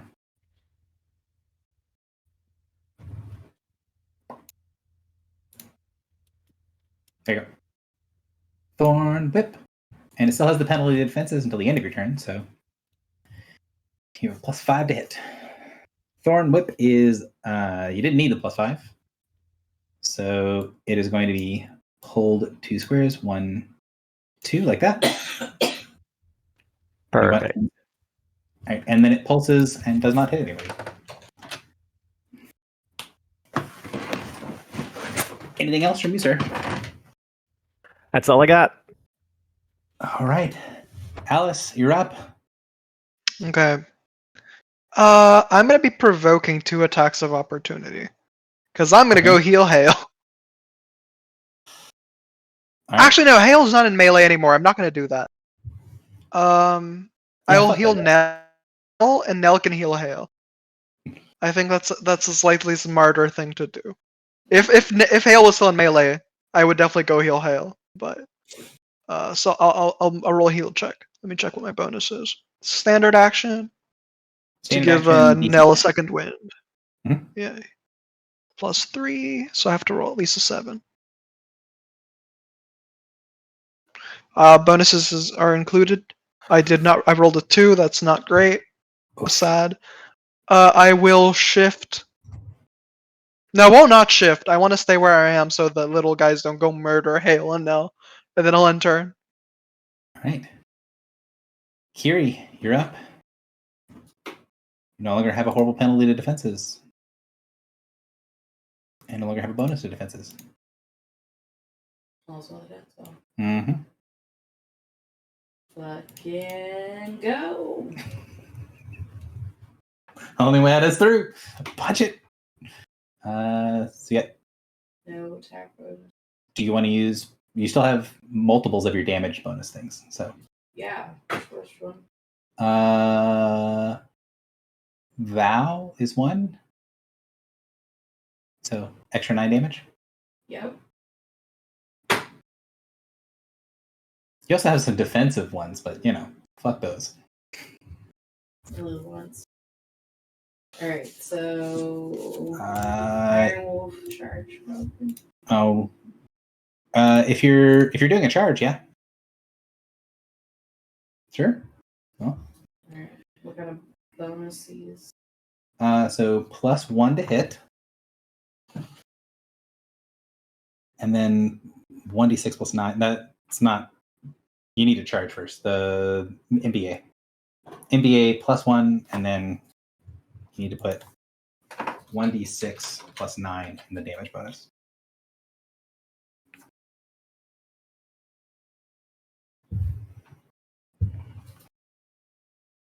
Yeah, or you can just crit. Damage. Let's see. So the crit is 31 plus. Oh, it's 60. So it should be 37. Dice. So I would ask you to describe your kill, but you look like you're dying. Okay, so I fall asleep in its face and it kills me dead. So you strike down into it. And you see these big gloppy pieces of ichor falling away from the cracked piece of the beacon. And as it does, you see that fight, that force between light and dark, or rather between the 2 different types of light, the greenish glow from the ship and the golden light from inside of the beacon, starts to even out. That the gold and the green are still there, but even with the sort of outer shell of whatever this thing is destroyed, that there is something else inside. And you can feel as if some great thing looks out of the beacon, like it was focusing within, and now it has to turn and focus without. And this strange, wheedling, whispering voice comes out and fills your mind. Worthless creatures, know your place. If you so wish to die, I will send thee back to the lives of your forefathers. This little wave of green light turns into a halo of green energy as a portal begins to open. And there is this rush of water flowing away from where you are, kind of at fire hose speed as you are heavily underwater and under the pressure, to somewhere else. For a moment, there is a sucking, like you're being pulled towards the portal, but then it stabilizes after it pulls you only a foot or so. When it does and the portal stabilizes, you can feel that hatred from the crack in the beacon start to flow out as this massive form of a dark figure starts to come out. This shadow that's blacker than black. And you feel as this dark shadow, a star shadow, pulls out of the crack in the beacon. The star shadow fills up the area, and you see it starting to sweep the whole area, like it's trying to just wash you with one gigantic hand into the portal. And then something very strange happens. The portal starts to spew something out. Instead of gushing water into the portal, something dark red starts to flow out from the portal, a wash and wave of blood. You see the star shadow pause for a second. Actually, I know this is the end of the thing, but let's put the star shadow on the board. Where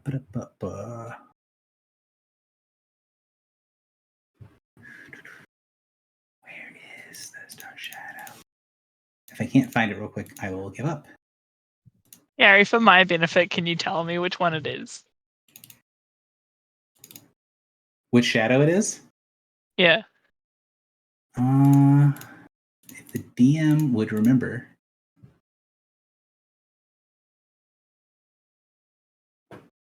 Do I not have it in here? Damn it. There we go. It is the shadow of Hadar. Oh, we've seen this motherfucker before. So the shadow comes out, growing and growing larger and larger with the beacon. And then you see it pause, like it's sweeping you all with this huge hand towards the open portal that is now spewing red something into the water. And each of you feels the water around you get tainted with blood. You're breathing in the water, and now you have this heavy iron thing coming into your mouth, filling your mouth and nose. And then you see the star shadow pause and look at the open portal. As it does, something searing white flies out of the portal and strikes into the star shadow. A spear of some sort of light. Walker, you hold no sway here. A voice that the players have heard, but these people don't understand what it means. Speaking to them like they are someone that they know, talking in their native tongue, not just in Giant, but in a language, in a dialect that would only exist within your household, speaking to you like a close friend or family member. And then the blood thickens, and you see the edge of the portal start to be covered with hands. Dozens of hands, broken and bloodied, with fingers and pieces of the palms missing. You can see them clutching different weapons, broken cleavers, swords, and spears. Things that don't look ceremonial, but they look like they're just functional.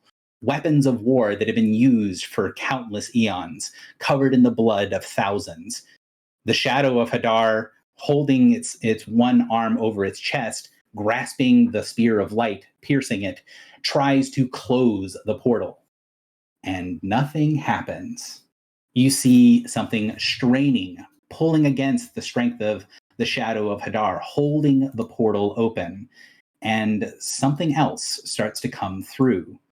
You see black wings spread forward as a creature like no other comes out of the portal, and the shadow flees.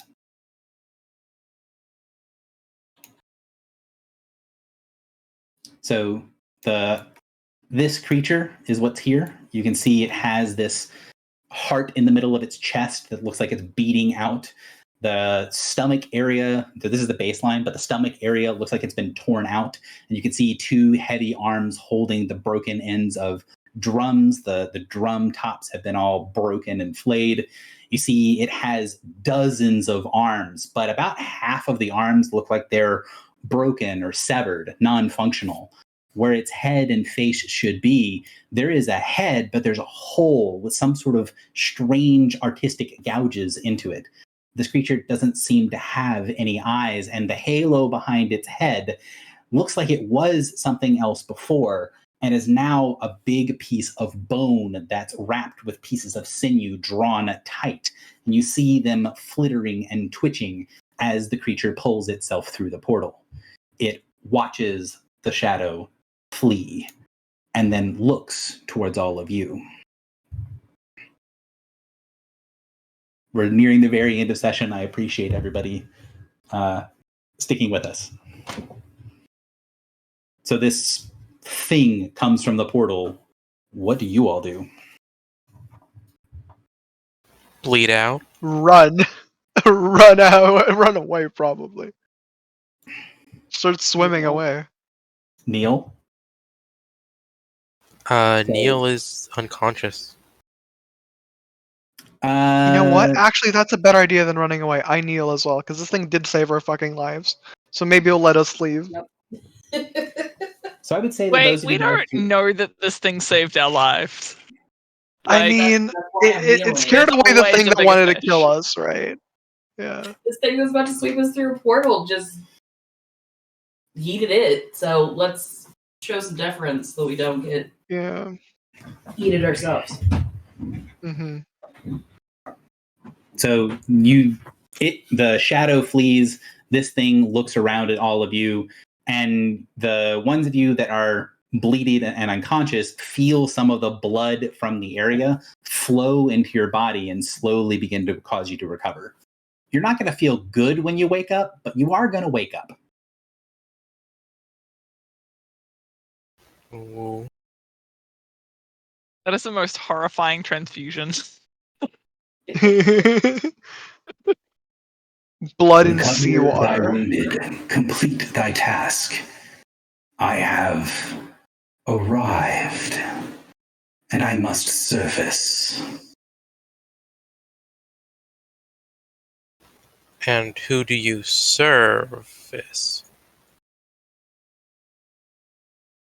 The one I served is long gone, but dominion returns. Those I could serve may yet be again. But I am not a thing for dark places. I am light.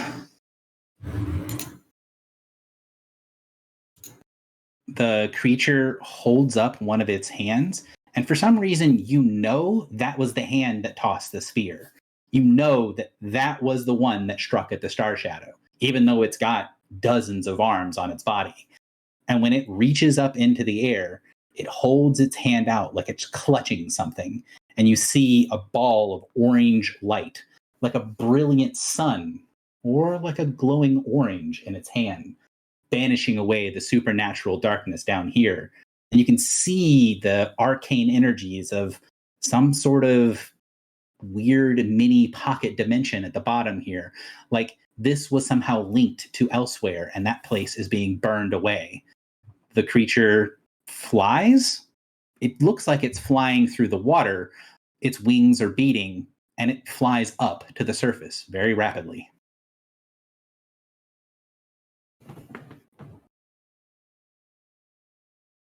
Would you all follow, or would you try to recover down here? Do we have the beacon? You have the beacon, yep. Let's go up. Do you Yeah. Probably best to leave and before the thing comes back. Yeah, once it had a glowing orange in its hand, I was sold. Yeah, I think if we have the beacon, we should head up, see what it's doing up there. I will second wind on the way. I'll throw the anchor ropes to everybody so we can all propel up a lot quicker. Yeah, I guess for what it's worth, Nell will, use his healing on people, including themselves. You can definitely do so. I'll let you guys know that this is the end of the night, the end of the adventure. As you guys surface, bloodied and beaten, with the beacon held between you all, you see whatever this thing is flying next to the ship. And you see, even though it doesn't have eyes, where its eyes would be are scanning left and right on the ship. And as you surface, you can see the people there are gathered around on deck. Everyone's on deck, staring at what's in front of them. You see the light that it held, where it was holding the orange light. It's gone, but there's still this heat wave around the hand, like that hand is still smoldering. Bits and pieces of the flesh around the hand have been blackened by the incredible heat.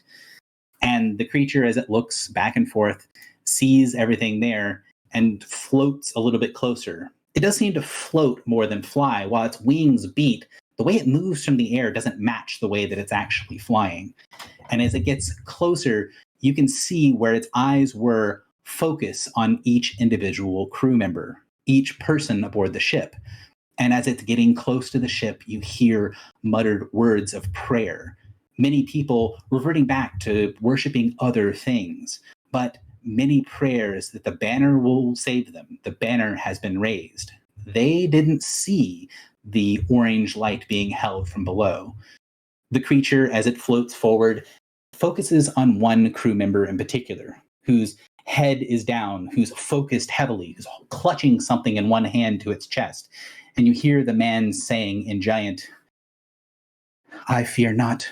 I have seen the dark waters. I've gone below where St. Tython has shown. I have come back. I am unharmed. I am unharmed." The creature focuses on him and then reaches out with that same hand, the hand that threw the spear, the hand that held the orange, the hand that is still searing hot, and grabs the sailor by his head. His huge hand covers the sailor's head, and you hear a moment of shock and terror as bits and pieces of the man's face start to burn. His hair alights. It doesn't burn brightly, but his hand is searing hot. And the creature lifts the sailor off the ground as his prayers become ever more fervent. As he's lifted by the head, the man grabs hold of anything that he can, grabbing hold of the creature's arm as it's being lifted up, wrapping both of its arms around the creature's wrists. And then as the creature lifts it high into the air, 20 feet above the deck of the ship, the hand reignites. A burning sun where the sailor's head is. You see his head burn to a crisp, his arms, which were clutched around the creature's wrist, spasm for a moment, and then let loose as the body falls down, headless, with the charred remains where the neck once was. As the body falls, two of the weaponed arms of the creature lash out rapidly, snicker-snack, removing one of the arms of the fallen sailor. It is not for you to beg at darkness to be saved. Dominion returns to the world of man. It is for you to know. It is for you to serve. It is for you to be saved. The creature floats down towards the captain, and you see it hold out one of the cleavers that it has. And on the cleaver, there is a severed hand. The hand is now turned upward and is gripping tight, bloodied, around a symbol that any of you would recognize. An 11-pointed star, a holy symbol of St. Tython and the Leviathan, gripped tightly by someone who believed it would save him. O righteous captain, Tell me, where can I find more that serve this? And that's the end of the session.